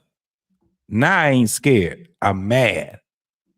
I'm taller than the nigga. I was a little nigga too, but I was a little bit taller than him. When I tell you I beat the brakes off this motherfucker, I just didn't know what was gonna come behind it. I didn't understand why everybody was scared of him. It wasn't because of him, because this nigga had a bunch of fucking brothers and sisters. Yeah. There we go. I beat the nigga up. I go home. His whole family in front of my goddamn house. You I'm a latchkey kid, but I'm a latchkey kid, right? So most latchkey kids, their parents ain't at home yet. right? Because if my daddy was at home, he had just in that motherfucking shit. It was me by myself, and it was like probably about 8, 9 of them motherfuckers. Bring your ass out, throwing rocks at my window, all kind of shit. I ain't even scared of them. I'm scared that if they bust the window, then I gotta explain this shit to my parents. Cause I don't know. We just never told our parents a lot of shit. You know what I'm saying? We handled it a little bit different than what they do now. I didn't tell my parents if a nigga bullied me, I ain't have to tell my parents. I had cousins. I'd tell them motherfuckers. When I see you, I'm gonna tell my motherfucking cousins who we gonna have to beat up. I ain't telling my parents. I don't want my parents getting involved in that bullshit. Bruh, I had a bully in grade school. This Negro, of course, he was super dark skinned. I don't know what it was about dark skinned dudes. That shit was something different, man. They just love to be bullies and shit. Well, I do know why. Because a lot of times darker skinned kids, they caught hell at home. They talk shit. But like this Negro, he had a voice like Mr. T. And his eyes was cocked like a pistol. Damn, nigga. Like the nigga be looking at you, but his damn eyes be going in the other direction and shit. Yeah, they ain't get your eyes fixed back in the day. Your ass was just cocked at it. And he didn't have a choice but to be a bully at AM. Bruh, he could fight his ass. Yeah, that's another You know one. what I couldn't figure out? I said, as cocked as this nigga's eyes is, how the hell can he accurately throw punches and shit, bruh? And connect. Like I fought that Negro so many damn times, I just could not beat that nigga. Cause see, here was the thing with me in school. If you whoop my ass in school, you gonna have to fight me again. Yeah. Because my theory was eventually I'm gonna beat your ass, right? That was my theory. Yeah. That nigga, it was only a couple of dudes that I couldn't get. My cousin, who is a freak of nature, that nigga was cut up at 5. Like, you ever see dudes muscular at 5 years old, just cut up, just got the genetics and shit? Nigga got the neck and everything. This Negro was so damn athletic at everything. You feel what I'm saying? Yeah. Could not beat him for nothing in the damn world and shit, right? But yeah, it's a couple of dudes I just couldn't get no wins on them and shit. You feel me? But yeah, it was always in the 80s. It was always the dark skinned dudes. It was always them dark skinned niggas, and I'm dark skinned. Look, that nigga was darker than me. Like I said, he was so dark that his eyes was yellow. That's what. Now getting in junior high school, nah, nigga, I had hands then. You know what I'm saying? And that was the thing, because even my homeboys, we used to fight each other. Yeah, but we knew when enough was enough. You know what I'm saying? We'd sit back because motherfuckers think they stronger than each other. Oh, you know, you see me. By the time I got to high school, when they fighting, I didn't have no problems by the time. Ain't no problem. But the thing was, see, some niggas knew my weakness, right? See, my cousin knew my weakness. I ain't had no ground game. Once we start wrestling and shit, I wasn't good at wrestling and shit. But if I can get them bolos on you, hey, ain't gonna be no if I get a good, like if I start throwing them punches first, that's your ass. Like you hang it up. You feel me? Yeah. My cousin taught me that was one of the things by the time you know high school was, man. I didn't give a fuck about it. I just had to, like, even to this day, I'm like, nah, nigga, you think you got the best of me type of thing. You know what I'm saying? Yeah. I'm gonna take. I ain't. You bust me in my nose. I don't give a fuck. You bust me in my motherfucking head. We fighting. Yeah. So all this shit is happening all at the same time. But if you get tired, that's your ass, Mr. Postman. Because I'm not getting tired. You get the best of me at the beginning, but I swear to God, either it's gonna be a motherfucking tie or I'm gonna beat your ass. That's just how it was. I'm not gonna stop. Can't stop, won't stop. No Diddy.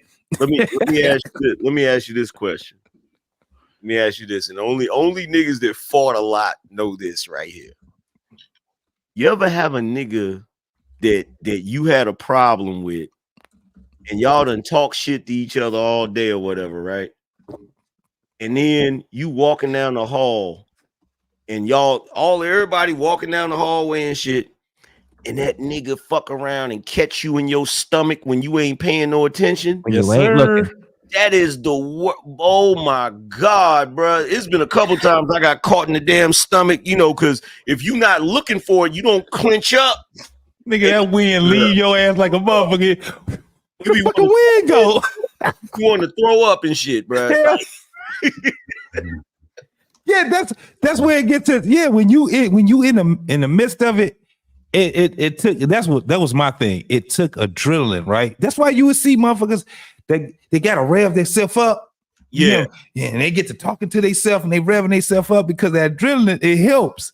It really helps. Now, after the fight, especially when you start getting older, that's why now, nigga, I ain't fighting no motherfucking body. I shoot shit at your ass. Hell no. I done been in fights, bro, where I'm like, 2 days later, I'm like, well, where the fuck did this lump come from right here? Up, you know what I'm saying? Why the fuck? Why is my motherfucking kidneys hurt? Because you don't understand that shit, it really wears on you. When I started boxing, I said, this is the only fighting that I ever want to do, because that shit right there was something different for me. It was kind of like, yeah, you probably can whoop my ass if we ain't got these gloves on and we ain't got all these rules and shit like that. Motherfucker, I got skills right here, and I'm gonna punish your ass. And now, but it came from that, and it came from street fighting, because street fighting, it's a lot of niggas that talk shit. They ain't never had a fight in their life, bro. Yeah, and I'm gonna tell you. And you know what? I'm gonna tell you something too. As DJ Hamp, he been doing the boxing matches and shit. Yeah. Right? Yeah. Look. He says, he was talking to me about it, right? So I'm sitting there looking at the shit, right? He said, Angry Man, you said that you were 6 or 7 years old when you went to school in Detroit, when you were doing all of those things at that age. Now I understand why you dropped out of school. I dropped out of school because I was a knucklehead. You ain't gotta ascertain or try to understand, nigga. I dropped out of school because I was a problem child, nigga. I was in the fights in kindergarten, nigga. I was sitting in the principal's office in kindergarten. Like, y'all, look, when I be telling my stories, niggas think I be lying. I'm not lying, nigga. I didn't graduate from high school. I graduated from knives to pistols. That's what I graduated to. Right. You feel what I'm saying? Like, nigga, I'm telling you, like, I'm cool now because I'm laid back now. But everybody I grew up around, the only thing we did was try to make money, fuck chicks, and fight. Yeah. If you couldn't do those three things, if you were not able to pull women, hustle to make some money, or fight, you was nobody. You weren't hanging around us. You were a nobody. Nobody. Look, I went to school. Look, I was good. I was intelligent to the point where I could get average grades, and I never did homework. Mm-hmm. You feel what I'm saying? Which let me know that if I would have applied myself in school, I probably would have done extremely well. You feel what I'm saying? But the only thing we did, like, I went to school with a bunch of knuckleheads, man. And all niggas did was fight. And one of the things I wanted to make for certain is that when I whooped the nigga's ass, I beat the nigga so damn bad that no nigga would ever even think about jumping me. Because that was the big thing. Niggas was jumping niggas and shit, like trying to jump niggas so they can embarrass them and shit. And I'm like, nah, nigga, you ain't gonna do that shit to me. Because if I was the one that would take it to the next level, I was the one that would pick some shit up or do some extra shit, and niggas be like, nah, man, he crazy. Leave him the fuck alone. You feel what I'm saying? A lot of cats don't realize this is what they don't realize. Like, even with our pain, a lot of motherfuckers wasn't talking about graduating from high school. Hell no. Right? A lot of motherfuckers talking about, especially during our era, when it came down to getting that bread. Once you start, like when Ferg was talking about, when he talked about the crack and all that shit, man, I just remember I had a homeboy, dog. I'm in 7th grade. This nigga was driving a chocolate brown Jimmy. 7th grade. My boy Andre, he's a truck driver now. Whole different dude. Hebrew, Israelite, he all that shit now. He wasn't that shit when he was in high school and junior high. He was that nigga that said, fuck school, I'm out. And that nigga went to go make money. That's Look, what he check did. this out, bro. At 14 years old, I would walk to my homeboy's house and we would catch the bus from his crib, right? Until the nigga started driving. Then when he started driving, we didn't give a fuck about the bus, all of that shit, right? But when I went to my homeboy's house, this is at 14, right? I go to his crib. When I go in there, that nigga will be in there, you know how niggas be getting ready, putting, got the lotion and shit. He got the polo sport with a freshly rolled blunt on the damn thing. You feel what I'm saying? We get lifted and then get on the damn bus smelling like a fucking, you know what I'm saying? The cheap ass axe. Yeah, we up there. No, we didn't use Axe and reefer. No, we had that real cologne, boss man. We used to use that real shit, man. Axe wasn't even Axe actually. Yeah, with blue bottle. The blue bottle. Yeah. You feel me? And nigga, all we did was freaking nigga. All we fucking did, like school was not. We didn't go to school. By the time we got to high school, we didn't go to school to learn. We went to school to look fresh, to socialize, and talk to chicks. We didn't go to school for nigga. We was skipping school. We was doing all types of wild shit. No, I was the nerd. I was the nerd going to school for the purpose of going to school. So was I. Yeah, I was the nerd. Man, I was supposed to be the nerd. Yeah. But I'm gonna tell you what's messed up. This is what's really messed up, and nobody talks about this often enough, right? I was really intelligent to the point where when I was a kid, I would read the encyclopedias. I would always want to learn shit. I love Star Wars, anime, and all of that shit. But I knew when I went to school, I couldn't talk about none of that shit to none of them niggas. Yeah, because the way it was is the moment they saw anything in you that they thought was a weakness, right? Yep. So if you like Star Wars, you a geek, or if you like anime, oh you a clown, like all of that shit. So I would have to keep that shit inside and not talk about it. You feel what I'm saying? And just talk about the shit that other niggas is talking about, which is bullshit. You feel what I'm saying? You know what really got me? This is some crazy ass shit, man. And the more I think about it, what made me probably be cool to my friends was because my father was cool. Mm-hmm. And you know what made him cool to my friends? Because my father smoked weed. Now he never smoked with them, but they seen my father played chess and smoked weed. He worked like a motherfucker. That nigga worked all them day. He had his own fucking business. Had me working for him from 8 until shit. I went to the military. But my father was one of those men that was just a man's man. You know what I'm saying? Like when my friends come over to my house, they smell that, and it's not that weed that you smell now. That shit you smell now ain't the type of. This nigga had Acapulco Gold and all that other shit that they used to smoke, and they played chess and listened to the music that they listened to, which we will call old school now. But that's what they did. But my father also was an athlete, right? He couldn't play basketball or shit, but he was bad as fuck in baseball, and he was a dope motherfucking boxer, and he was good at taekwondo and some jujitsu or some bullshit he was teaching me and whatever, right? He was just a man's man. Yeah. Even when it came down to him fixing shit, right? He fixed shit, but the shit wasn't fixed the right way. It was always some motherfucking screws and shit that was fucked up. It's called nigga right. He was nigga rigging the fuck out of shit, but he did it. And I learned from him. And then he learned from me as I got older. But it was dope because I went to the military at 18. I come back, all my homeboys, the tight niggas, that was his homeboys, right?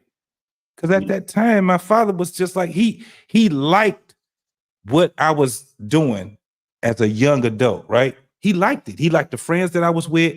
He understood that I was a little bit, going higher. Now, my younger brother even did it better than I did, right? My father was actually proud of me and my brother. Yeah. But it gave us something that he didn't have. He didn't have a father. So he made sure that he had us, right? My pops did not like my friend. Because my pops did not smoke weed. My pops didn't drink. Oh, okay. None of that. My pops was a dude that, he became a military man. After that, he was a mechanic. He worked all of the time. And he's the only one that I know. Every other adult I know smoked weed and drank liquor. Wow. So you see how the difference is? That's what I'm saying. You see how the difference is in men? That's what, because it builds our swagger, right? It builds what they call swagger now with us. Crazy shit. Here's the crazy shit, bro. Check this out. This is how bad it was for me, right? At 14 years old, I was out there, right? I'm out there with the older niggas. You ever see a block where it's a bunch of older niggas like in they 18, 19, 20 and shit, and there's always one little nigga? 13, 14.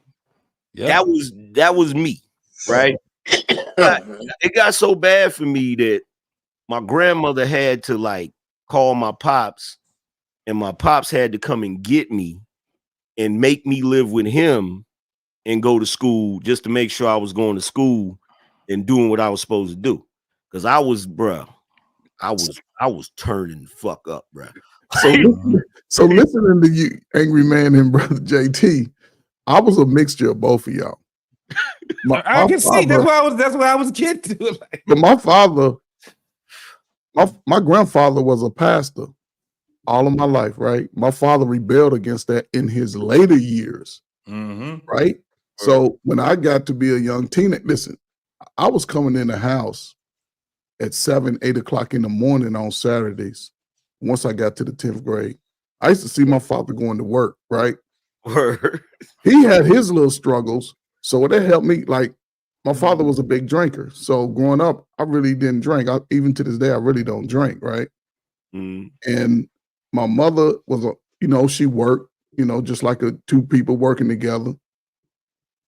And even with JT, my father at some point was buying weed from my friends' fathers and then from my friends. I'm like, what the hell?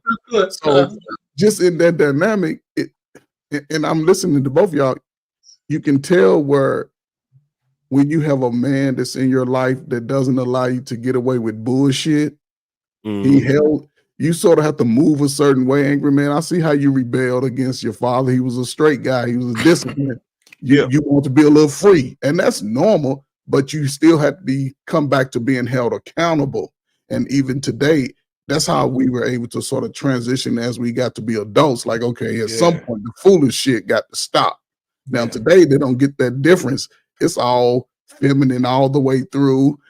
If y'all would have walked up on your dad and said, "Daddy, I want to be a girl," he probably would have disowned your ass and act like you'd have been shipped down south. I would have uppercut your ass. Shit. It's sort of all accepted because we, like you said, the Generation X, I can see it, and I know it's hard for us to admit it. We were caught in the middle of all of this foolery as young adults. And look, let me tell you something. I'm gonna tell you some real shit that I know from my own experiences. That's why I'm kind of a big fan of 50 Cent. Kind of got like a similar story because he jumped out there at like 13 years old and shit. And see, the interesting thing about that, and it's really messed up, when you're a kid at that age and you're out there engaged in that activity, you see a side of adults that you're not supposed to see. Because what a lot of people don't realize is in the area I was in, there was a lot of people that were putting on fronts.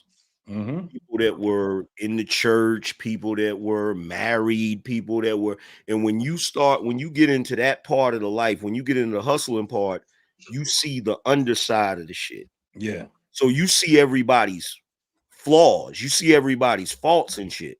So you'll see an adult that is in their 30s or whatever, and they supposed to be happily married, but you know niggas is smashing her.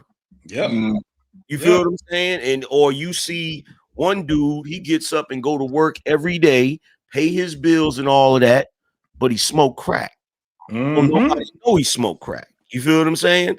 Like it's really messed up because a lot of people don't look at that side of the drug game back in the day in the 80s. But if you were a kid that got involved in that, it stole your innocence in a very vicious way. Yeah. You feel me? And you end up looking at the world in a more jaded way. Yeah. You know what I'm saying? Like even to this day, when I see people, you know, portraying certain images, I'll be looking at them like You can read right through that bullshit real quick. Yeah. Right through that shit, like you That's know. why I tell that you know we ain't ever. I was always affiliated with all the shit, right? I was affiliated with a lot of the shit. It just so happened. That's why I give big props to my parents, man, because they steered me a whole different route where I had to make a decision. By the time I got 16 years old, man, I could have did what the fuck I wanted to do, right? Had friends and family that was in the streets and all that shit. But the influence of my parents, man, was just so motherfucking, it was just dope for me.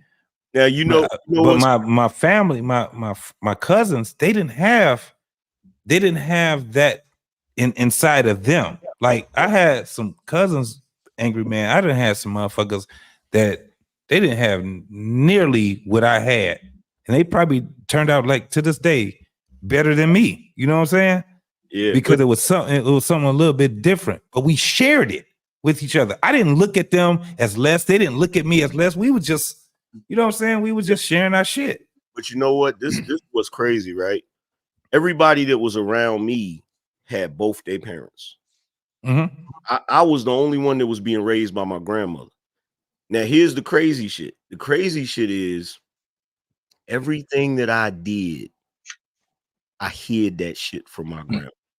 You had Boom. to. Hell yeah. Boom. Yep. Out of my way to hide that shit because look, the worst thing for me in this world, it wasn't getting caught or getting arrested by the police. It was disappointing my grandmother. Yep. You feel what I'm saying? Like I didn't curse in front of my grandmother. I didn't smoke cigarettes in front of my grandmother. I didn't do none of that shit in front of my. Matter of fact, the funniest thing, the scene when you remember on Notorious, when Biggie is in there and he got the plate and he chopped shit up and his mama coming in hiding under the damn bed. I was like, that was you, wasn't it? I was like, oh shit. Cause like, bruh, the one thing I did not want to do is I did not want to disappoint your grandma. That's so fucking crazy. That's like I had a cousin. I think that kept me out of prison too. Yeah. I had it was certain shit that I could have pushed it to the limit. And I would think I was like, yo, it'll break my grandmother's heart if she got to come visit me in freaking prison and shit. You feel that shit right there is what it is. I had a cousin, kind of similar with what you were saying, right? He was younger than me, and that's what he had to go through. Like he used to look up to me. I didn't even know until he's like, "No, man, we was, you know, because we were like brother." If you guys see, like, I got some shit like on my phone. You'll see me and him sitting on Santa Claus' lap and shit like that. And he's 3 years younger than me. And we were always raised because his mother, before she had him, she was like my mama. You know what I'm saying? Because she was so close to my mom that she lived with my mother and my father, and she was like I don't even like to call her even babysitter, man, because she just always had me up under her. You know what I'm saying? And so when she had pregnant and had my cousin, you know what I'm saying? It was like he was my brother, not my blood brother, but you know, that was my first brother. Yeah. To this day, we like that. Two different lives. Me, I'm, you know, military, 9 to 5. You know, he was the hustler.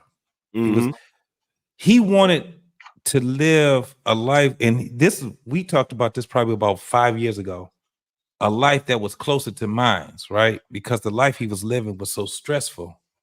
Yeah. But that's what he knew. You know what I'm saying? But he wanted to live it so close to what mine's was. You know, I'm sitting there, I ain't got no worry in the world. You know what I'm saying? I can go on trips and all that. He can go on trips and everything. He probably could do more than that. You know what I'm saying? But he understood what his lifestyle was about. And he was like, damn, like you would see here, I mean, hustling. That's what he was, that was it. Grown ass man, 20, 30, 40, getting ready to be 50, right? He's just getting out of that lifestyle. Yeah. Now he can breathe a little bit better. He like, nigga, this ain't, you know, he was one of those guys where you didn't even know he hustled. You thought this nigga had a 90. You thought he worked in a plant or something, right? You thought he was because he lived his life a different way than most of these cats that's out there. He didn't live his life with the jewelry. Well, he wore a little bit of jewelry and shit like that, but he was like, I gotta be practical because guess what? I don't want to be in this motherfucking life no more, man. I want the life that you got. I want that shit that you got there. And when we get to talking, man, it's kind of like it gives me wisdom listening to him speak. He got a family full of goddamn kids and women that he took care of women. Even if they wasn't with him no more, he still was taking care of them. You be like, where the fuck that come from? Yeah, he come from because my family is like that. You family now. You know what I'm saying? So even though he lived that life, he wanted out. But in order now, and I said this earlier in the show, a successful hustler is a retired hustler. Yeah. Yeah. But see, nobody but see, that's the thing. I was on a show a couple of weeks ago, and there was a guy up there, and he was talking from a position of not being part of that life or understanding that life. And he was like, yo, well, back in the day, I was trying to explain that back in the 80s, there wasn't a lot of opportunities available. It's not like today where you got the internet, you can find information and all of that. Back then, you worked a 9 to 5 if there was one available. And if it wasn't available, you just sat around and was broke unless you was willing to take penitentiary chances. Word. You feel what I'm saying? And like, I tried to explain to him, I said, look, bro, I said, nobody wakes up one day and wants to be Scarface. That's not the way that shit works. Like, it's just niggas trying to survive with what is available to them. And most of the time, it's not, even when you look at the violence back in the day, it's not like they portray it on TV where it's like, oh, it's these different crews and they go into war with each other. It ain't even nothing like that. It's like you and your peoples that you cool with, y'all go out somewhere, you go to a bar or a club or something, and there's another nigga over there that don't like you just because he know you getting money. Yeah. And he don't like the fact that you getting money, and he feel like whatever you getting is taken away from what he doing. So now he gonna do some goofy shit, say some slick shit or do something, and then you like, yo, who you talking to? And next thing you know, y'all into it. And then you start going back and forth with each other, and somebody might get hurt, somebody might not get hurt. That's where the violence comes from. You feel what I'm saying?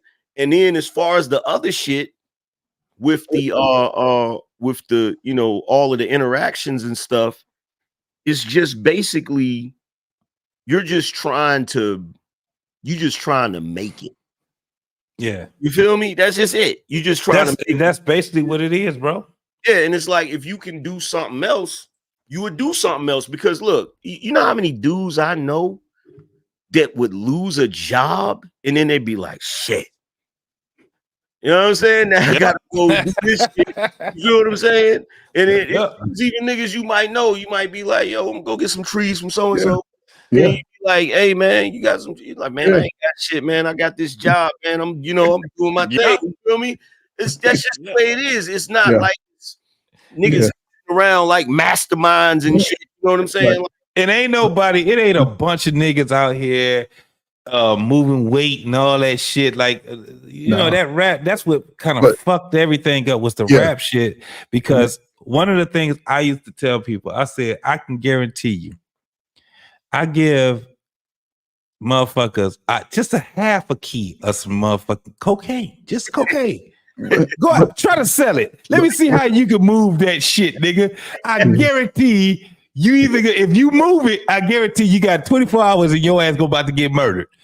That's how that shit go. You can't just go out here and just advertise your shit and think that you could just get rid of that shit like that. That's not how it go. You can give a motherfucker 36 motherfucking kilos. I guarantee you tell them you got a month to get rid of it.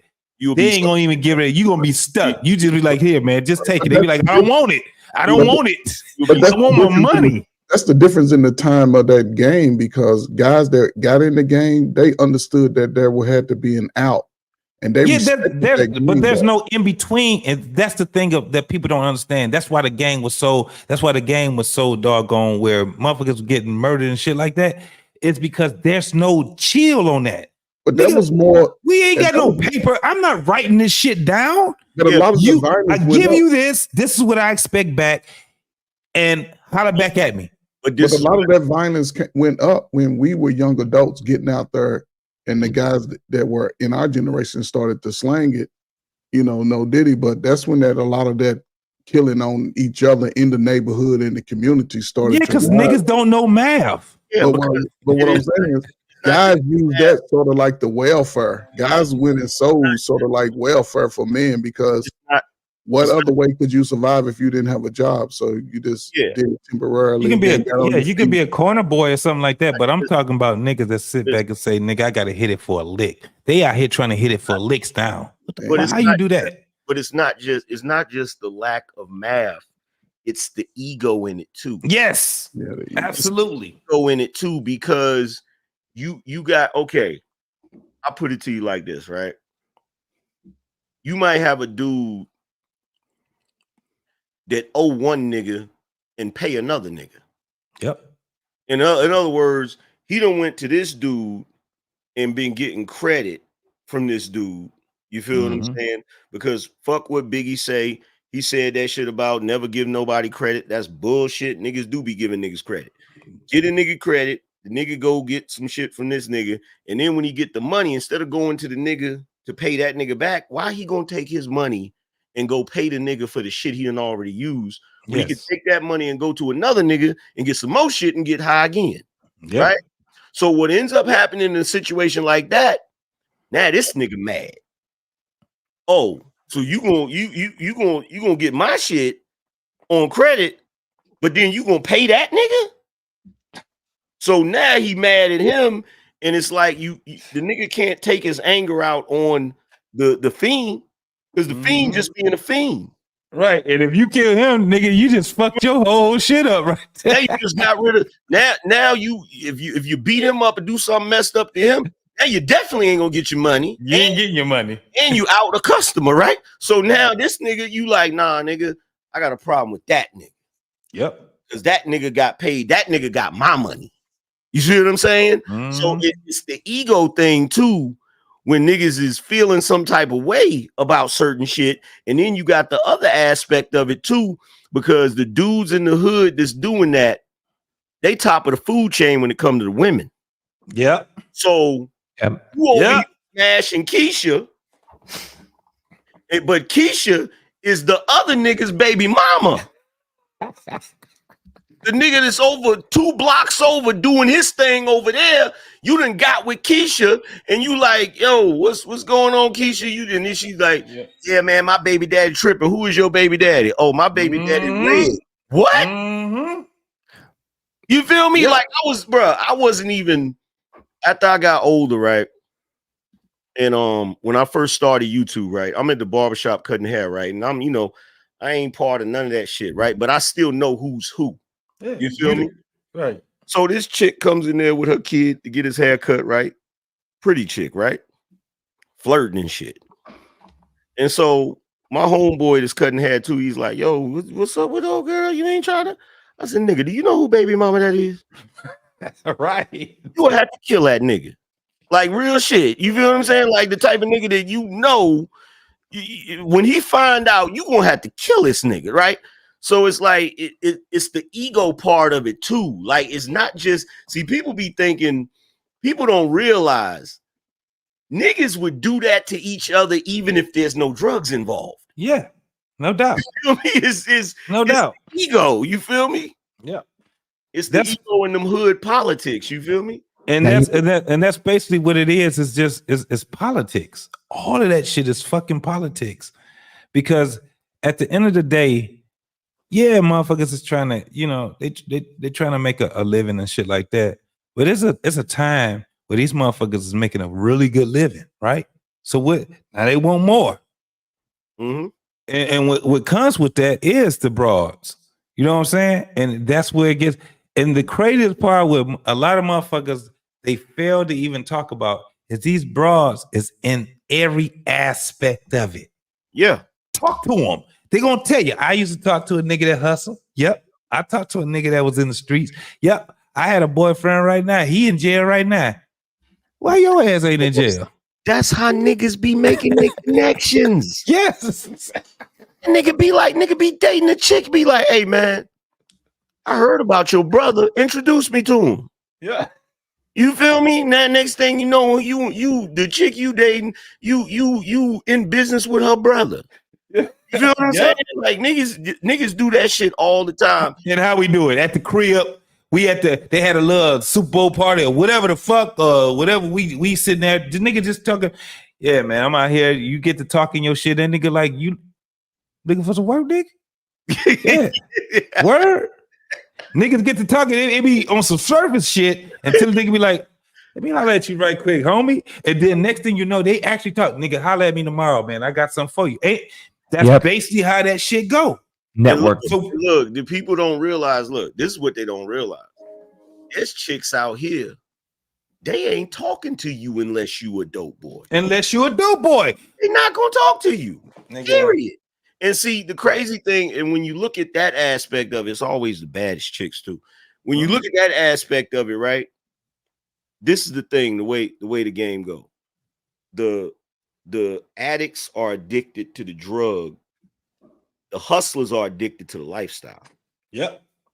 You feel me? Because even if look, there's dudes I know that done stacked up enough bread to start businesses. Yep. And they'll start the business, but guess what? And that lifestyle is something different, boy. Leave that other side alone because that damn money is too fast. That money is too, you know what I'm saying? And that's what always get them in the end. You feel me? You know where they come from? That adrenaline hit. Now, you hit a motherfucker, I'm talking about nigga broke. Nigga just sit back, I got $400. Nigga, he makes the folk grow. It's even worse than he go back to 1,000, he make that grow. Then he make it like he hustling so hard. The hustle is like a drilling. Bruh. Nigga sit back with 10 stacks. It's like, nigga, I'm about to do something. It's even dangerous. Worse than that. It's even worse than that. The nigga is in his whip. He just done hit a lick. He got a pocket full of money. He on his way to go pick up a chick. He got Jeezy bumping. He got a soundtrack to his lifestyle, nigga. I mean, now, you know what I'm saying?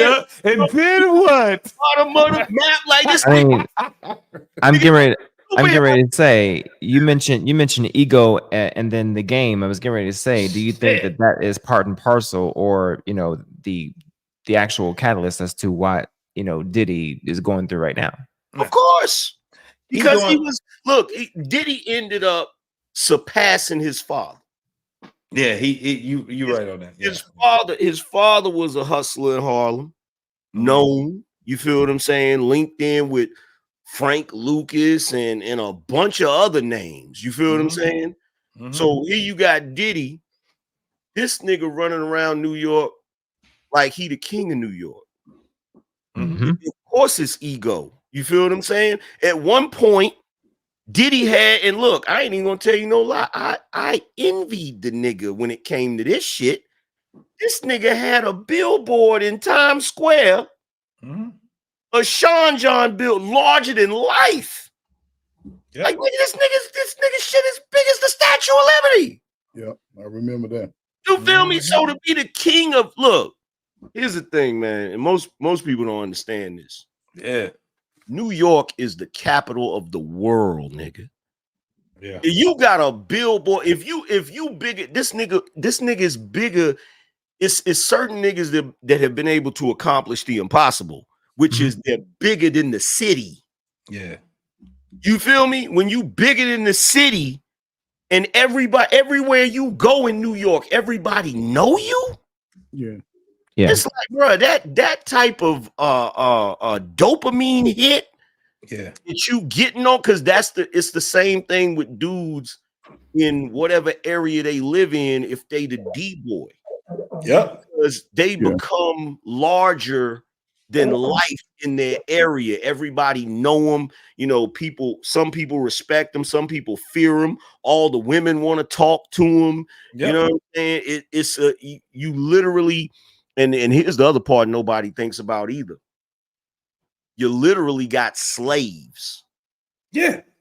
Because you got your crib, it's gonna be mad dudes out there just standing out there like statues, waiting to wash your car, waiting to freaking take your clothes to the cleaners for you, waiting on your hand and foot just so they can get whatever it is. I said that earlier. I said that earlier. AM. Listen, I was saying when you got niggas that celebrity, no matter what level of celebrity you are, niggas get weird like it's Christmas. Yeah. Niggas get, if you ever been in that atmosphere and you see it, you usually like, why everybody got the glossy eyes and they got this, this German Shepherd smile on them. You got the dude in the hood that look, don't nobody know him. Don't nobody know him nowhere else except that hood. Yep. But he's sitting there at the party cracking some dull ass jokes and everybody laughing like it's funny. Yeah. Yep. You feel me? It's ego. It's the idea of being the king of everything around you and shit. And bruh, people are willing to do anything for that. They willing to kill for that. Yeah. Nigga, that is it's a weird fucking, I'm telling you, the feeling just to be around, like that was the thing about my occupation as being a DJ. Like I was really, really good at what I did. So I got a lot of, I wasn't like the radio DJs and shit like that. I was better than them niggas. But I was, you know what I'm saying? My notoriety started to rise because I was in the streets, mixtapes, you know, motherfuckers just knew my name. A lot of niggas didn't know my face, but they knew my name. And when they see them t-shirts and all that shit, they seen it. Now, me getting into rooms that I normally wouldn't get into. I'm going to cut out, gentlemen. The boomer got to go to bed, man. I got to let you. All right, man. Make sure you drink your milk and everything. And I got a warm glass waiting for me. All right, brother. Love you, man. Yeah, most definitely. Yes, sir. But man, listen. When you get into those rooms, man, you think that you want to be there. Yeah. Until you start seeing what this shit is about, you just be like, man, this shit is goofy than a mother. I'm talking about, nigga, fuck the women. We already know they gonna be groupies. But the niggas, the amount of niggas that's groupies is what got me. I was just like, these goofy ass niggas. I'm telling you, that's why I don't like Christmas.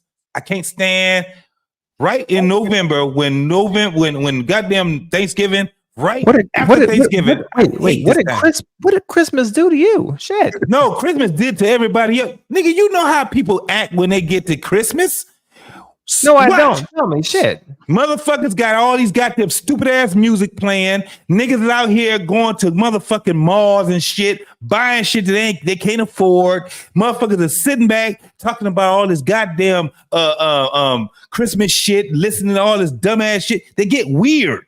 Everybody gets weird during that motherfucking time, except for the niggas that sit back and say, I ain't really fucking around with this motherfucking shit. I don't like Christmas and I don't like groupies. I can't stand none of that. Why? But look, here's niggas get weird. Here's the thing. The shit is cool. The shit is cool to niggas until the shooting starts. To the shit. Come on, bro. Come on, man. Until the drama jumps off. And here's the thing, and this is the part nobody ever talks about, right? I've seen niggas go from that Mercedes Benz to that Honda Accord. Mm-hmm. because they fighting a case. Yep. You feel what I'm saying? You gotta put all that money into them damn attorneys and shit. I done seen niggas have to learn to walk again. Yep. Because they done got hit up with a colostomy bag. I done seen the dudes with the colostomy bag. Like that's why for me, when I looked at it, you know, as a young man, when I looked at it, I say, you know what? Certain things I want, but I want it the right way. Yeah. You know what I'm saying? I don't want that foolishness. And it's just a lot of foolishness. Yeah. That, you know, and here's the thing. When this is the other part niggas don't know. When niggas get hit with that case and they shut down, because now once you on the radar, you on the radar. Yeah. And so when niggas start losing and they gotta freaking pay money for this, pay money for that, and they start getting low, guess what? The chicks disappear. The baby mamas start tripping. Yeah. The nobody, like all of the niggas that was all the little yes man and shit, they disappear on you. They gone. You feel what I'm saying? They out of here. You feel me? So it's like, yeah, it's some bullshit. It's what Diddy going through right now. It's exactly what he's going through right now. But the niggas was like, man, let me go ahead and like everybody used to go to Jesus. Now they found out that ain't the you know, that ain't the case either. So they gotta figure out a new way how they can run. But when it comes down to it, you don't want to deal with that bullshit, man. That like what you were just saying, man. I just remember the whole thing, and I was in the military during this time. That BMF shit, it was crazy as hell. BMF? Yeah. Oh, bull manufacturer. Okay. Go ahead. So because I knew nothing about them in Detroit. I was, you know, getting ready to go to the military. I probably was in high school, getting ready to go to the military, whatever, and they was trying to get their shit together because they was in E-course. Nigga, I was straight 100 Detroit. If you ain't West Side, East Side, I ain't really know nothing about you. Pontiac is probably the only place. I didn't even know nothing about niggas from Inkster. You know what I'm saying? I had a family that was there, Rumblers and shit like that, but no, it was Detroit, East Side, West Side. Yeah. So that shit in E-course, I really wasn't even in tune with that shit, right? I didn't know anything about them cats literally until they was in a Atlanta shit. Yeah. Right? I just remember that whole thing of I came from Germany, go to the Freaknik 94, and they was talking about them niggas. That's what I was like, BMF, who the fuck is BMF? They like, oh, them niggas from the G, you know, they from the D or whatever. And all kind of other motherfucking shit. You had 94 was one of them times where, whew, nigga, that's why they doing the documentary, 94. But then they had a 96 and 90. Had nothing to do with 94. But when you seen it, man, when you seen that life and you seen the motherfuckers that come out of it now, dog, we are in our 50s now. Yeah. It's niggas that's talking about it now. But you know what? This is what happens, right? Because I know a lot of dudes that had reputations. I'm talking about known, was doing their thing, was all of that shit. And this is what I noticed. It either goes a couple of ways, right? They either ain't here no more, right? So they memories, they ain't nothing but war stories, right? Or they get hemmed up, they get locked up, and then they might as well be dead because they get forgotten about. Yep. Right? Yep. Just some story. Yo, you remember when so-and-so used to do this and this, you know, they become a memory, right? Or they survived all of the shit and they calm down and go and just live a regular life and get away from that stupid shit. So at the end of the day, when you look at all three of them scenarios, the reputation don't matter because it doesn't stand the test of time. No doubt. Like, so the rep that niggas be fighting for, it don't even matter at the end of the day because you either gonna be a nigga that's gonna calm down and chill, which at that point the rep don't matter, or you in jail or dead. And in that way, the rep don't matter. It don't matter. You just a has-been. Yeah. That's basically what it comes down to. We had a group, a crew called YBI. They were supposed to have this documentary out a long time ago. You got, you know, YouTube documentaries and shit like that, but it was a real thing, bro, because it was Young Boys Incorporated. And the craziest thing was, man, it was literally what they said it was, Young Boys Incorporated. 12-year-olds, 13-year-olds, 14-year-olds that they had that was running motherfucking product. And with some grown-ass men that was running this shit. You know, Butch Reed and all them cats right there. You just look up YBI, look up Young Boys Incorporated. You'll see some shit. They got a book. They got all kind of shit, but they never came out with a movie. You think Bloods and Crips was some shit? That YBI shit is something totally different. Totally different. Yeah, I know. And especially, and especially when you start talking about like Detroit was very notorious for having hitmen. These motherfucking hitmen was so dope, man, where they'd be in prison and they get let out.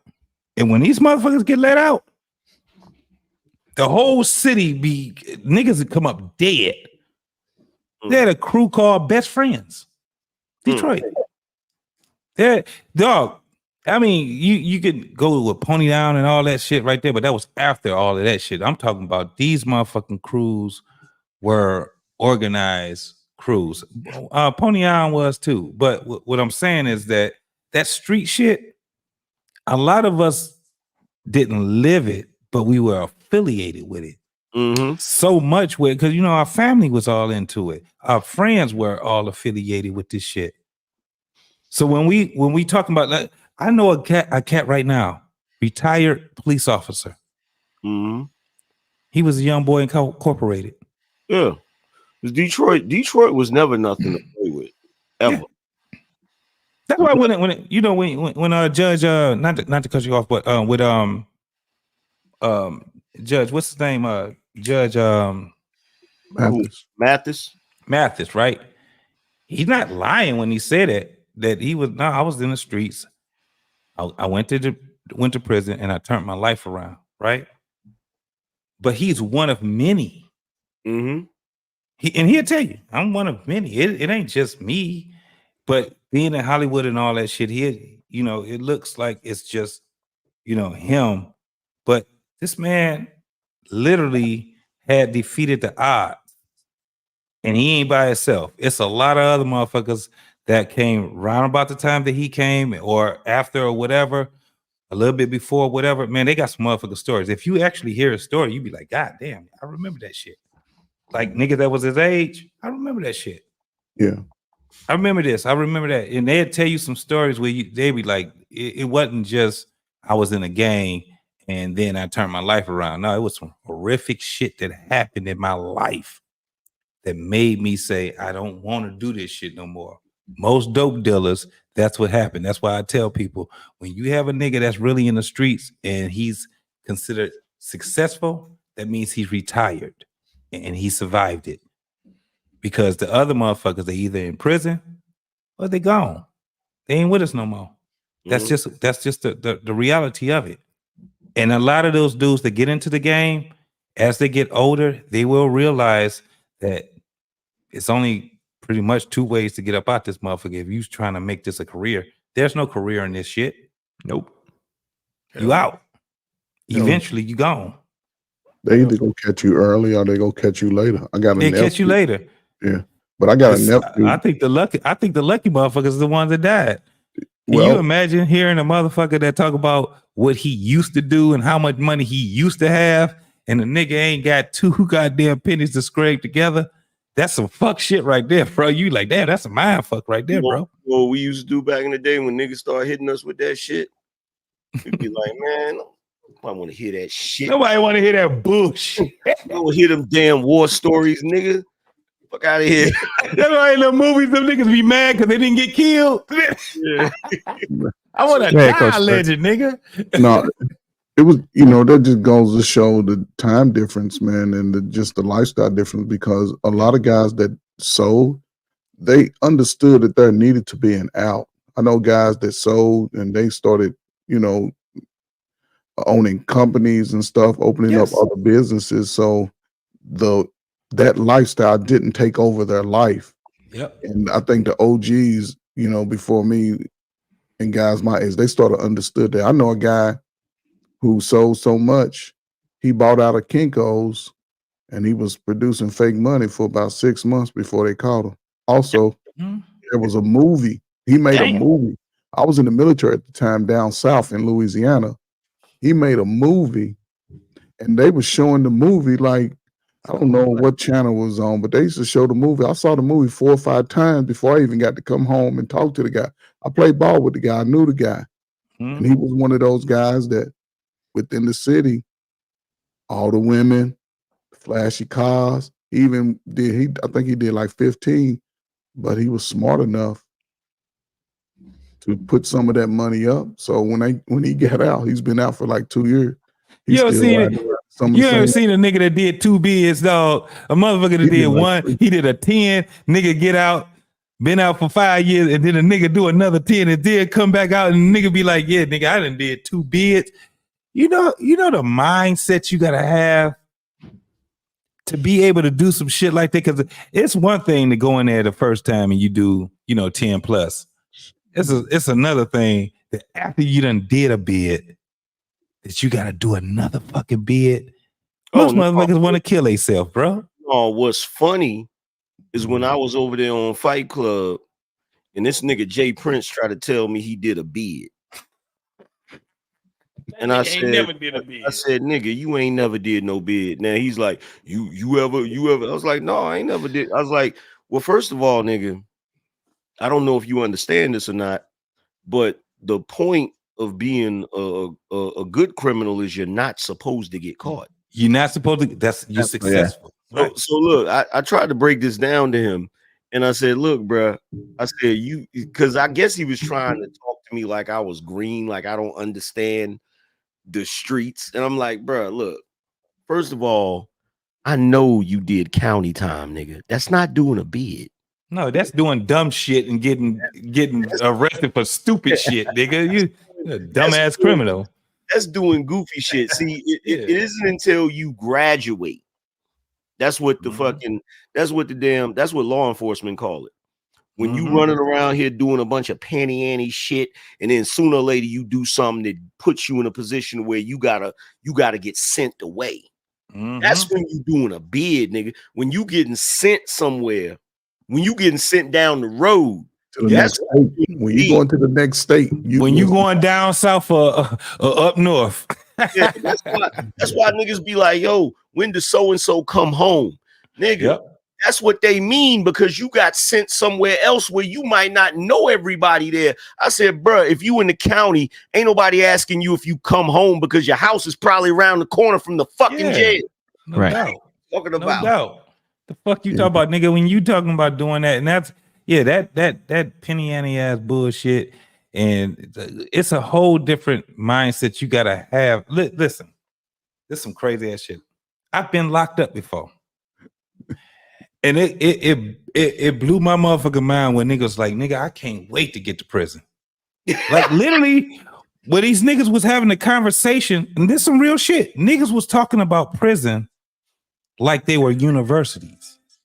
They was hoping that they get to go to a certain prison and not go to another. They was talking about these prisons, and everybody's a fucking lawyer, dog. Oh yeah. Every nigga know. Yeah. Nigga, what you in here for? You tell them what you in here. Oh, nigga, you good. Nigga, that's a wake up. You like, nigga, as soon as you get in there and show a nigga your paperwork, the nigga gonna be like, yeah, you can get that tossed out. Yeah, you can get that tossed out. Like nigga be whole paralegal experts and shit. You know that shit too. They be knowing that shit. That ain't shit. No. Jay Prince, take your ass to prison. Let's see if you talk about that shit now. Most niggas that go to prison, dog, the last thing they want to do is talk about their stay in motherfucking prison. It's just like motherfuckers that go to war. The last thing we want to talk about is going to motherfucking war. We'll tell you that we was at the Gulf. We'll tell you that we was, but nigga, do you know the nigga? The only people I can talk about that shit with is motherfuckers that actually did it. Yeah. Right. I can't talk about that with everybody. They ain't gonna understand what the fuck I'm talking about. It's the same thing with niggas in prison. They ain't gonna tell you the shit they had to go through. Some niggas had to fight for 10 years every time they there. They done got stabbed up, chopped up, niggas done got beat up, motherfuckers done sit back. They had to get their motherfucking name made because they probably had to go ahead and take somebody the fuck out. No matter what, nigga, that's a whole different world that you talking about. That county shit ain't shit. Every time I got locked up in jail was enough for me. That's enough for me. Like, prison for me, bro. Look, I was in there one time. I had to be in there for like, I always would get arrested on a fucking Friday. So you know your ass got to stay in there until Monday. And a lot of times I would get arrested on a damn Friday and Monday would be a damn holiday and shit. Right. So look, I go in there and this is what I would always do, right? I'll go in there and I'll go to sleep, right? So one head in there, he tried to tell me, he's like, young blood, you ain't gonna be able to sleep that time off. I said, nigga, watch me.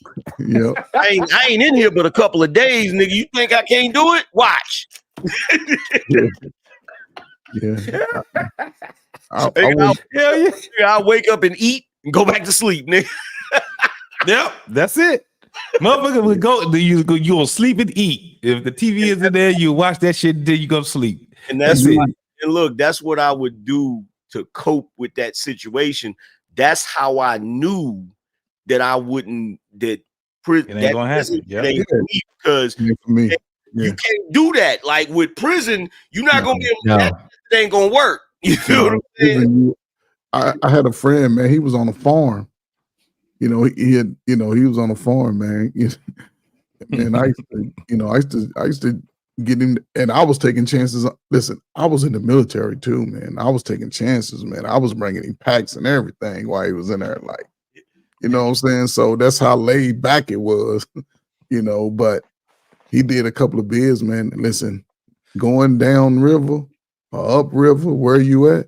Yeah. It ain't nothing like you going to the county where your cousins are, because they gonna make sure they go run that search and find out, oh, he got relatives over here. No, send him over here. Yeah, you ain't gonna get no conjugal visits, nobody pulling up on you, because mom and them can't travel that far because they gonna put you deep. Oh yeah, nigga, you go 10 years without seeing your mama, nigga.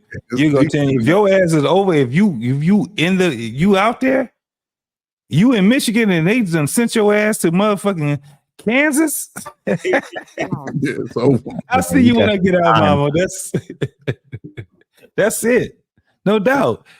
That's why you don't want to, like, it's motherfuckers, dog, that know the rigmarole. Like niggas that got warrants and shit and they know they about to go for a minute. It'll be the summertime, right? They get arrested. You be like, why this nigga got long john shirts? Why he got a long john shirt on? Because he know what it is, nigga. That nigga turned himself in. He knew what it was about to be. Yeah, he knew that he wasn't gonna wear no motherfucking. I'm about to wear these stupid ass sneakers that I got right here. Put these little stupid ass whites on right quick. Niggas be knowing, dog. Hey, when you go in there, you will understand that these niggas been doing this shit for a minute. Bro, look, here's the thing. That nigga Diddy, man. Let me tell you something. Whatever he's going through right now should be studied. Because you gotta think, for going all the way back to the 90s, this Negro has lived in the lap of luxury. This Negro has been in control of everything around him. Yeah, man. He wanted to eat. He did whatever drugs he wanted to do. And nigga, to take a nigga from that, you got 3 mansions. Yeah. You got a mansion in the major states too. Major states. You got a mansion in you got a mansion in Miami on Star Island. You got a mansion in Beverly Hills. You got some sick shit in New York. And now them niggas just snatched your ass from that and put you in a damn humble nigga. In a damn going through withdrawals. You can't fucking look. Your ass can't eat what you want to eat now. You feel me? You coming, he like the first day he was in there, the nigga coming down off of whatever fucking painkillers or whatever drugs he was doing and shit. So now he's sober than a motherfucker. He in the damn cell in the reality. Detox. You're right. Somebody said it. The Diddy detox. Bruh, Detox. the reality of it is hitting him and shit. That nigga, you know he in there going crazy right now. Dog, and especially sleeping on what he got to sleep on, nigga. Let me tell you something. That shit right there, that's enough to tell you that you don't want to do that. Fuck that life of crime bullshit that's out there. And them niggas can do you dirty. And no pillow, no nothing. That's the other part. That's the other part when he start complaining and shit, and the damn white car call him a nigga. You can't do a goddamn thing. Like, wait a minute. Wait a minute. You ain't supposed to say that. Shut up, nigga. Black Lives Matter. Bruh. When I get out, we gonna rock the vote. Bruh, I'm telling you right now, he in that motherfucker. Look, because you knew he was desperate when that nigga said, look, I will sell my house and give you 50 million. And that's not even to get out for good. That's just a bond. Like that wasn't even a bond. Right. And that wasn't even a mother, that wasn't even a businessman fucking deal. Who offers 50 million? He someone who really don't want to go to jail, or he really don't want to go to jail. No, like, nigga, y'all got that have all this shit. It's not somebody who don't really want to go to jail. It's somebody who trying to get the fuck up out of jail. Right. Look in there when he offered that shit. Like that Negro, look, let me tell you something. Every time they bring that nigga out of that cell to go to court, you feel me? Which if they doing that, he lucky. Because some of these jails now, they don't bring you out of that cell. They take you to that fucking room and it's got that TV. Yeah. You talk to the judge on that fucking TV, bro. But look, every time they bring him out that damn cell, soon as that nigga get outside, I know that nigga be like, right. Last bit of fresh air, like, oh my God. Like, bro, let me tell you something. Hey, freedom is a motherfucker when you ain't got it. That shit looks so beautiful.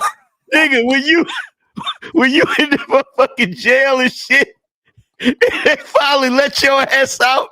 Yeah. You be looking around, the world look brand new and shit. Yeah. Like, bro, you humble. You just wow. Listen, man, I'm so glad I'm out, man. Look, you be all fucking look when the guards be bringing you to process, you all polite and cordial with them and shit. Saying thank you and shit. Thank you. You know what I'm saying? God bless you. God bless. Free at last. Free at last. Y'all have a good one now. You have a good day. Be like, I don't want to see you again. You ain't gonna see me again. No, sir. No, sir. No, sir. Rebound. Yo, and this is what's worse for him, right? What's worse for Diddy is he's sitting in there right now, right? Thinking to himself, he ain't ever gonna get out. Yeah. And you know what he should have did? He should have did like Charlie Brown, Russell Simmons. He should have. Let me tell you something. This is the dumbest shit in the world to me. I'm gonna tell you why this is the dumbest shit in the world. Nigga, you own a plane. You own a motherfucking plane, nigga. Everybody got to know he's gone. They be Nigga, you got kids, you got motherfuckers that you could put shit in their name. You could trust that shit. Then soon as I caught wind of that shit, nigga, I would have been like Carmen San Diego, nigga. They would have. I would have been like Jason Bourne, bro. I'd have been in a hut in New Delhi somewhere with a fake beard on and a freaking Groucho Marx mask, nigga. Like, there's no way in hell. I ain't answering no phone calls, no nothing. Nigga, I'm out. I'm out. I ain't posting shit. I ain't doing nothing. If anybody even, you remember Jason Bourne when he was out there and he was in India. Soon as he saw somebody spotted him, that nigga looked at his watch. That nigga went back to the crib, started packing shit. Hell yeah. Hey, look, no, that motherfucker was probably talking to Russell. Russell was like, don't do beat your ass here. Meanwhile, Russell over there sitting there Indian style and shit. Doing yoga and shit. Namaste and shit, nigga. He understood. Like, Hey, look, his daughter, she was pissing him off. That nigga still didn't get on that plane and go down there. He was just like, that Negro sold every business he had and got the hell out of he Dodge. got the fuck on. He got the fuck on. He like right, wrong, and indifferent. I know that these niggas can paint this shit and fuck me up. You know what? I'm out. And he told his brother, pray for me. But you know what? Russell was never stupid. He was never stupid. Nah, not at all. When that nigga did, like, I'm telling you, that motherfucker, everything that you seen him on was on IG or some motherfucking shit. He was just like, nah, I ain't that. And then the nigga cut his IG off. It's like, fuck all this. I don't need none of this shit. You know what? We've been robbed. And I'm gonna tell you what we've been robbed of. Because Diddy can't get a bond, we don't get to see that Gayle King interview with him like we did with R. Kelly. I'm tired of this shit. Tired of this shit. My life. This is my life. That nigga said, they said that I hog tied her. I don't know how to hog tie nobody. Oh, God. Bruh, I wanted so bad to see an interview with Diddy trying to explain himself, bruh. It'd have been really bad. It'd have been really bad, man. That motherfucker. I think I have when them niggas rolled up on his ass, he was just like, yeah, huh? Mm-hmm. This one, and that was dirty too. He was going to turn himself in, and they robbed him of that too. He's like, they wanted that bounty. They was like, I want this money. Go pick you up, nigga. Look, this is what make it so bad with the R. Kelly situation, bro. Now, your whole reason R. Kelly is doing this interview is to try to explain himself and humanize himself, right? Mm-hmm.